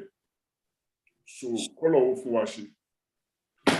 Ẹ jọ̀ọ́ olóòtú, ǹjẹ́ mo lè chip in bí a little bit? Odidi ṣé Dr. Akínbọ́lá nìyẹn? Èmi nìyẹn mọ̀. Ẹ dákun, mo máa pè yín, ẹ foríjì mi, ẹ jẹ́ ń pe ìkan nínú àwọn èèyàn tí wọ́n ti náwó lẹ́yìn náà máa pè yín. Alàgbà Túnjí Àtẹ́wọ́lógún. Ọmọ gbọ̀ngàn. Wọ́n sọ̀rọ̀ ẹ̀rù tí ń bà wọ́n, wọn ò mọ bí tán ti máa bẹ̀rẹ̀ nígbà tẹ́ ti lọ́mọ gbọ̀ngàn ni wọ́n. Mo kí yẹn kalẹ̀ sà, kalẹ̀ mà. In the first instance, àwọn everybody àti Mr. Akínsọlá mọ̀ pé àwọn méjèèjì Ìjẹ̀bú la ti wá. So Bọ́lá ti wá. Mrs. Akínsọlá, Mrs. Ìjẹ̀bú la ti wá.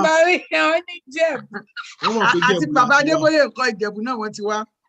No, 1958 gbọ̀ngàn ni wọ́n. Gbọ̀ngàn empire ní gbogbo owó. Gbọ̀ngàn iná ni o. Gbọ̀ngàn iná ni ṣá o.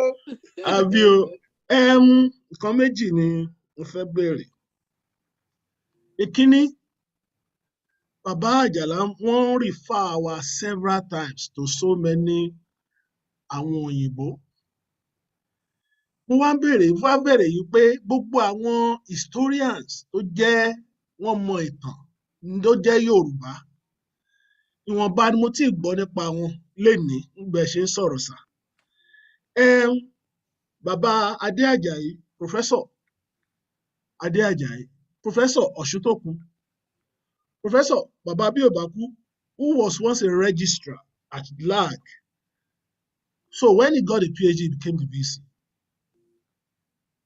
Bàbá Professor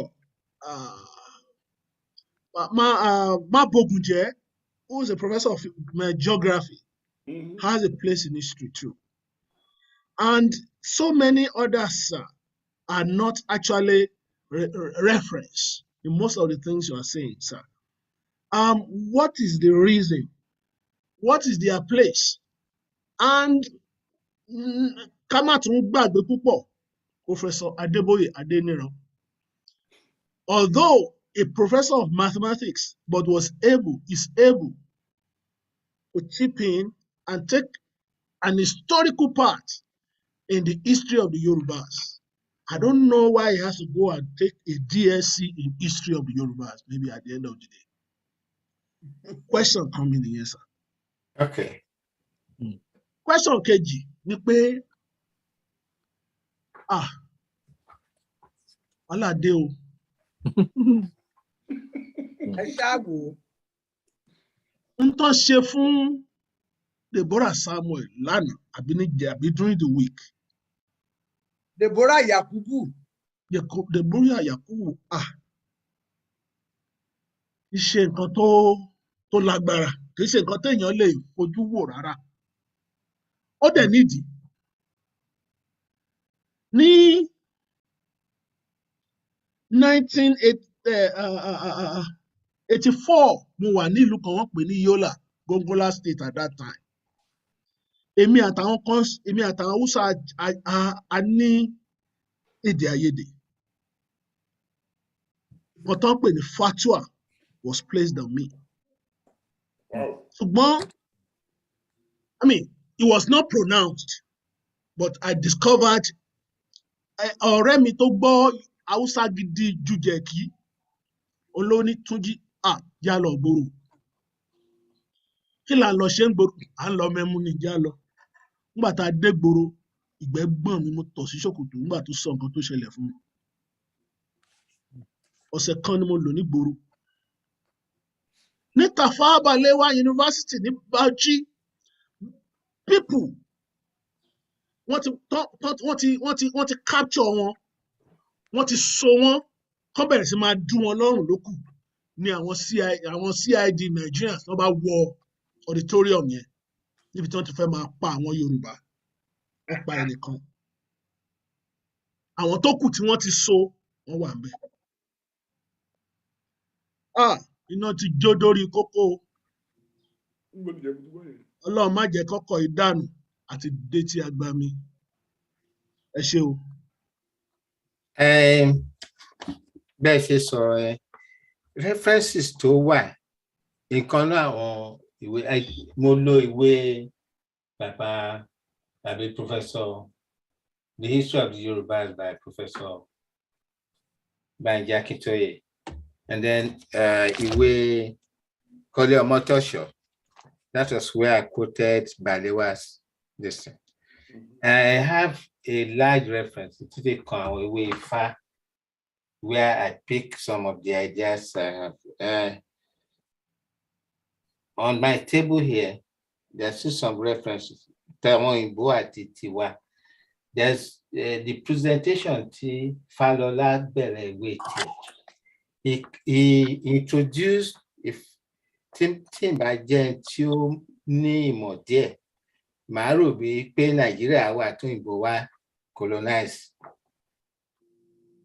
the way he presented this. And even ìwé kan tí ó kọ, I had to get in touch with him to say his chronology, this by Michael Crowder, on the events of Nigeria is not right. Nigeria did not exist in 1840. So we are presenting books. Actually, I do a lot of, I'm a continuous research person. In fact, Moshe, to order some of that books because just for a page, so that I'd be able to put in the right words. And the book is costing me £24. Then there's this book by I.F. Nicholson, commissioned by Balewa. That's Administrations of Nigeria from 1900 to 1960. Tebaka, ìjọ tí mo kà bá ṣe mò ń sunkún. Pé ṣé àwọn bàbá wa rí gbogbo kíní tí wọ́n dẹ̀ sọ pé àwọn fẹ́ ṣe Nàìjíríà pẹ̀lú àwọn ẹranko wọ̀nyí. I don't mince my words. I can defend myself about that. Wọ́n á ṣe kan náà. And that's why mo fẹ́ kí gbogbo Yorùbá máa fọwọ́ sàyà pé you should not be afraid of anybody around us anymore. A lè lọ sí ẹ̀gbọ́n ká ra ìkíní ẹsẹ̀ bàtà kan ká sọ pé ilẹ̀ ni wọn ò ní tà fún yín. Yet wọn ní gbogbo oríṣiríṣi. And there's other books I have referenced here. If àwọn ìbò tí mo rí pé ó kù dẹ̀ ká try got in touch with them. If I couldn't find his number, look, your book could have been very good. If it's an introductory book to a young man reading, he would think that Nigeria existed ever before the British came. It didn't.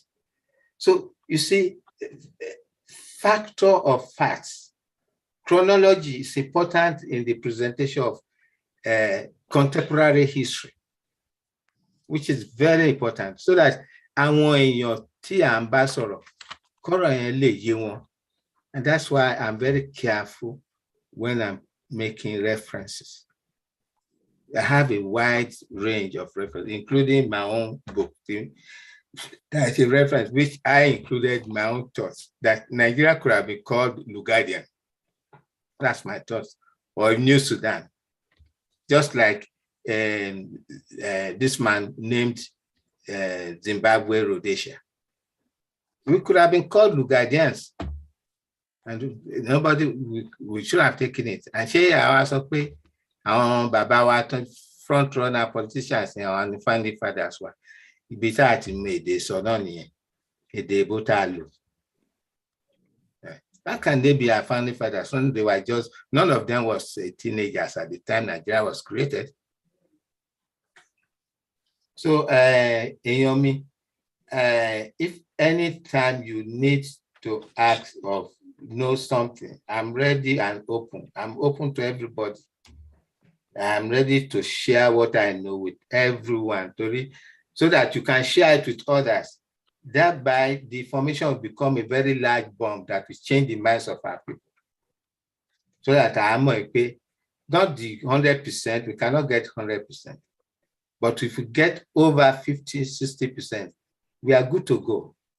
We make an international press conference to declare that the amalgam that created Nigeria has been said to be a temporary matter in part and in place, quoting this correct statement. And it's a very powerful statement. It's a temporary matter while Belaru get a person in Nigeria and call we paying a part to Nigerian freedom instead of part to Yoruba freedom.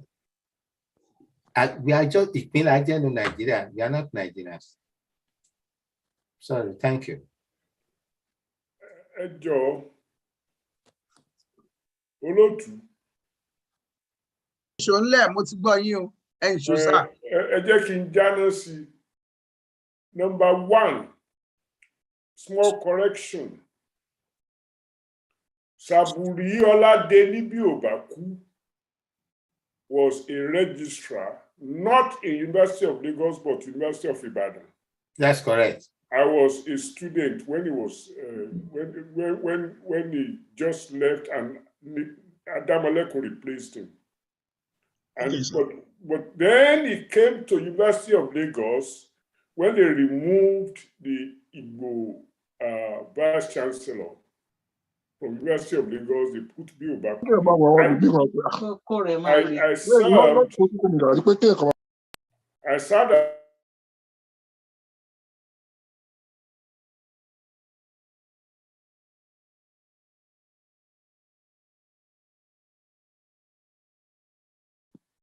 And so on. So but the tenor of your question is extremely important. Àwọn historians wa JF Adé Àjàyí bí ò bá kú and other people tí mi ò mention báyìí, kọ́lọ́run fọ̀run kẹ́ wọn. I'm going to say something that I hope doesn't offend people, but it's the truth. When you are writing a PhD dissertation in history, no matter what truth you dig out, you still need people to approve what you are writing before they can award you the degree. And many times, because of that power, the direction in which your historical account will go is extremely influenced by your thesis advisor and your examination committee. I should say, I said that about history. I might be able to say it about very many other disciplines. Even in mathematics, I know a guy who produced a dissertation in mathematics based upon what the advisor told him to do. He produced a dissertation in 1973. And then the advisor said, I didn't know the solution would be that short. It's not, you need to do more.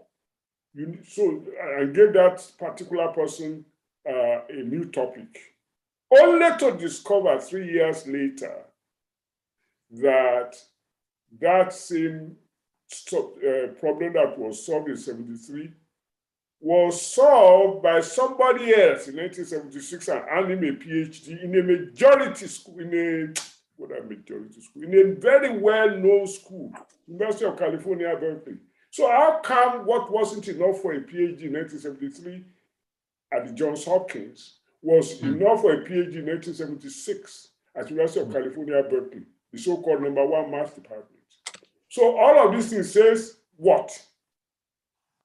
Alhaji S.O.B. Obaku, Professor J.F. Adeajayi were intelligent people, scholars, but in the realm that they had to operate, they were not independent.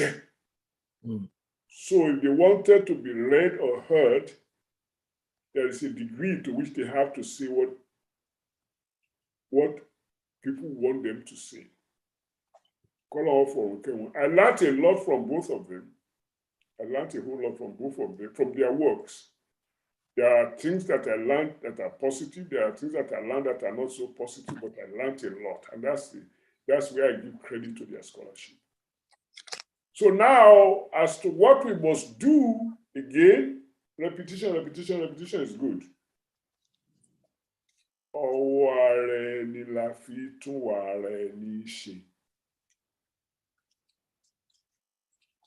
Tá a bá gbàgbọ́ nù yẹn, tá a gbàgbọ́ pé àwa ni a máa tún lè ṣe. I have never known a country since I started growing up, let's say in the early 50s, I've never known a country that emerged from severe colonialism to a sizable power that was not directed by a handful of people. Ho Chi Minh in Vietnam and Lo Duc Tho, Chu Enlai and Mao Zedong in China, Pandit Nehru and Mahatma Gandhi in India. In all of these places, it is not the whole world that understood what they were doing. It was a handful of people who loved their people and saw an opening and put their big feet in the opening and helped the people to get out of a mess. Today, Korea, Vietnam, China, India, Pakistan, tó okùn bàtà wọn tú. it is up to us to shed the imprisoning garb that colonialism put on us. And colonialism is not one action. It's a continuous action. Just like democracy is not a destination, it is a process. We have a tendency to atomize things and say, LA is the truth. Like somebody thought Nigeria was always there before the British colonized us. No, we must see that even that colonialism is coming, is going on and deeper, because colonialism is not just a takeover of the land and the people, it's a takeover of their minds. So it is us who have to help reverse the process of the takeover of our people's minds so they can get to the point where they say,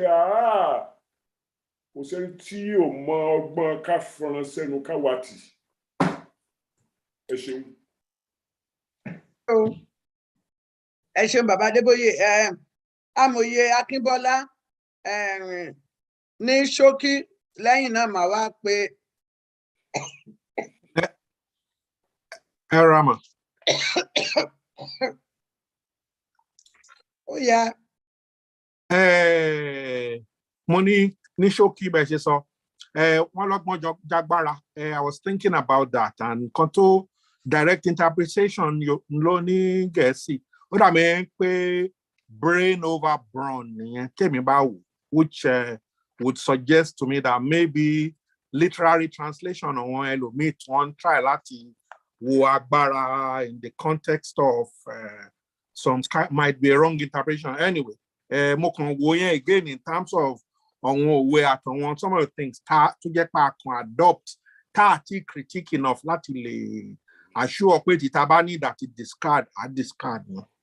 Mr. Aterowologun make very significant point nípa experience one Bauchi, and I wanted to reference that because I also, as a child, had some experience that tells me that the general dynamics of interactions in the North shows that very little has changed since that 1966. Both of my parents were teachers at Bauchi Teachers College right before the massacre of Igbos.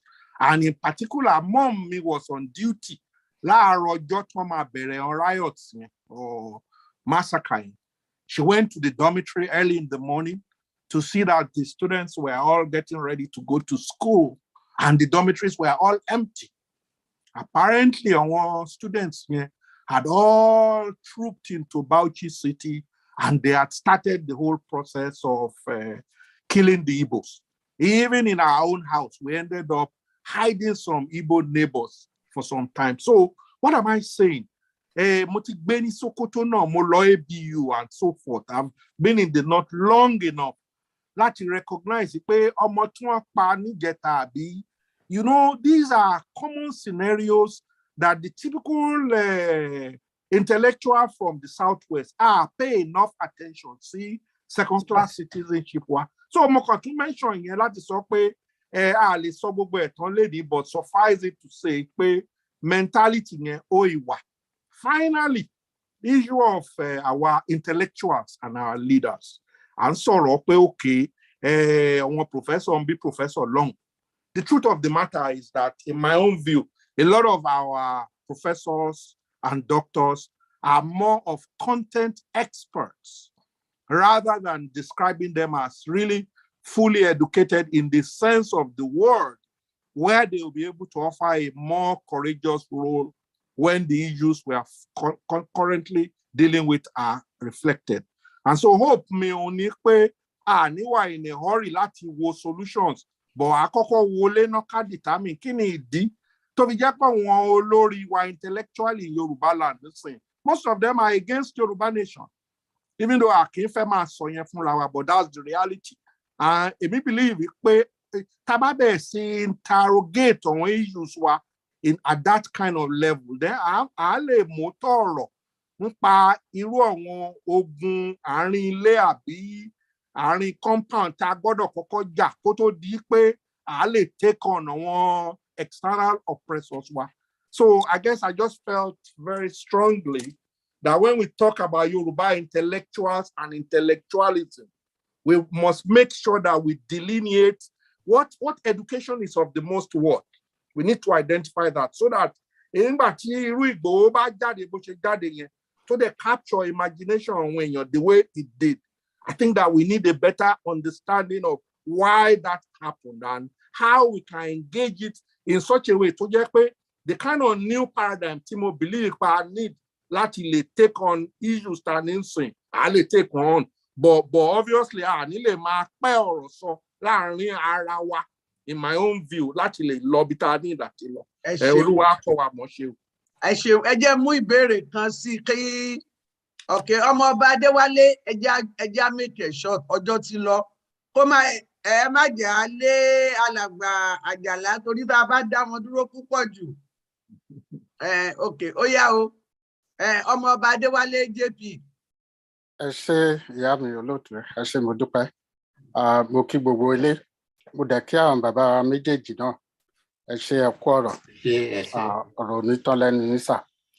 Ẹ jọ̀ọ́, mọ́mì mi ti ní kí n ṣe ní kí otherwise mo ní àwọn nǹkan tó pọ̀, but gẹ́gẹ́ bí reference nísà sórí treaty 1886. Treaty 1886 or 83, mo lè má get it right, sir, tí Aláàfin tó sign pẹ̀lú Yorùbá. Wọ́n sign a treaty as a Yoruba nation, even though bàbá wa Adébóyè wọ́n ní ta ló translate fún wọn, ta ló túmọ̀ fún wọn, either wrong or right. But as a sovereignty Yoruba nation, this treaty yẹn wà fún. That's correct. And that means they don't own us. British will own us. So our now sovereignty entity. No. Then less than 10 years later, we amalgamate wa pẹ̀lú another country to jẹ́ pé wọ́n own. Is it that not illegal? No. And that is another enough evidence láti lè challenge the British go because ibi tó mú lọ sá ni pé now ó yẹ ká take a fight wa to the British themselves. Instead ká fi pariwo ní Nigeria sí. We need to take it directly to them. If I may interrupt you, on that, yes, we have examined the treaty and everything. We are not the only people they signed treaty with. Even it happened in the Congo. There are 10 major countries there.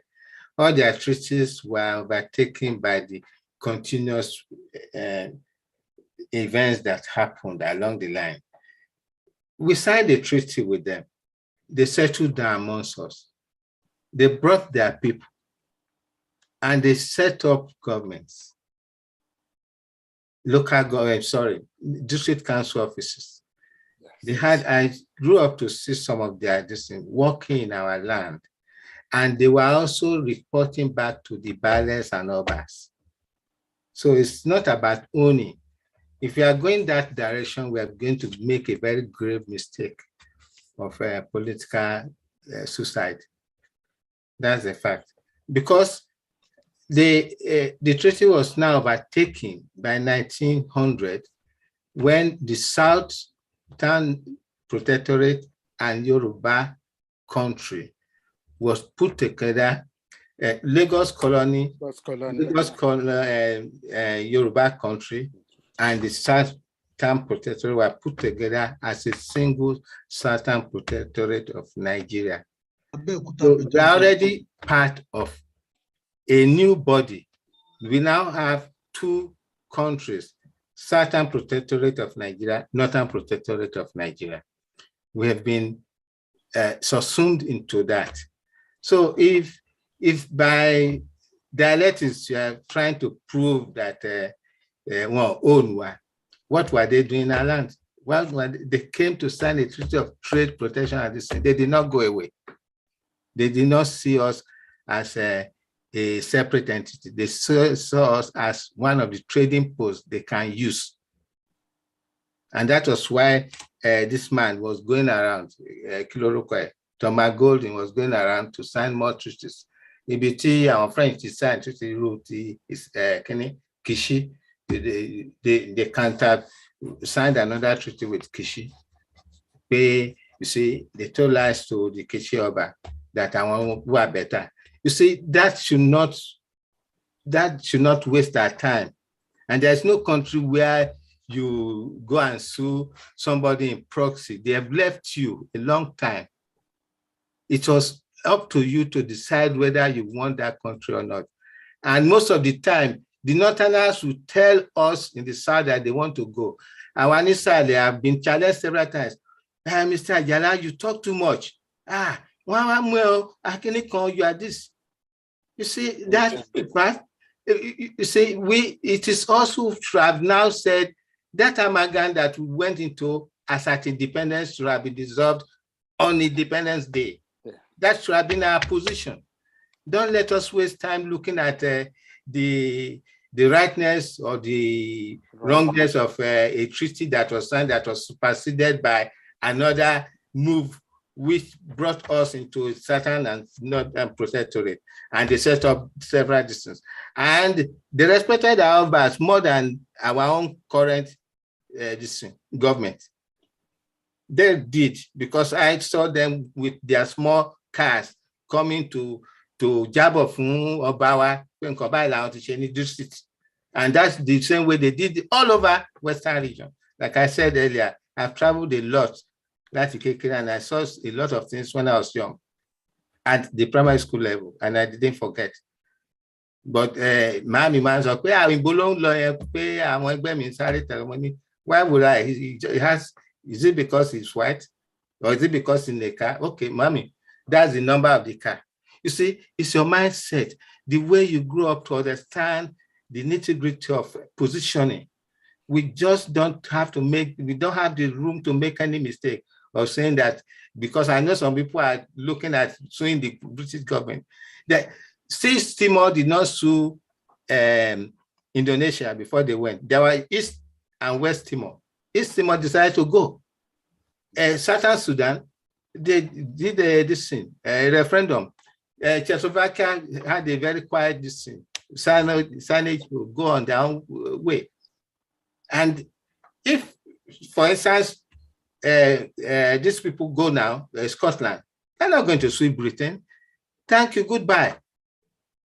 After a new referendum, I was in Scotland when I was planning how to build this thing, dams, when the election happened. And my professor was telling me that, look, and I told him about our problem too, that whenever we get a thing, we can come and help us. But we need just your technical advice, because we will teach our young men how to do it. That his number is still with me, waiting on, I still call him regularly. We should not sue anybody. And some of the Americans have also contacted me about this issue. I told them that case will be dead on arrival. Let's say you sue. They will ask you, where's your embassy? You have none. Where's your capital city? You have none. What account do you have internationally? You have none. What are you suing for? And in fact, apart from that, going back to records, they have warned us over and over, don't be part of this. Now. It's our own fault. Yes, let us now convince our people that we need at least 50% or more of our people to say, yes, we want to go. Only a handful will now stand on a podium to announce to the world that the amalgam of Nigeria stands dissolved. And to dissolve it, finally, we need a referendum to convince the world that what we have just said is right. That's what we should be pursuing. Sister Buki, quick. Okay. Hello. Yeah, I just want to make a very, very quick comment and agree with Daddy Ajala. I think we should focus.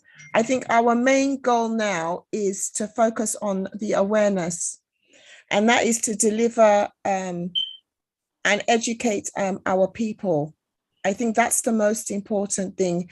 And I think also another important thing is that we also heighten the awareness within our diaspora locations.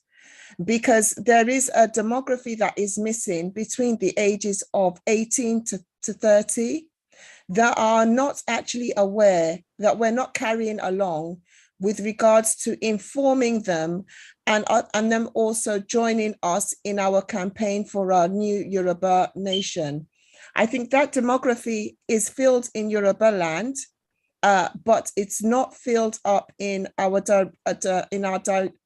diaspora locations. We need to start educating our Yoruba children that are born here, and that they also need to join, because at the end of the day, they need to know that they also have, especially those like I'm born here, so I'm grateful that I had the opportunity to actually go and live in Nigeria, and also to appreciate that I also have a first and second inheritance. So I'm now able to at least stand up and say, look, this inheritance is not going to be taken from me. I think now parents of this generation from the ages of 40 upwards owe it to their children to let them also come out and join this campaign for their own inheritance. That demography is actually missing from the ages of 18 to 30 especially.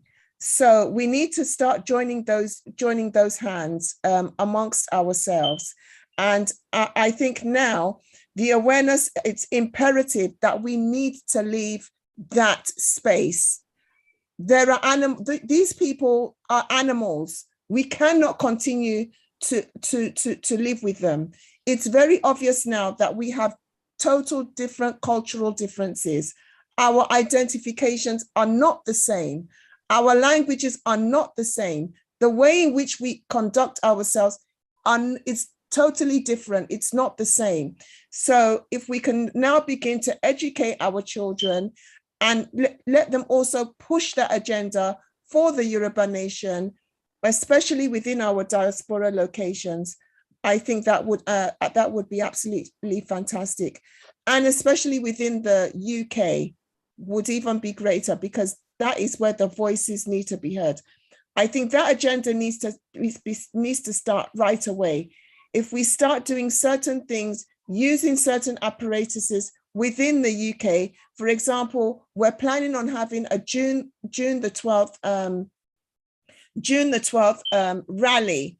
I'm hoping that within the UK we can all join hands on that rally. We are planning on have advertising on the buses. We need your contributions towards that, because if we can start using the transportation and all the necessary advertorials within our diaspora locations, especially within the UK, that would be absolutely fantastic. So I'm asking that we join hands. Let's use that as a test run for the 12th of June, that we always have that particular date marked for our campaigns, and we start using our various advertorial systems within our diaspora locations for our campaign. So I just wanted to say that if anyone wants to make contact with me, the address is info@yorubanation.now.co.uk. Read the 12th of June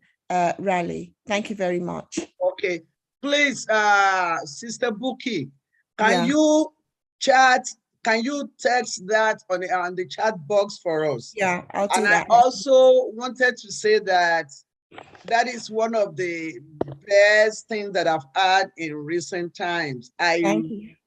You make so much sense, and unless, like you said, unless we take this campaign to our youth who are born here or in UK, and we let them know what we are doing, or the awareness, if Shola Yusuf dies today, Ayoteju Yusuf will not know what to do, and that will be the end of my activities. So I'm very, very grateful for your contribution. I don't know whether any member of the panel want to say something about that before I call somebody else. I just want to say, pé ẹ má sọ̀rọ̀ bí Bridiko kò yọ lẹ́nu yín. Okay, Mama Amuyi. Mama Amuyi, I know where to catch you.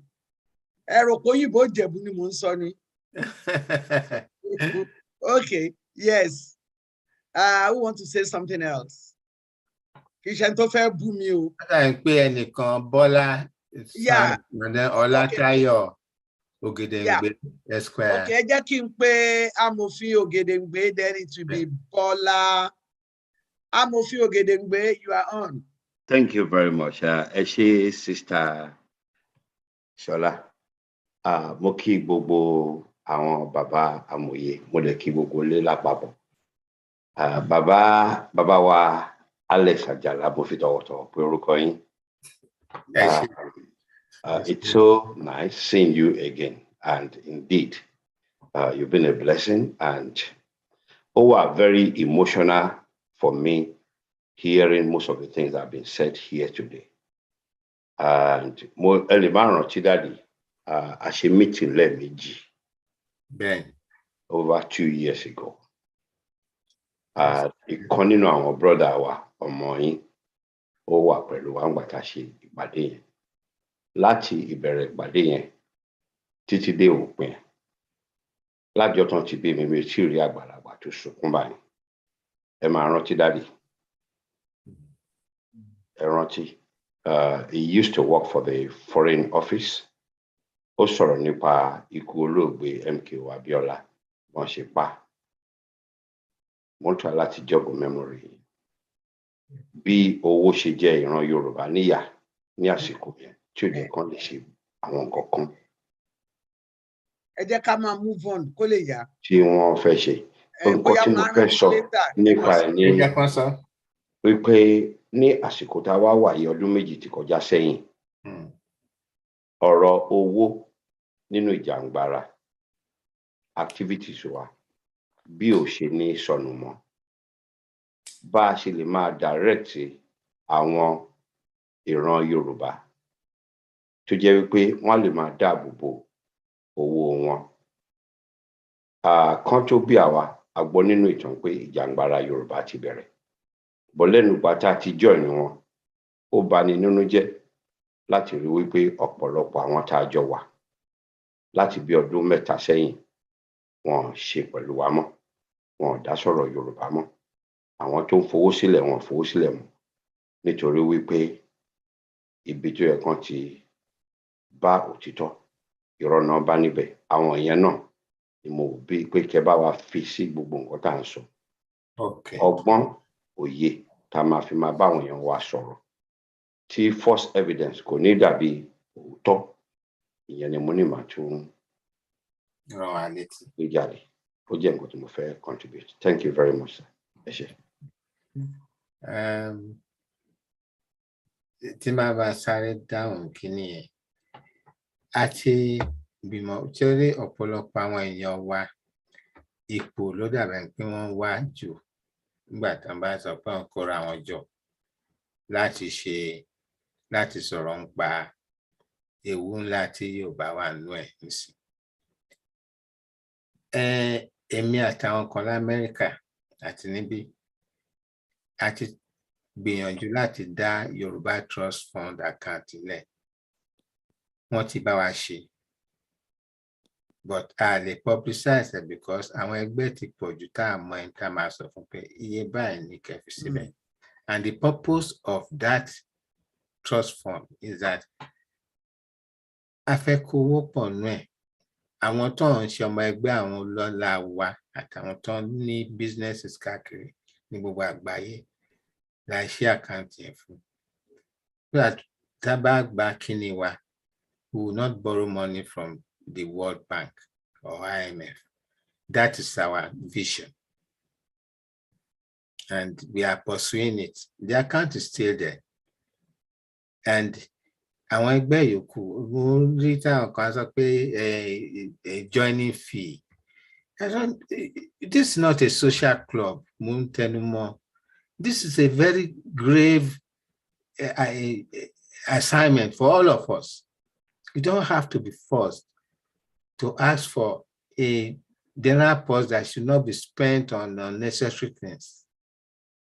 To be there as a trust fund nǹkan tó gba Israel lẹ́nìyẹn nígbà tó 16 of them like Professor Akinola saw earlier, very few people made changes with others following. It's like a flow of a river from a source and becomes big. A 16-year-old girl who directed the creation of the state of Israel in 1947, 16-year-old girl, who tell to manage gbogbo nǹkan tó ń ṣe, and all others joined when the finger was snapped. So lọ́kọ̀ọ̀kan nǹkan tẹ́ sọ yẹn were very important, and I will try to speak to almost all of the other Egbe. I don't want to be held down to Egbekan. And with everybody, I want us to see the truth in working together and having a common purpose that we call a trust fund, Yoruba Global Trust Fund. That will be a permanent fund that at the end of the day, Tabashi will be having billions of dollars or pounds in it that we can use to kickstart our new nation. We need it. And I will continue to campaign about it. So before I finally sing my Ojo Onilo song, I wanted to ask this important question. Mo fẹ́ béèrè ìbéèrè pàtàkì yìí lọ́dọ̀ àwọn àgbà. Nǹkan kan ṣẹlẹ̀ láàrin ọ̀sẹ̀ tí ó kọjá tí Sahara Reporter tí wọ́n ní àwọn kan wọ́n fẹ́ fún bàbá Akíntóyè lówó kí bàbá ó lè sọ wípé àwọn ò ṣe akitiyan lórí Yorùbá Nation. Bàbá Adébóyè, ṣé ń gbọ́ mi? Mo gbọ́ yín o. Èmi náà ń gbọ́ o. Wípé irú eléyìí kò mọ̀ pé yóò mọ̀ wá ìhà wo ni ẹ̀yin àgbà kọ sí i. Kí sì ló yẹ kí àwọn ojúlówó ọmọ Yorùbá ó máa ṣe nípa eléyìí tí wọ́n bá gbọ́? Níbo lẹrù kó ti wá? Ìbéèrè mẹ́ta tí mo fẹ́ béèrè ni. Níbo lẹrù kó ti wá? Ìhà wo ló yẹ kí a kọ sí i tá a bá rí irú ẹ̀? Ẹ ṣé àdúpẹ́. First of all, they are all gbogbo kíní ẹ̀ wà interconnected.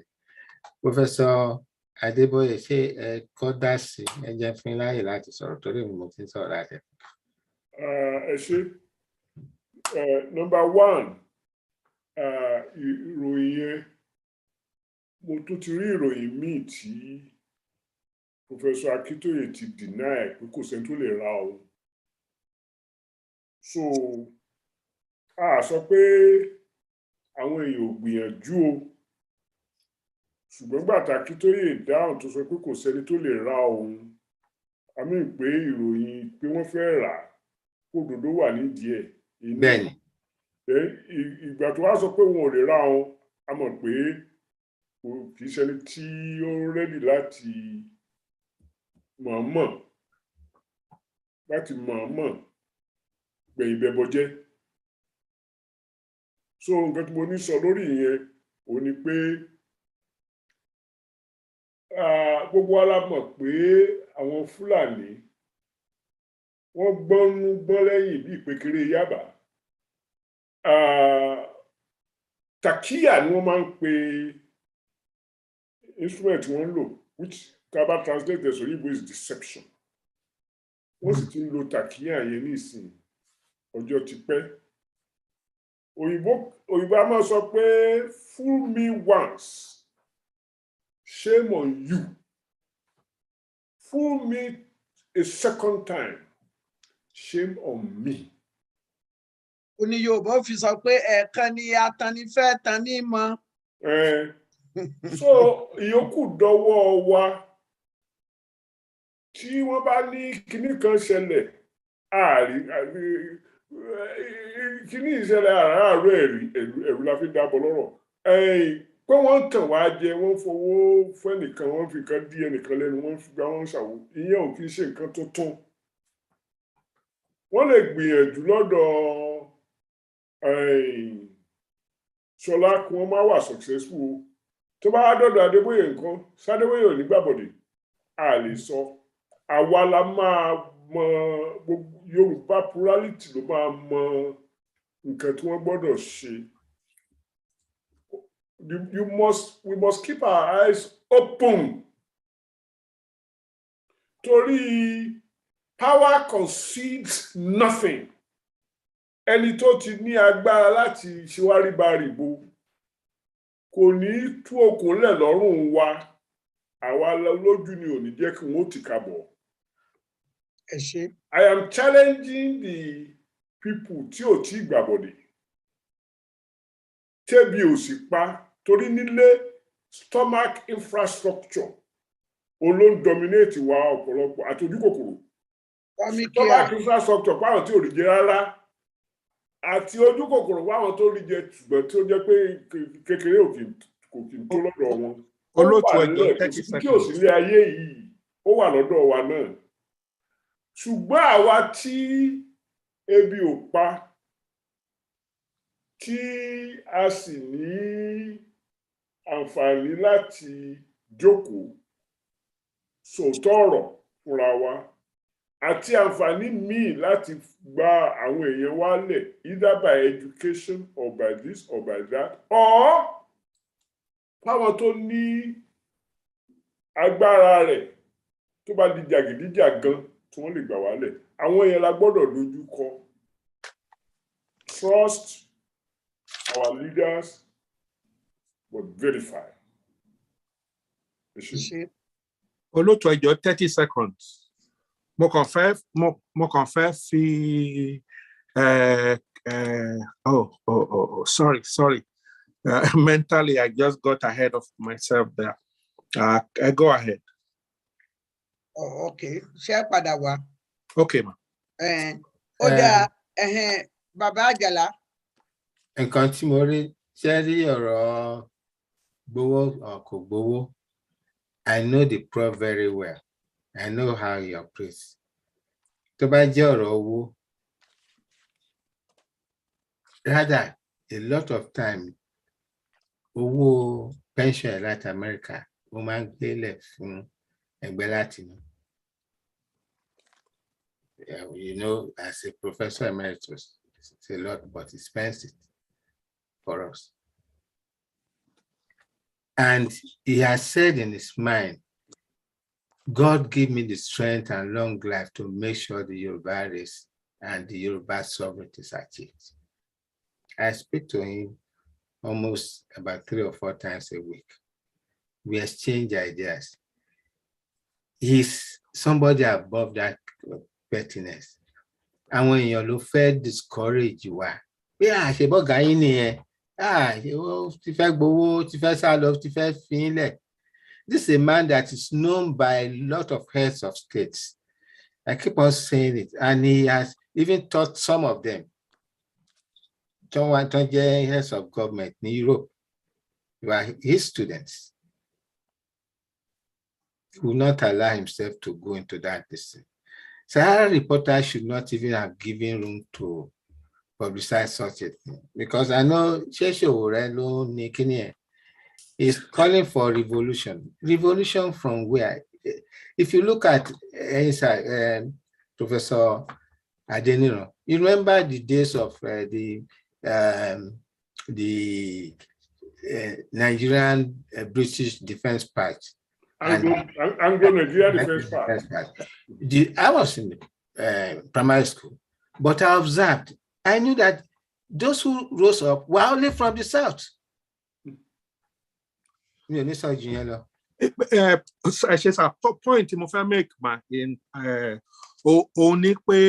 even the fact that the story about Professor Akintoye collecting the money or didn't or whatever, the idea for a news is underscore what I consider the very weak attitude of the Yoruba intelligentsia to the whole self-determination issue. Because Timban Wo Yoruba is a global brand, Tala self-determination. I do feel that by now, the framework that should be in place globally should be formidable enough that we won't have to begin to speculate about what may have happened or not happened. So feeling me on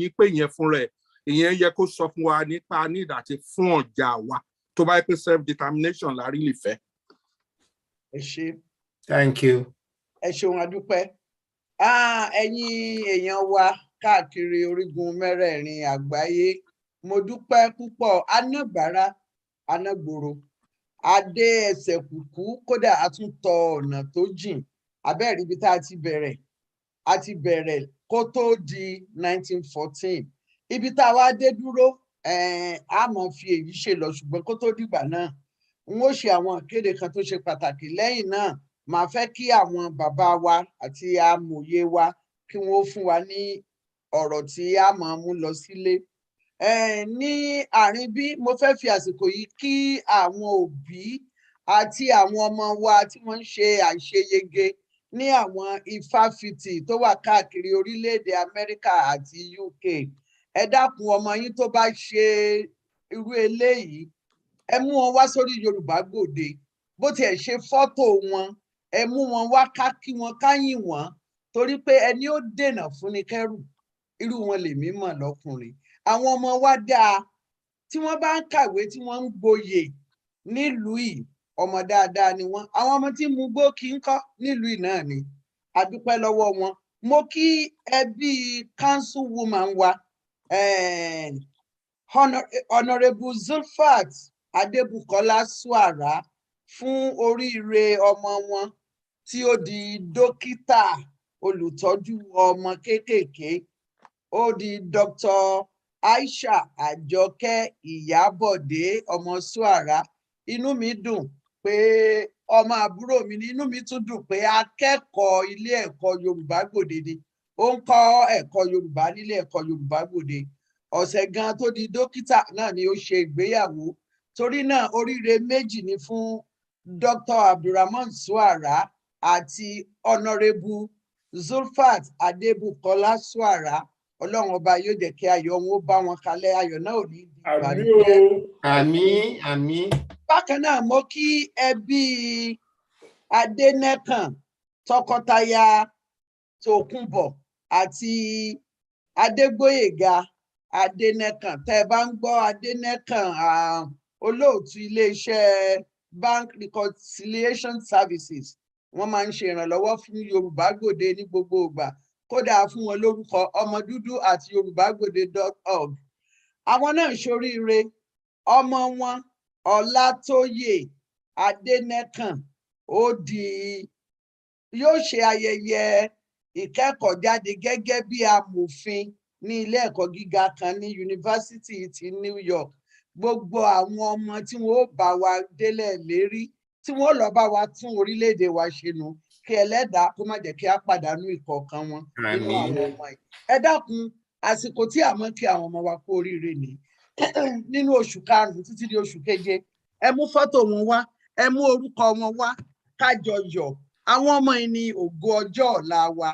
Inú mi sì dùn láti bá àwọn òbí wọn yọ̀. Bákan náà, mo tún kéde wípé ìwé Díòfágún wà tí à ń ta. Ọ̀pọ̀lọpọ̀ àwọn èèyàn tó béèrè tó ti tán ní ọ̀sẹ̀, ó ti wà ní ìsìn 5, gbogbo series 5 tí Díòfágún wà kọ, òní à ń tà ní àpapọ̀. Owó pọ́ọ́kú ni $70 péré ní márààrún. Ẹ̀yin tí ẹ ti pè fún, ọ̀pọ̀lọpọ̀ ni a ti fi ránṣẹ́. Mo mọ̀ pé alàgbà Wọlé Òní, ẹ̀yin tẹ́ wà ní ìlú ọba, ẹ lè mọ́ tí ì rí, ṣùgbọ́n ó wà lójú ọ̀nà. Àti ọ̀pọ̀lọpọ̀ àwọn èèyàn míì tí ẹ tí ì rí. Ẹ̀yin tẹ́ ẹ bá fẹ́, ẹ pe nọ́mbà Yorùbá Gbòde, á fi ránṣẹ́ sí yín ní owó pọ́ọ́kú. Ìbéèrè bákan náà, mo tún fi àsìkò yìí dúpẹ́ lọ́wọ́ ìyáàfin Tinú, amòfin Tinú Akínṣọlá. Wọ́n ràwé, wọ́n tún fi ṣẹ́ńgì díẹ̀ lẹ̀ fún Yorùbá Gbòde. Wọ́n ní ká lè bá a máa rí sọ, ká lè bá a máa rí wí, ká lè bá a máa rí ṣe. lórí ètò yìí ẹ ṣeun adúpẹ́ iná ò ní tán olókùn yín láṣẹ Olúwa mo tún fi àsìkò yìí ké sí gbogbo àwọn èèyàn ṣé ẹ mọ̀ pé ọwọ́ ọlọ́wọ́ ẹsẹ̀ ẹlẹ́sẹ̀ ní àpapọ̀ tá a fi ń dára lórí ètò yìí wọ́n sì ní owó ní kẹ̀kẹ́ ìrere ẹni tí ó ṣe ìhìn burúkú náà yọmọ náwó ọlọ́mọ ṣe wá ní oníhìn burúkú ẹ ràn wá lọ́wọ́ lórí ètò yìí ṣé ẹ mọ̀ pé ara tí à ń gbìyànjú láti ṣe ò ní pé a fẹ́ gbé Yorùbá Gbòde dé orí rédíò nílé àwọn ìyálọ́jà tá à ń wí yìí tí wọ́n bá ṣí rédíò wọn báyìí irú gbogbo ìtàn tí bàbá Adéníran Adébóyè ń rọ tí wọn ò gbọ́ rí irú ìtàn tí bàbá Àjàlá ń sọ tí wọn ò mọ̀ tẹ́lẹ̀ bí wọ́n bá lè gbọ́ lórí rédíò wọn ṣe mọ̀ pé yóò ṣe wá láǹfààní àwa di ajá tó lẹ́ni lẹ́yìn tó lè pa ọ̀bọ tí àwọn wọ̀nyí ò bá sí lẹ́yìn wa à ń pa lẹ́nu ni torí kò yé wọn a gbọ́dọ̀ gbìyànjú láti jẹ́ kó yé wọn eléyìí ni Yorùbá Gbòde ń fi ṣe akitiyan tí a fi ń béèrè wípé kí ẹ máa ràn wá lọ́wọ́ ó kéré ni ò jẹ́ ń fún ẹ èyí ò là ń pè ní àgbà ahun bó bá ṣe lè wù kó rí ẹ ràn wá lọ́wọ́ kí a lè bá àtúbọ̀ máa gbé iṣẹ́ yín lárugẹ ẹ ṣeun bákan náà ilé ẹ̀kọ́ Yorùbá Gbòde àti wà lọ́lídé á wọlé níparí oṣù yìí à ń fi eléyìí ké sí gbogbo ẹ̀yin grandfather tó bó bá tiẹ̀ ti kọjá lórí àwọn ọmọ bẹ́ẹ̀ ni àwọn grandfather bó bá ti kọjá lórí àwọn ọmọ ẹ má jẹ́ ó kọjá lórí ọmọ ọmọ bóyá àwọn ọmọ ọmọ yín tó bá gbọ́ Yorùbá ni wọ́n ó kọ́ àwọn ọmọ yín ní gbogbo bí tẹ́ ẹ bá ti wò ẹ pàdánù ẹ dákun ẹ mú ọmọ yín wá sílé ẹ̀kọ́ Yorùbá Gbòde ẹ̀yin ọmọ ẹni tá a bá rẹ́ni tó fẹ́ ṣe tí wọn ò ní owó láti ṣe ẹ pè wá nílé iṣẹ́ Yorùbá Gbòde kì í ṣọ̀fẹ́ ṣùgbọ́n a fi ọ̀gbàgbà gbalẹ̀ a rí ẹni tó máa ràn yín lọ́wọ́ torí nǹkan dáadáa lè fẹ́ ṣe bákan náà ẹ̀yin onínú dídùn ọlọ́rẹ tí ẹ bá fẹ́ àgbà sọdọmọ tí wọ́n ń pè ní adoption ẹ fẹ́ adopt ọmọ kan kó lè bá a mọ kọ́ Yorùbá èyí ò ní pọ́mọ yín ni ẹ̀yin ni ẹ máa ṣe ètò owó rẹ̀ àǹfààní ń bẹ ẹ pè wá ní iléeṣẹ́ wa Yorùbá Gbòde ẹ wá mọ́ gbàgbé o ẹ rí lẹ́tà o ẹ rí lẹ́tà bírú ètò ṣẹlẹ̀ ní ọ̀sẹ̀ tó kọjá nígbà tí ẹ̀rọ Yorùbá Gbòde pakasọ gbogbo aago 3 la máa pàdé láṣẹ Ọlọ́run bí ẹ̀mí bá ti wà ẹ ṣeun adúpẹ́ bàbá Adébóyè ẹ fún wa ní ọ̀rọ̀ tiyín tí a fi káàdì ètò ńlẹ̀ a tún wá lọ sọ́dọ̀ bàbá Àjàlá lẹ́yìn ìgbà náà a wà máa kọrin ọjọ́ òní lọ tán ẹ ṣé adúpẹ́. mo dúpẹ́ púpọ̀ olóòtú inú mi dùn kò sọ́sẹ̀ tí mo wá síbí tínú mi ò kì í dùn lọ pé one small step for a man a giant step for the Yorùbá race bá a bá ti ń jókòó pọ̀ tá a jọ ń jíròrò tá a sọ pé ibi tí àwa ò tẹ́ wa lọ́rùn ibì kan ló yẹ ká lọ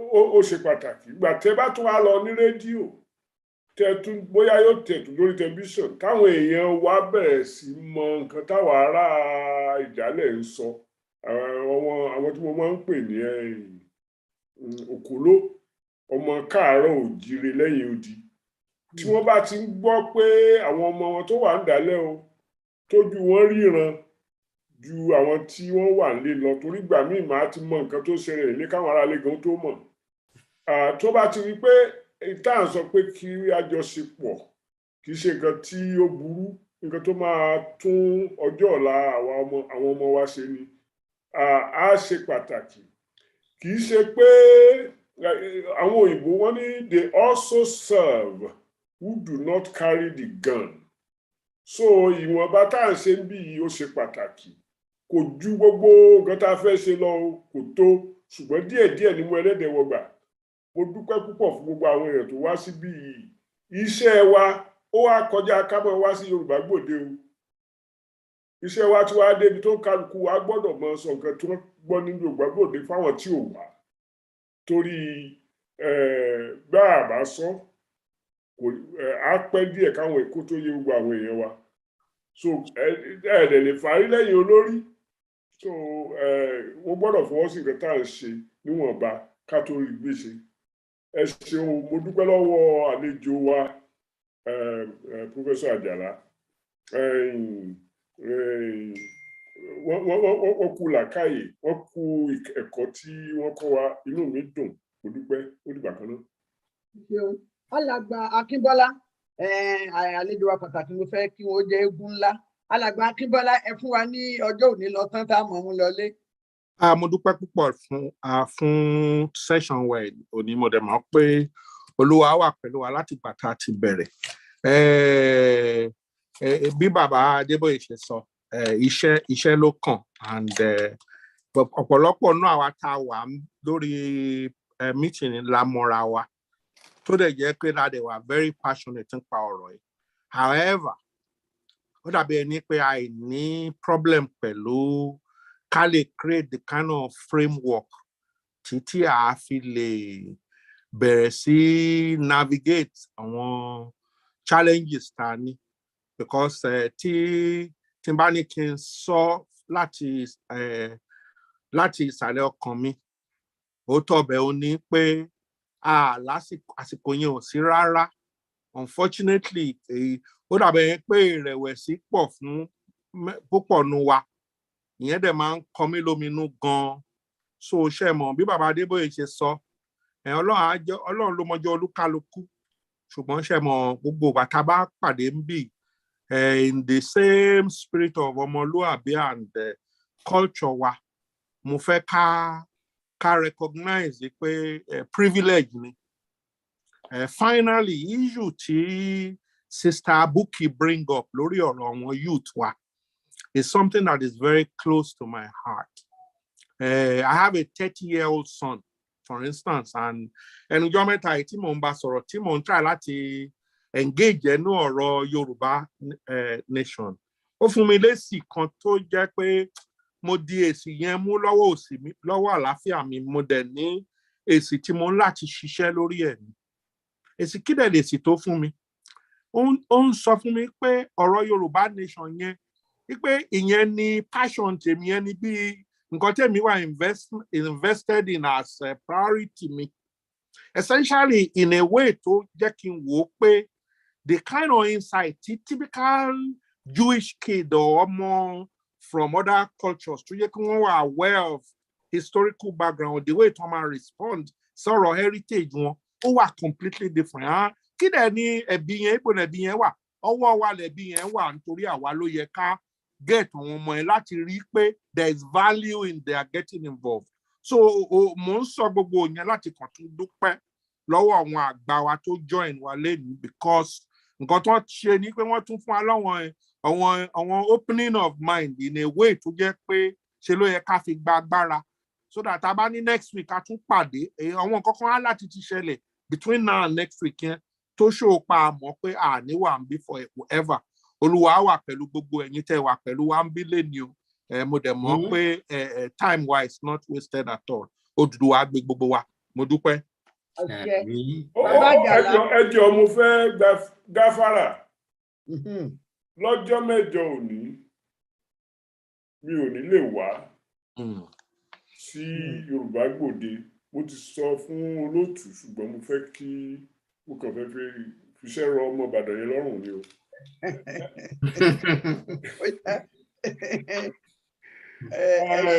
Ọmọ yín kan tí ó jẹ́ professor of mathematics ní Wesleyan University.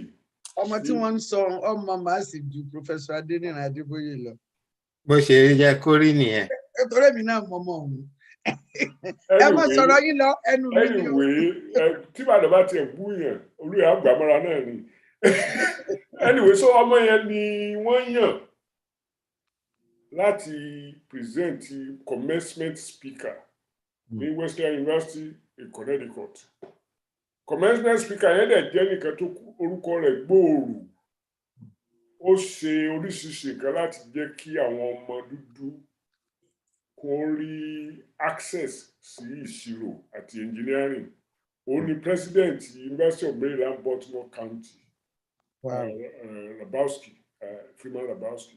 Ó wá pè èmi àti àwọn àbúrò ẹ̀ àti ìyàwó ẹ̀ pé ká wà platform guest ó sì wà jẹ́jọ́ Sunday yẹn gan-an tá a máa ń ṣe Yorùbá Gbòde. Ó bá lọ jẹ́ pé Fúlàní lọ́rọ̀ wọn sí kí n má lè wá ọ̀hún. Ẹ ṣe Fúlàní o. Wọ́n ṣe ní ẹni ọlá tó sílẹ̀ àgbọ́lá fún ni. Prof, ẹ bá kí Rabowski o. Bẹ́ẹ̀ ni sà, ẹni mo ní ká kí wọn o. Wọ́n mọ ọmọ mi ní skul wọn kò kàn lọ ni. Màá sọ fún un. Èmi kan ò tí ì pàdé ẹ̀ rí, but mo ti ń gbúrò ẹ̀ ti pẹ́. Very nice man. But I have no choice now but to be there. So ìdí ẹ̀ tí mi ò fi nílé wà nìyẹn o, kì í ṣe pé ọ̀rọ̀ Yorùbá ò lè sún mi láéláé. Kò sì bẹ́ẹ̀ ṣe gbúgbọ̀ngàn tó. Ẹ ṣe ìràdúpẹ́, ẹ bá wa kí Yèyé Bábúrà, àlọ́ á dáa, àbọ̀ á sùn láṣẹ Olúwa. Ẹ ṣe àdúpẹ́ kẹpẹ́. Bàbá Àjàlá, ẹ fún wa ní ọ̀rọ̀ ọjọ́ òní lọ tán. Mo dúpẹ́ lọ́wọ́ gbogbo yín tẹ́ farabalẹ̀ gbọ́ díẹ̀ tí mo mọ̀. Mo dúpẹ́ gan-an ni pé mo wà láàrin ní àṣálẹ́. Ṣé àṣálẹ́ la wà ní London bíbáyìí, ìrọ̀lẹ́ lẹ́yìn wà. Ọlọ́run á tún jẹ́ ká tún pàdé níjọ́ mi.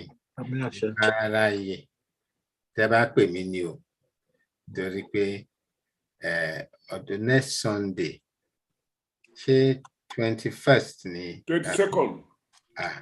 Mo free. Ìyàwó mi 21st òun ṣe birthday. Ìyẹn ló dáa.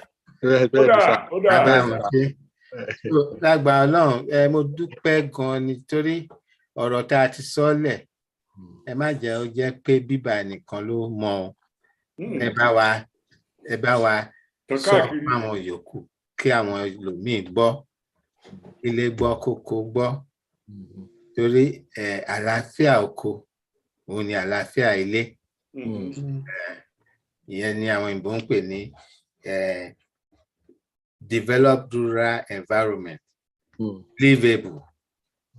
Tàlàáfíà ẹ̀ bá wà, ilé á rọrùn, kò ní kún.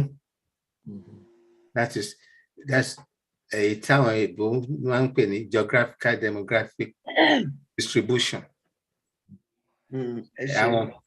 So lágbára Ọlọ́run Lédùmarè, mo bẹ̀ gbogbo yín tẹ́ gbọ́, ẹ má gbàgbé tí bá jẹ́ ọ̀rọ̀ méjì àti mẹ́ta lẹ rántí, ẹ sọ fún ẹlòmíì, káwọn náà tún sọ fún ẹlòmíì. Anybody tó bá fẹ́ láti gbọ́ látọ̀dọ̀ mi directly, mo ready láti ṣe fún wọn, àti gbogbo àwọn references tí mo ń lò, not for the history alone, but for even the other things I know. Nípa bó ṣe ń ṣe brick cheaply from natural waste. Mo ti fẹ́ bẹ̀rẹ̀ nílé tí mo sọ fún Arẹ́gbẹ́ṣọlá, wọ́n ní kí n kó gbogbo ìwé ẹ̀ fún un. Mo ní báwo ṣe fẹ́ kó fún un. Wọ́n á ń sọ̀rọ̀. Àwọn olè. Mo lọ sókè ẹ̀yìn dé o. I'm an agric consultant too. Ọlọ́run ló fún mi ní òye yẹn.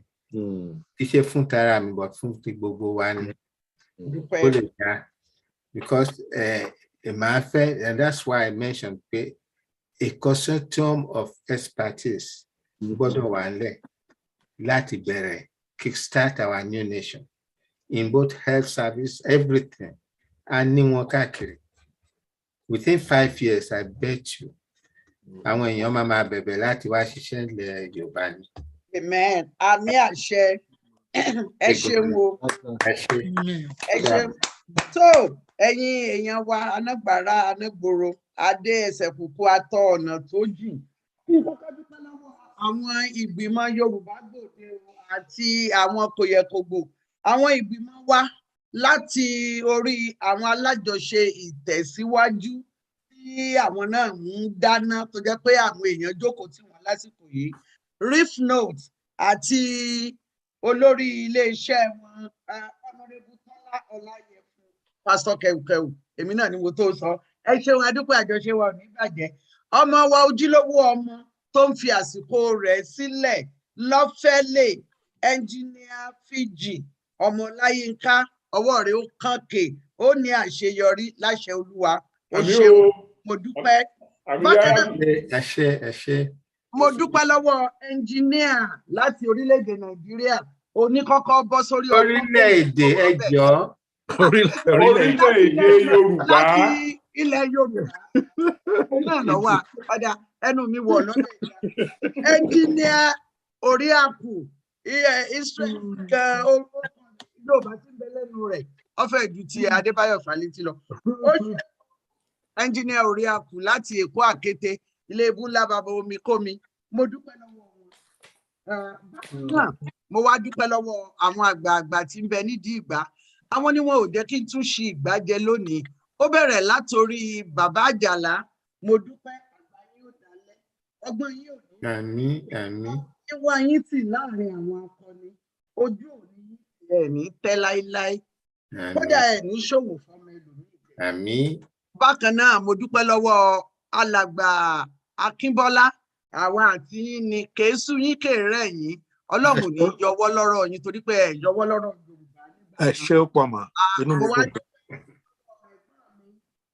Bàbá Adéníran onílọ̀kọ̀ ọmọ rẹ̀ ló kí n fi bẹ́ẹ̀ àná ẹ̀ lórí wọ́n ní ẹni fúnni lọ́mọ làálùpà. Ẹ ṣeun àgbà òtò yín dà pẹ́pẹ́ lowú ṣarọ́. Ẹ bá ń kí yèyé bá bra o torí ọpẹ́lọpẹ́ wọn ni wọ́n jẹ́ ká ẹ mọ̀ sọ bíi ti kúlú sọ. Ẹ ṣeun. Èyí wá tó mi ná gbogbo ẹ̀yin tẹ́ wà ń bí látàárọ̀ mo dúpẹ́ pẹ́ òkun bí àti máa ń ṣe nù ọ̀pọ̀lọpọ̀ wa a ní nǹkan kan míì tá a ṣe ń jọ Sunday ju eléyìí lọ. Ìyàwó Ìbàdàn wà ń bẹ wọn ò yẹ wọn ò gbò wọn pọ̀ tí wọn lè mọ dárúkọ. Mr. Àtẹ́wọ́ ni Legacy ìjọ tẹ́ bá tún bú Ìbàdàn máa ní kí títí bẹ gbogbo Ìjẹ̀bú pátápátá láì kún kankan ẹ lè mọ̀ dá mi sí kẹ pàdé mi lẹ́yìn ìsìn ẹ lọ́wọ́ yìí alàgbà Akíngbadé àti gbogbo àwọn èèyàn tí mi ò lè dárúkọ tí wọn ò yẹ. Ṣọlá Yusuf ní orúkọ mi. Ẹ̀wọ̀n àgbààgbà ni wọ́n rán mi ní eléyìí tí mò ń ṣe fún Yorùbá. Wọ́n ní sì ti ní iṣẹ́ tí arán gún kì í pagún. Èyí tí arán àkàlàmàgbò kì í máa pa àpàlàmàgbò. Agbígbòdì wọn ran nìkan náà ló ṣiṣẹ́ jẹ́. Òun ni ó forí gbọta. Bẹ́ẹ̀ ti rán mi ni mo jẹ. Ẹ má jẹ́ ń forí gbọta. Ẹni tó fúnni lówó ni ò fẹ́ kí ebi ó pa ni o. Ẹni tó fúnni nímọ̀ kò fẹ́ ká rìn lókun àìnímọ̀. Ẹni tó fúnni lọ́mọ kò fẹ́ kí á jẹ àjẹrun bí iṣu. Mo dúpẹ́ lọ́wọ́ yèyé mi o Egbinọlá Adékúnbí àtúnwá ẹ̀dùn ló kọ́ mi láṣà àmúdìrẹ àṣà ìrè ní mògùn ará àlágbẹ̀dẹ ibi tó bá wà ilẹ̀ rẹ̀ ni a tún pàdé lọ́jọ́ mẹ́jọ láṣẹ Olúwa èmi ni wọ́n wà ẹ̀yin ni wọ́n bá wọn ò ní fi ẹlòmíì ṣe nìkọ̀ọ̀kan. Ire o ẹ ṣé àdúpẹ́ àtẹ́wọ́ mi rèé. Ẹ ṣé o ẹ ṣé kẹ́tó lọ lẹ́yìn sùn. Mo fẹ́ kẹ́tó lọ mo ní channel kan tí mò ń lò. Okay. It's for Nigeria and Africa. I call it Hard Talk Africa. Okay, ẹ bá wa tẹ orúkọ ẹ̀ káwọn èèyàn rí. Okay. So that àwọn èèyàn ó send ẹ̀ sí. Okay, lè send ẹ̀ sí mi. A tẹ̀ lọ́jọ́ mẹ́jọ láṣẹ Ọlọ́run. Because ọ̀rọ̀ iná ni an explosion of the whole thing because I'm connecting with PLO Lumumba and other Africans. Láti sọ̀rọ̀ because ìyà Africa ti tó gẹ́ starting from Nigeria and then ilẹ̀ Yorùbá àgbọ́dọ̀ dàdúró lágbára Ọlọ́run lẹ́dùnmarè ṣe. Ire lójú owó rí o.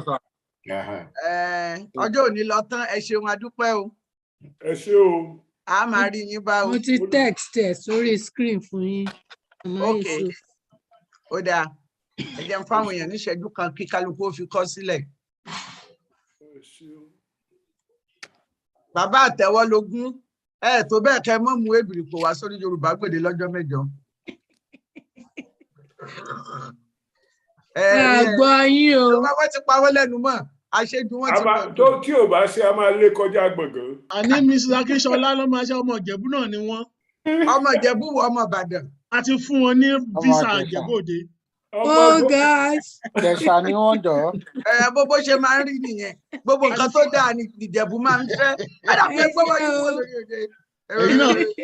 Èyí náà mọ̀. God bless you. Have a blessed week, everyone. You too. Ẹ máa gbádùn ní Silver Spring o. Ìpàdé wa bí àdùn. FBI ẹ ti wá mi kàn. Bí àdùn bí oyin. Ẹ dẹ̀kú wedding jọ sí o. Báyìí gàrí o. Báyìí gàrí kẹ̀ lọ́rọ̀ rẹ̀. Ó dìgbà kan náà. Àwọn ìjàmọ̀lá ti gbẹ̀gì.